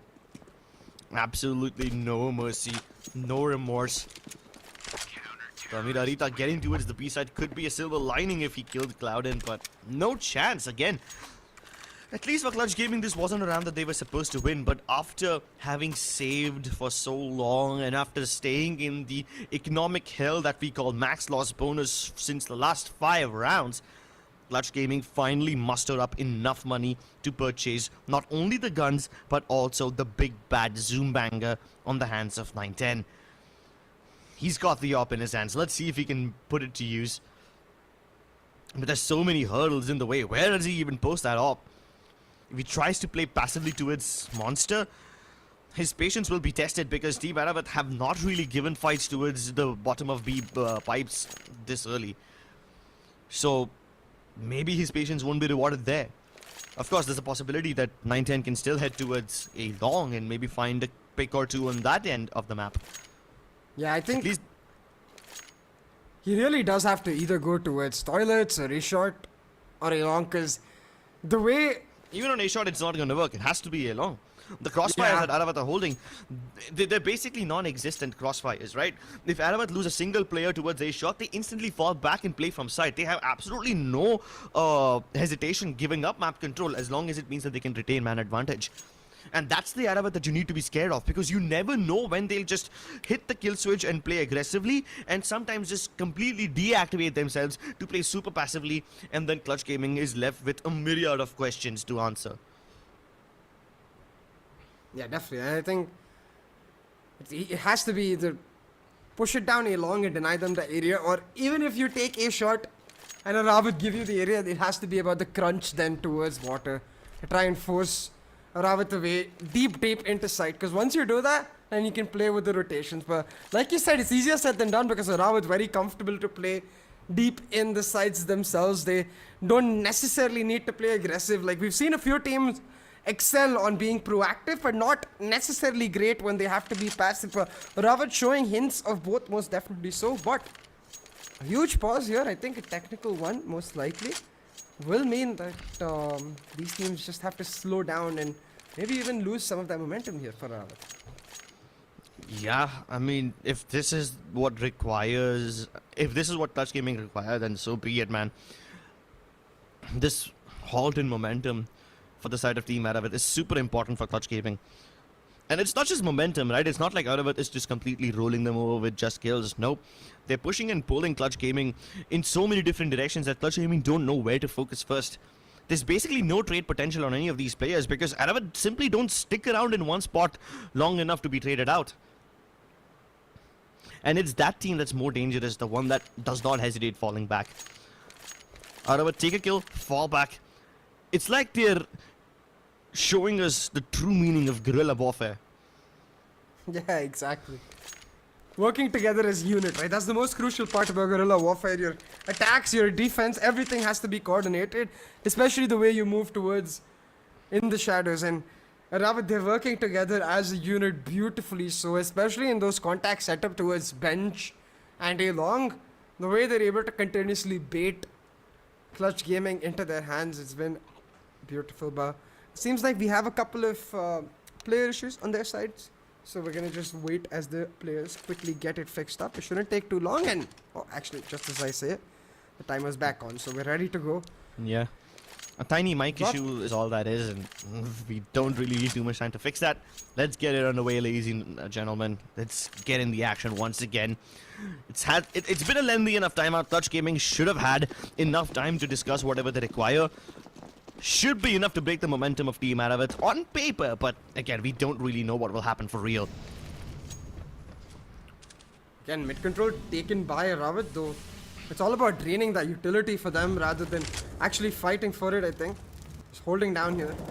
And I get con presence as much as possible while switch off from Clutch Gaming is they focus much more towards short tunnel and they're able to push into water. But ARAVT, they're expecting it. They have a double stack ready. They shut it down. That time, that gain during the timeout used much more effectively by ARAVT. They recognize the likely switch up. They recognize the continuous water presence. And they lay a trap and they wait. Yeah. Even after the trap, at least they're able to deliver the kills. Clutch Gaming get whatever they require. One frag as a CT tries to fall back to its connector. Another one picked off towards Monster by 910. Stardust also delivers on the headshots. And just like that, the B side is liberated. The players in heaven can't really do much because of the cover of smokes. They try to retake control of Graffiti. Team ARAVT are trying to chime back inside, but it's Stardust who can spam them down as they make the crossing. At the same time, somehow Clutch Gaming have not planted the bomb yet, and Kulas is trying to make a play through the smoke. He gets the kill. He falls back as well. Doesn't get traded. No! That's a disaster. It wasn't supposed to happen. He can probably account for one more offer because he can hear the scoping, and he's found 910. No way ARAVT are able to turn that around. Clutch Gaming had everything they required. They were able to trade out, turn it back into a 3v3. They got into the side as well, but the delay in planting is what cost them everything. The smokes were starting to fade out. Coolest decided to go for that ballsy push, and he did not get punished for it.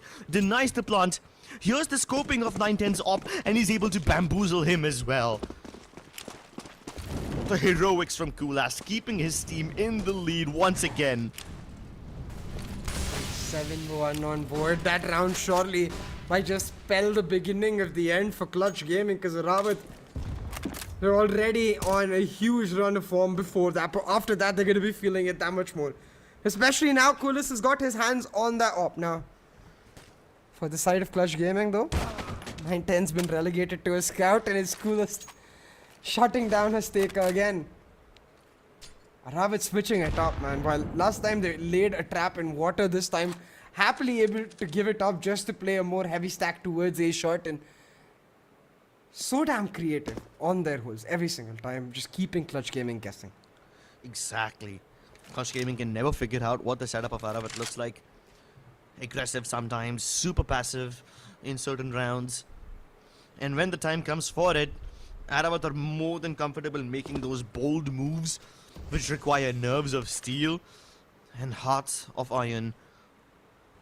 Clutch Gaming now put all their eggs in one basket, heading towards the A side, looking to make a contact play. Not too many smokes left, so they will only be able to figure out one smoke towards the dumpster. Bank left unsmoked, and even the site hasn't really been peppered with utility just yet. The Molotovs don't land in the correct spot. Shinobi has his eyes open, but the flash, it's perfect! And that's all that Stardust needed to get the triple! The heroics from Stardust, keeping his team alive, keeping them in the ace site, secure and safe. Now tucked away under cover, ARAVT have no choice but to call for a save. At 2v4 cannot afford to go for that retake, especially when you have no access to a shot, no access to backside. Clutch Gaming, like you said, perfectly executing the hit onto a site, and suddenly they see hope, they see a glimmer, and they taste the success. And for them, that's going to be crucial, because now they can keep trying to force this A site in different manners, where This time, that presence towards A-long, that contact play, much more slower. They can opt for something much more faster when they've got the utility to boot. For now, though, trying to make sure that they save all their weapons for Clouden gets caught out on the hunt. And that's yet another weapon taken away from ARAVT now. I wonder how ARAVT plan to answer that small bit of weakness exposed towards the A site, where if Clutch Gaming given this space to set up their utility and go for the execute, they've shown they can do it in tremendous fashion.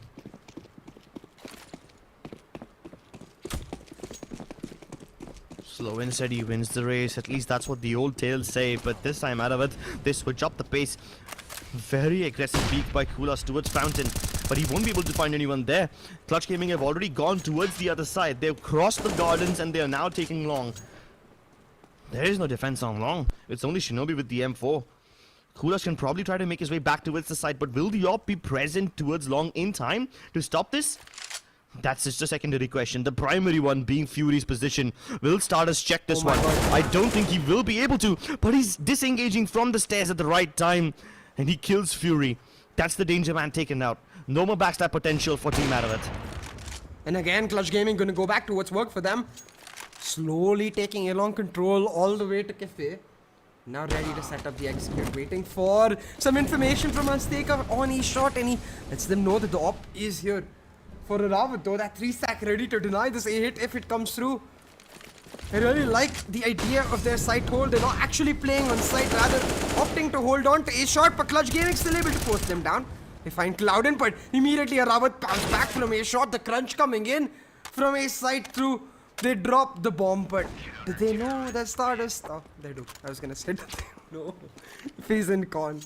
They most certainly do. And the adaptation already, man, they basically just respect the heck out of Clutch Gaming's execute. They're like, if we try to play crossfires on site, we're gonna get flashed out. Just stick to a shot. When they flash and come onto site, we'll retake it back immediately. Yeah, you make it sound so simple, but then again, Clutch Gaming have such a difficult. So simple. That's also true. And Clutch Gaming are not able to deal with this one. They thought they had the advantage when they killed Fury on that backstab, but little did they know that the AWP will pose so much trouble to them. And now, another possible AWP versus AWP battle. It's 9-10 versus Kulas, both staring down at each other. 9-10 might not challenge this one. Might consider repositioning himself and trying to take contact towards connector rather. Utility though, from Team ARAVT, keeping Clutch at bay. Not allowing them to take connector control just yet. Clutch, again, reconsider their options and they try to creep up through water slowly. Opting to go in from sandbags at some point in the next 30 seconds, but I think ARAVT can see this coming from a mile away. This time though, ARAVT, they've played with that op as an anchor on site, allowing them to set themselves up towards this B side, ready for hit. Clouden waiting for exactly that so he can set up the play. And Clutch Gaming doing just that. From water and tracks, they will split, looking to take this B side, but ARAVT ready in the shadows, waiting for the hit, the quick retake again, and it's a matter of dominoes. It's a matter of that first kill for everything to collapse. Clouden finds exactly that, makes it a 2K, and he's able to shut them down. They expected it in every single way. ARAVT are reading Clutch Gaming like a freaking book. Oh. Oh my goodness. ARAVT are not just reading Clutch Gaming like a book, but they are also writing the story. They are the one who hold the pen. They are the one who write their own destiny, and at this point it's just them writing every single round to their name. Have you seen Roadrunner? The old Looney Tunes cartoon? Yeah, so you know how in like Roadrunner sometimes a hand appears out of the air and starts drawing stuff on the cartoon, and the villain, like the coyote, is like, what the heck? It's like that, you know. It's like There was another trying to live. Yeah. There was another cartoon like that, which, I mean, I don't remember the name. I think it was an Indian cartoon. I don't think our audience will understand this, but like it's basically this guy who has a magic pencil. He draws stuff and that stuff becomes, you know, it comes to real life. Yeah. I mean, if ARAVT are building all the tools and drawing out all the plans so well in advance, then Clutch Gaming, they're gonna need some tools of their own. And maybe that tool could be this lurk coming in the form of 9-10, but he's able to catch the anti-lurk. Fury has been shut down on the lurk twice now. Once towards connector, now towards the bottom of stairs. But even after getting the skill, can Clutch Gaming recover? I don't think so. They've lost as taker. Single kill caused such a cascading effect though, where Fury was able to give so much information over to Team ARAVT about the possibilities of Clutch Gaming hitting the A site. Now they have to spread themselves thin. One player towards bank, one player towards bins. They're expecting the hit onto A site, but the bomb making its way towards B. Instead, it's all down to 9-10 to fake it out, and he finds a double, pulls the rotations, and makes sure he's trouble. Cloudin, he stayed, he's trying to anchor down the site, but he will be denied. It's ARAVT to make sure they get the plant down, and Clutch Gaming with a huge round, all of the back of that one kill on Fury. Oh, but wait, Control Man, he's found a crucial double. 1v1 now. Does the plant open for this sandbag spot, and he's able to smoke it out. Making sure that from neither angle he gets spotted out. Now trying to stick the defuse, and we've seen the ninja one too many times today, but it's an easy open plant. Skyesports able to just get the spray and get the round. 2 more rounds left. Now, luckily for Clutch Gaming, they're in a situation where economy will not be a bother to them. They're going to be surviving on max loss bonus, even if they lose this one. And if they win, well, then it's all the better. ARAVT, on the other hand, they're starting to run out of money. I mean, they can afford weapons in the next round as well, regardless of the outcome of this round. But, yeah, it's just down to tatters. So at least none of these teams have to worry too much about economy right now, unless they go for a complete breakdown. Once again, a slow start for Clutch Gaming. Try to make contact towards sandbags and water, like they always do, but this time, Fury gets sprayed down. He didn't even try to do much. He was only holding connector. He didn't even try to go for those aggro positions this time around, but still, the punish comes through. Yeah, they're just expecting him to be aggressive on the push in and take up the area towards Playground and Fountain, and every single time they're able to shut him down. Hasteka with yet another in ARAVT. They're getting picked off, not similar to what we've seen from them before. It's almost like they're unraveling with the confidence of having such a massive lead. Letting the pedal off the metal and relaxing almost, assuming they're gonna secure this one, but Clutch Gaming ensure that it's not gonna be just that easy. They're fighting back strong and being very patient, despite the man advantage, Crips, waiting for ARAVT to get more aggressive, but they're running out of time.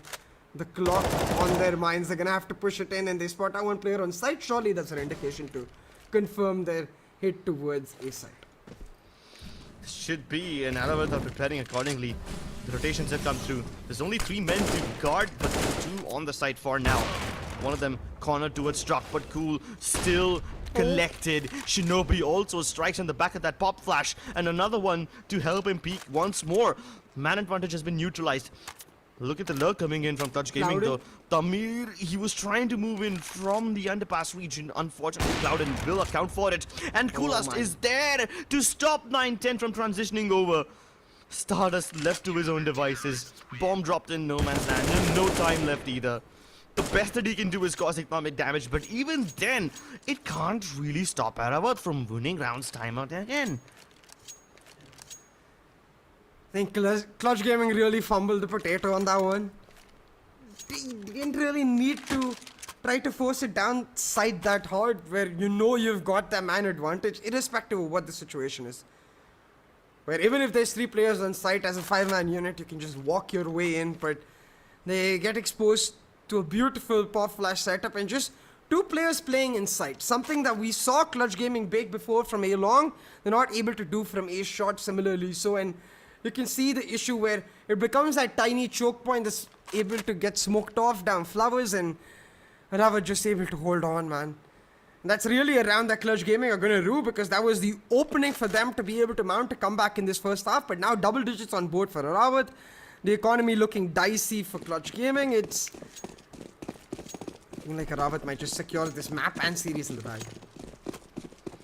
It's Not over until the fat lady sings here. There's still some hope.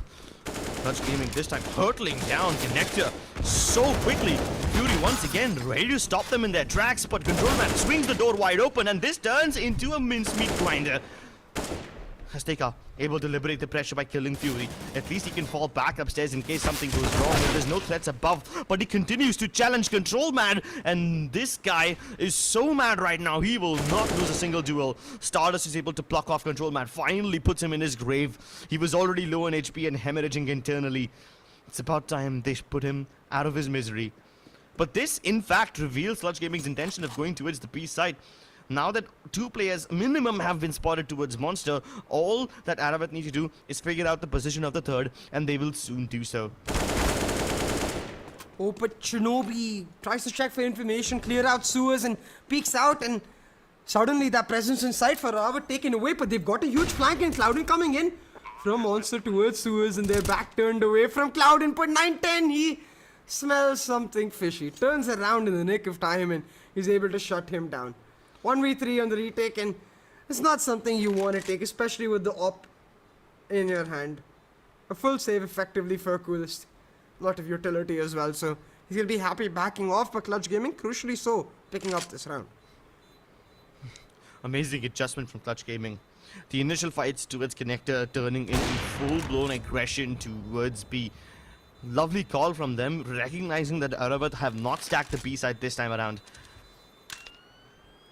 And they finally are able to get a fourth. I mean, at this point, a 10-5 is on the cards, and that's still so much better than the scoreline that we were seeing before. Even if ARAVT are able to make it 11-4, Clutch Gaming at least have some hope in the second half. Definitely some, but not a lot. I think the way ARAVT have played proactively on the CT, it makes it that much more easier on the T. But hey, I think Clutch Gaming might just be a little more comfortable when they get to dictate when they take their fights. So it's all about this last round now to make sure the momentum goes their way. It's all about Coolest having saved his off. Clouden though holding it down in con, he finds an early one, but 2 traded off. That A-long push denied for Team ARAVT. Clutch Gaming once again have that man advantage, but still. Control Mad has a hero weapon. Can he find something? We'll have to see, because you can see he's trying to hunt for information, looking to push in, but there's one player left behind to mark exactly that. Oh no, there you go. Control Man could have been a world of difference, but IZR marks his angle. Fury and Shinobi left to their own devices, and the moment I say that, it's just Shinobi. This seems like a round Clutch Gaming can easily pull off. A 1v4, not really possible for Shinobi, especially when he doesn't have the weapons to do so, but 9-10 doesn't check all the corners, and he's about to get shot in the back. A weapon recovered for Shinobi. 1v3 now. Can he actually pull this off? The bomb hasn't been planted yet. The moment I say that, it goes down. He can probably stop one of these players from transitioning towards a safer position. Marks one towards pillars. Knows there's going to be at least this one more player in the similar position. Just needs to figure out the third player's position. Can he do so? Yep, now he's got info on all 3, but the question is, what can he do about it? They're still going to double peek him. Triple even, and Shinobi stands no chance. 10-5, not the best of score lines, but Clutch Gaming have seen worse days. Yeah, they most certainly have. Very similar to the way we saw our first map go out, and that does mean it puts ARAVT in a much better spot because they were able to close that one out easily. 16-8. Now, Clutch Gaming, I think the best way for them to push back is get this pistol nice and early, but deny the second round as well.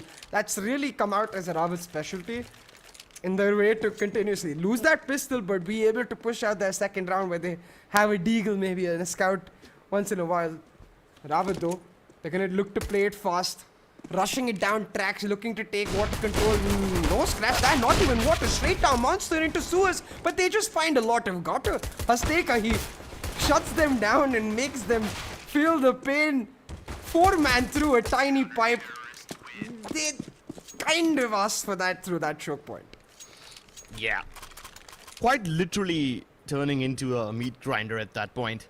And we've seen so many spray downs coming in from that narrow Monster tunnel. It's not a surprise when Clutch Gaming are able to pull that off. but this is the pistol that they desperately needed. And now that ARAVT have given it to them, Clutch Gaming should be able to put a 7th on the board. Maybe even an 8th if they play their cards right. Team ARAVT though, still... Not again. Yeah, they're going to go for it once more. No, they're going to water this time. And they get that first pick. Yeah, they get the first pick, and it's so much more simpler to attack the B side from both these directions. Sandbags. They might even go for a stack. They can always swing back into connector in case something goes wrong, and 9-10 is prepared for that one. Fury taken out. He swings the door open, and now he's getting challenged by every single ARAVT member. M4 recovered. 3v3. These are the best odds that ARAVT have had so far. And every single time, Crips, they lose the pistol, but they recover the consecutive. Yeah, we saw that in the first half as well. We saw that in the previous game as well. 3v3 though, ARAVT going back to that sewers once again. It's almost like Clutch Gaming are expecting it because they've got a double hold on that B side. One player playing sewers, another just waiting towards pillar on site, waiting for that push. It's once again Stardust to shut them down. He finds the person, they're trying to force him again. And it's just deja vu at this point. Stardust, he finds a second and likely to make it a third. ARAVT, weirdly so, being stubborn and trying to force down B side only through monster, not through water or sandbags, and trying to execute a full split. Yeah, they even got that first pick towards the sandbags, and then even another one towards connector. I thought from that point on they would be able to split up a little more and maybe poke and prod towards A before heading back B later on. But instead they forced the fights towards monster, and yeah, all the players of Clutch Gaming are just super strong to hold down that monster tunnel. Stardust basically lining all of them up. At least Startup has started to show up, you know. IZR and ARAVT still not having the best of game. IZR sitting on just 2 frags. I wonder what's going to happen to Team ARAVT if he starts to step up now.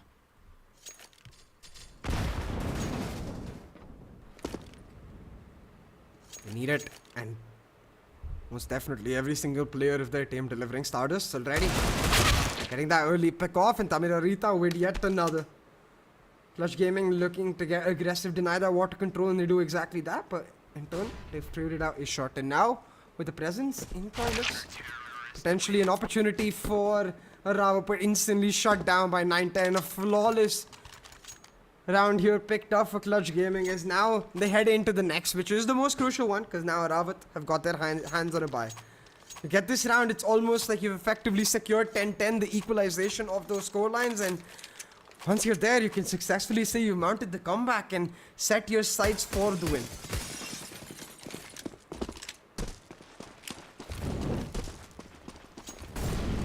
Molotov not gonna stop Clutch it's not gonna stop ARAVT, because they're heading all towards connector. 3-man push in this region, and the SMG of IZR had absolutely no chance in that region.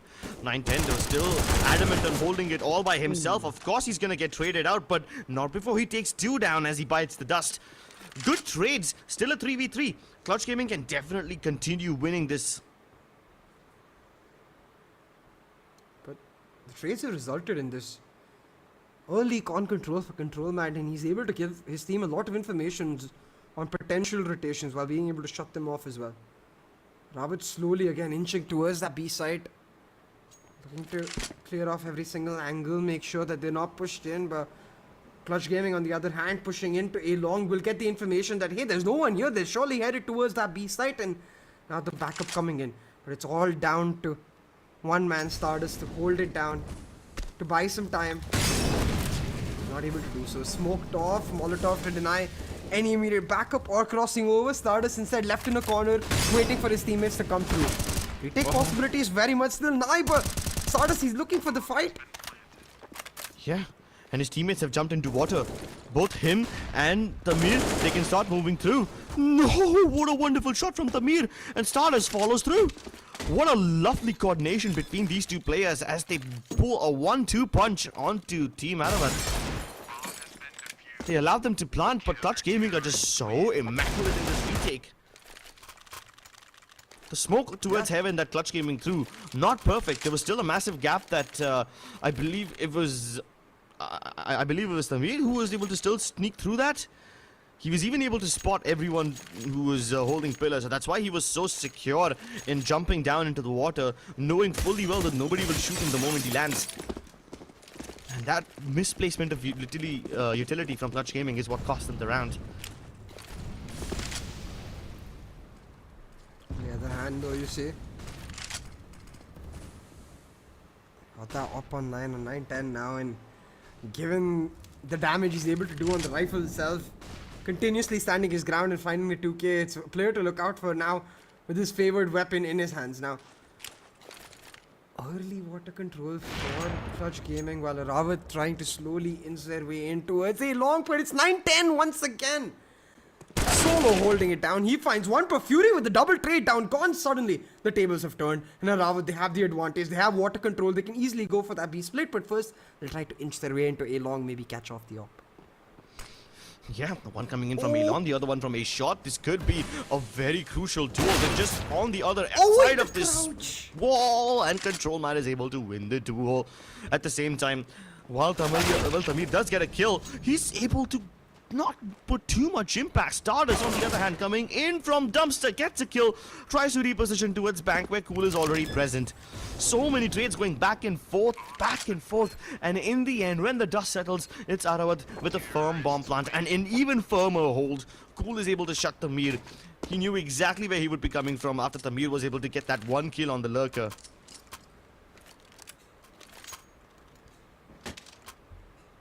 A huge round for ARAVT now, but Clutch Gaming, they still have plenty of money here, Crips. They've really built up their economy in the last few rounds, so should be able to afford a buy for a couple more rounds here. But for ARAVT, it's not about the economy really. It's about building their way towards the match and series point, maintaining their lead, and now working their way in now.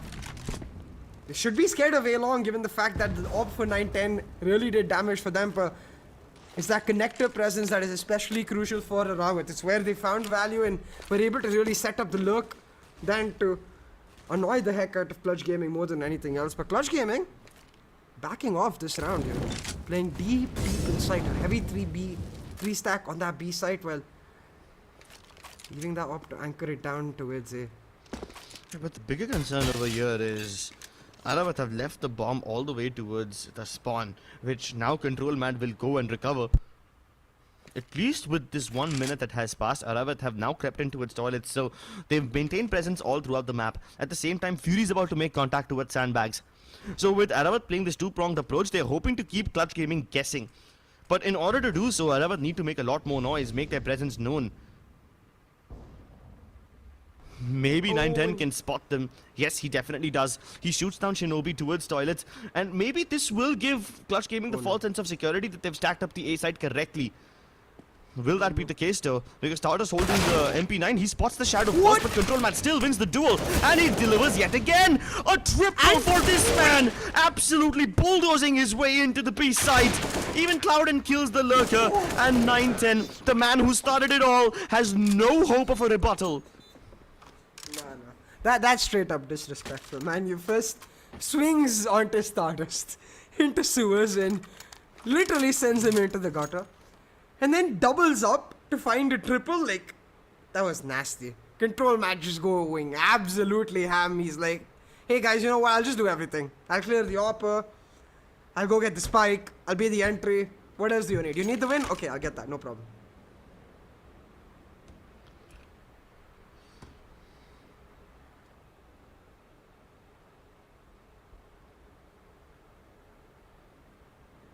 (12-9) though, and the economy broken for Clutch Gaming. I think for ARAVT at this point really back in their hands this matchup, and I think these sort of clutches, right, because they really put a team back into the zone where you might be worrying, oh no, they're mounting a comeback, where they might have been worrying, oh, how do we adapt? These kind of clutches almost remind the team that they just got to hold down their fort and play their game, and as long as they win their fights, they'll win the map with that 3-round lead especially. 13-9 likely done here with Clutch Gaming on quite inferior weaponry, but ARAVT still quite slow this time. Water control the priority and they move on down. But the immediate trade coming out, it's ARAVT to make sure they double down. Not leave any room for weapon recovery, and they do exactly that. Water turning itself red with the blood of Clutch Gaming as Stardust left by himself. He's gonna get shut down. That's 13-9 for ARAVT, and this next round so crucial. You lose the upcoming round, you're basically guaranteeing series point. Yeah. It's like shooting fish in a battle. You shoot the fish enough and the water will turn red regardless. Now, you wouldn't want to eat that. It's quite unappetizing. But It tastes like gunpowder. Yeah, it's gonna be quite gross. But ARAVT find that sweet victory that they've been looking forward to. And they're inching that much closer to winning the whole series. Clutch Gaming need to make some moves. And this time they do so by sending 2 players down A long. They haven't done this before. In fact, even Hasteka adamant on fighting towards water all by himself. From this position, he cannot get traded in case things go wrong. There's no one present towards connector to help him out. He's basically playing a one and done position, hoping to get positive trades before he finally dies. At least on this position, he will be able to act as an early warning system for his team. Oh, but they smoke off. Also, and they're trying to creep their way into sewers, and they just might.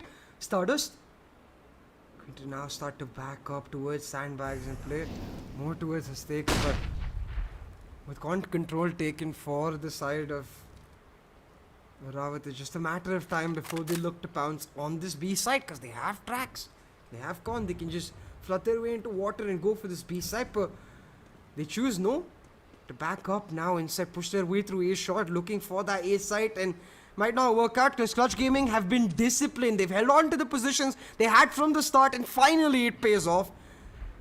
They pop off Fury, and now the A-long push coming through as a flank from Fountain. ARAVT are stuck. They're getting crunched. They might just get sandwiched.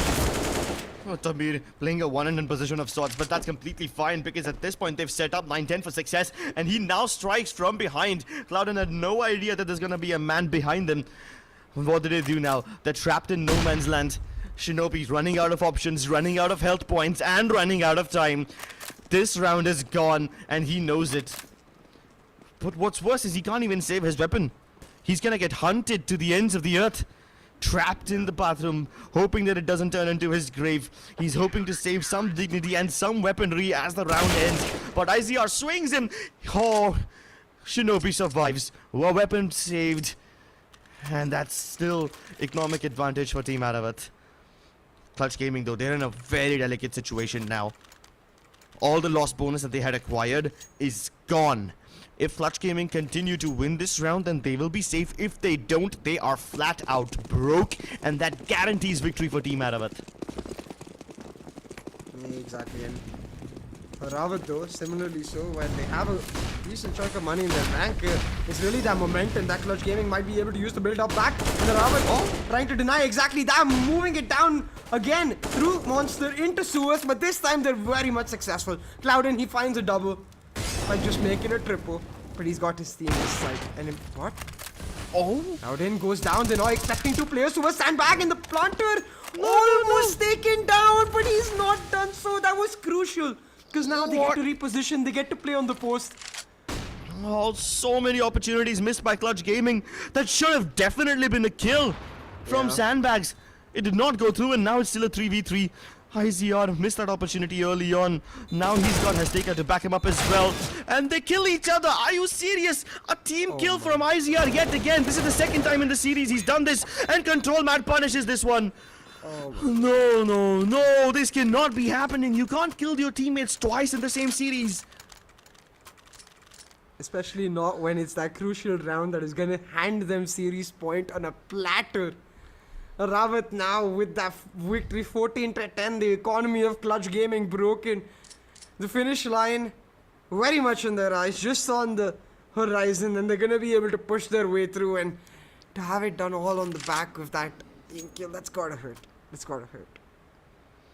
Oh my god, we've seen hero buys, but this is the most heroic of them all. 9-10 on the glass cannon yet again, on the verge of a 30 bomb. And no matter how powerful this bomb is, it's gonna have to hit the right spot if you want to blow ARAVT into the sky and out of the water. Let's see when 910 positions himself.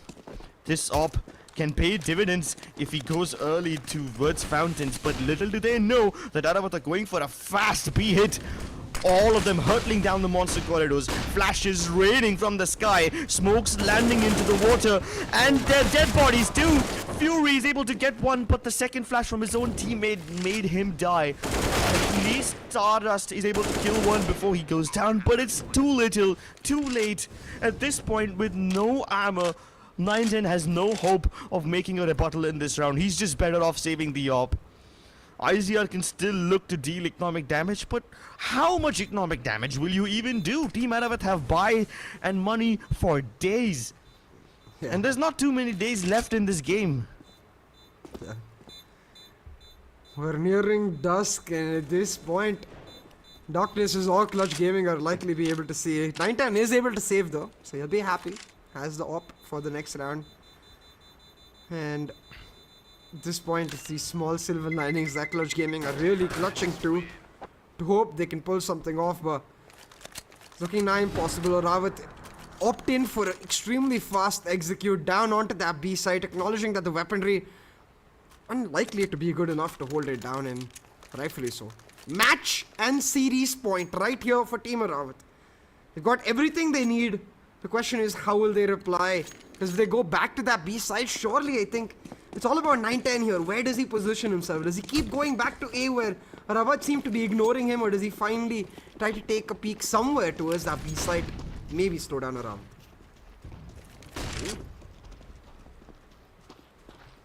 ARAVT themselves are switching it up. They're going towards long, and surprisingly so, 910 has bought into that. He's not playing long, he's playing short instead. Yeah, and that too from a very shallower angle. I don't think he'll be able to spot anyone coming to its birthday, because that's not where ARAVT are headed.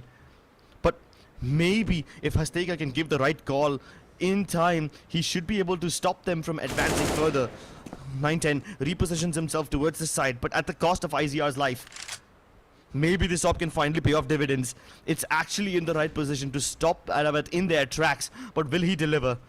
ARAVT still have plenty of utility that they can throw.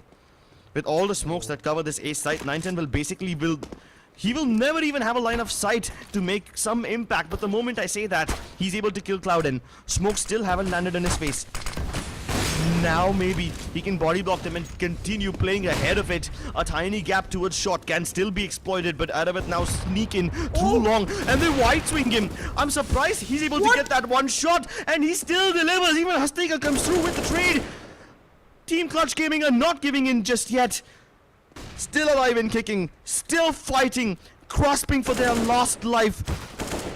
Hoping to keep a hold of this round, and Tamir finally delivers. Clutch Gaming hold on to their tournament lives. 15 to 11, and it's all on the back of 910. Getting that initial pick to equalize, and then playing so damn aggressively on side, just on the edge of that smoke. I think they didn't check him on time, just assuming that the smoke covered all of his angles, but he's able to peek out of that smoke, thread the needle really, and get another. The whack up there from Hasteka. They get the ramp for ARAVT. They're trying to force it down. Early water control by Hasteka on the jump, peeks, puts them out. They have to back off though and leave one player on that water control. Now it's all about Fury trying to inch his way in towards long, because that's exactly where got a solo player of Clutch Gaming tried to hold it down. That 1v1 might just decide the fate of this game, while ARAVT tried to make it their way into B. Every single position they get shot down. Clutch Gaming, they're back, and they've got momentum on their side. Momentum on their side and dreams in their eyes. Clutch Gaming continue to hold on. Lovely rotations from them in the previous round enabled them to intercept Team ARAVT, and a similar read now stops ARAVT in their tracks. Only momentarily though. ARAVT still have money. They can still retry again in the next round. Even though 910 is able to shut down Kulas and drop the bomb in no man's land, Control Man will save his gun. He can drop a weapon to his teammates. Shinobi can afford his own weapon. Clouden can probably afford some inferior gun. Fury and Kulas will probably be struggling with an inferior buy though. I think they will most likely just pick up utility instead of picking up weapons. Or maybe they all go for an eco. Give Clutch Gaming the 13th round and then demolish all hope together. I think maybe if they're able to save this AK, might just be able to edge out a buy. I don't think they want to give them that control. Mad. He's going to be able to find one. But it's all about denying this weapon for Clutch Gaming. So you can see they're on the hunt, trying to push him down, and Control Mad was backing off, so buying some time. Should be able to hold on to his web. Oh, no. Not only does he go down, but he also goes down after the timer. So now he cannot even rebuy. So, this is gonna have to be an eco for ARAVT regardless. A hero AK from Shinobi though. Now this could be a game changer. I mean, it certainly could, but he has 0 cards. It's not like he's going for the hero AK on the idea that he has enough for next round. No, this is straight up just a gamble. And Yeah, it's it is gonna a have gamble. to pay off. Because at this point, on Overpass, we haven't necessarily seen as much potential for Shinobi to look through and find rotations on the hero AK especially. He's just gonna have to be the entry, leading the charge for his team and trying to do exactly that. This time they take a shot control and they're backing off, but Clutch Gaming happy to play B just deep, effectively on the retake from Graffiti. It's all about stacking A side for them and they're repaying off. They've left Shinobi on the lurk and he's been amazing on the lurk before, but Fury is spectacular with the Deagle. Finally, it requires 9-10 on the op to shut him down. But now the Shinobi has made contact towards the B side. The bomb can swing back in time. Hasteka and Stardust so adamant on staying over here. They hold it down. They defend the fort. Clutch Gaming, they are actually making this one work. They killed the hero AK. Clouden and Kulas on a bunch of Tech 9s just look to plant on the back of the smoke tower. They can't make it into the site just yet though. The crossfires are not damn important from Clutch Gaming, but they are making Tamira go far ahead. He can at least get one, but Clouden instantly comes through with the trade. 30 seconds left. More than enough time to isolate the fights, and he looks to go into water instead. Instead of going for the plant, he wants to actually fight this one, but he's so worried about someone peeking him from heaven. He just simply cannot dedicate himself to this fight against Hasteka, and when he finally does, Hasteka will come out victorious. 15 to 13 now, and while I think the most of ARAVT has a buy, Shinobi won't. They're suddenly relegated. Now they don't necessarily have a full buy either, and I wonder if because of that they just opt in for a fast execute, just throw a Hail Mary deep onto side the way they did when it was the eco for Clutch Gaming. It's clear that Clutch Gaming are prioritizing that A site over the last few rounds. We've seen a much heavier presence, so the B site would be the likely target for ARAVT, but no, they go back to their default 3-1-1 focus, trying to get access towards A long, but this time they've got 9-10 to deal with. The op already set up. ARAVT, they're walking into disaster. But the utility, it does push him back. 9-10, biding his time, waiting for that right moment to strike. ARAVT much faster this time, taking over a long shot and getting ready for the hit. But Nah, Fury gives away a sound cue. He was trying to be very sneaky over there, but that sound cue definitely heard. Now let's see how do Clutch Gaming react to this. They haven't really called in any rotations. And rightfully so, because ARAVT are making contact towards A. 9-10 is able to get a kill, even though he's flashed out, but IZR can't fall back in time. Now ARAVT need to play from the site. They need to be able to climb inside. The smokes have already been poured in. Another one thrown down towards Dumpster. Nothing to cover the bank just yet, but Fury doesn't need that. Hasteka gets taken out. Another one goes down towards B, and now they've given up on going towards A. They've made the fast rotation from connected towards the B side. Meanwhile, 9-10 is still present towards A. This timing window needs to be utilized by ARAVT, but they can't clear out Tamir. A trade comes through, but Stardust is on Heaven, and he's given enough time for Clutch Gaming to let 9-10 rotate in. Control Mad, fighting for his life, able to win the duel, now needs to isolate 9-10. He goes in for the peek, figures out where he is. He doesn't tap the bomb. Nade doesn't do anything, and now it's planted.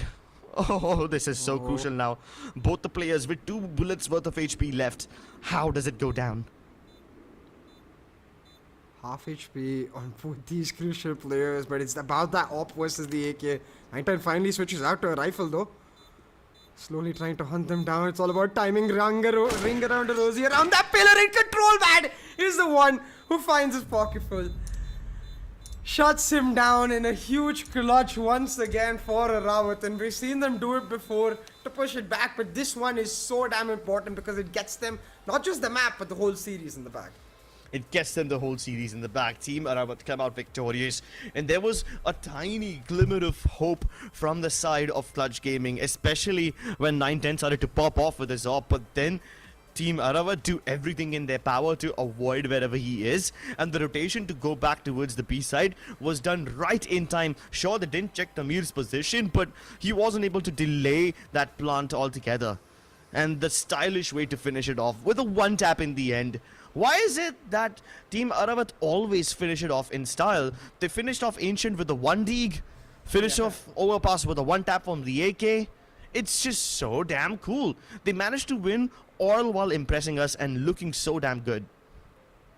Yeah, a bit of flair attached to their dominant fashion, but I think what they'll be especially happy with is the fact that they're now able to secure their spot through to the next stage, and ARAVT looking damn strong while doing it. And I think at the end of the day, despite that slower presence on the second half, the fact that they're able to claw out such rounds has to be their signature factor that other teams are likely to be terrified by. While even in that situation where Control Mad is just stuck on site, he doesn't have much place to play with, he's able to be focused in his fights and pull them out one by one by one, and damn, that was absolutely nuts. But I have to give props to 910 as well. I think he crossed the 30 bomb Definitely a while ago and just absolutely went pong. Exactly. 910 kept the hope of Clutch Gaming alive for so long. Unfortunately, cannot close out the game, but it was still a damn impressive performance. In fact, it was an impressive match no matter who wins. I had a lot of fun casting it. I hope you guys enjoyed watching this one. But we still have a long way to go before this tournament ends. Many more exciting games to come your way tomorrow, ladies and gentlemen. So make sure that you tune in tomorrow. Oh, and spoiler alert, you're going to see a best of 5 tomorrow. So keep your popcorn stocked up, ladies and gentlemen. We'll see you again. Same time, same place. See you again tomorrow.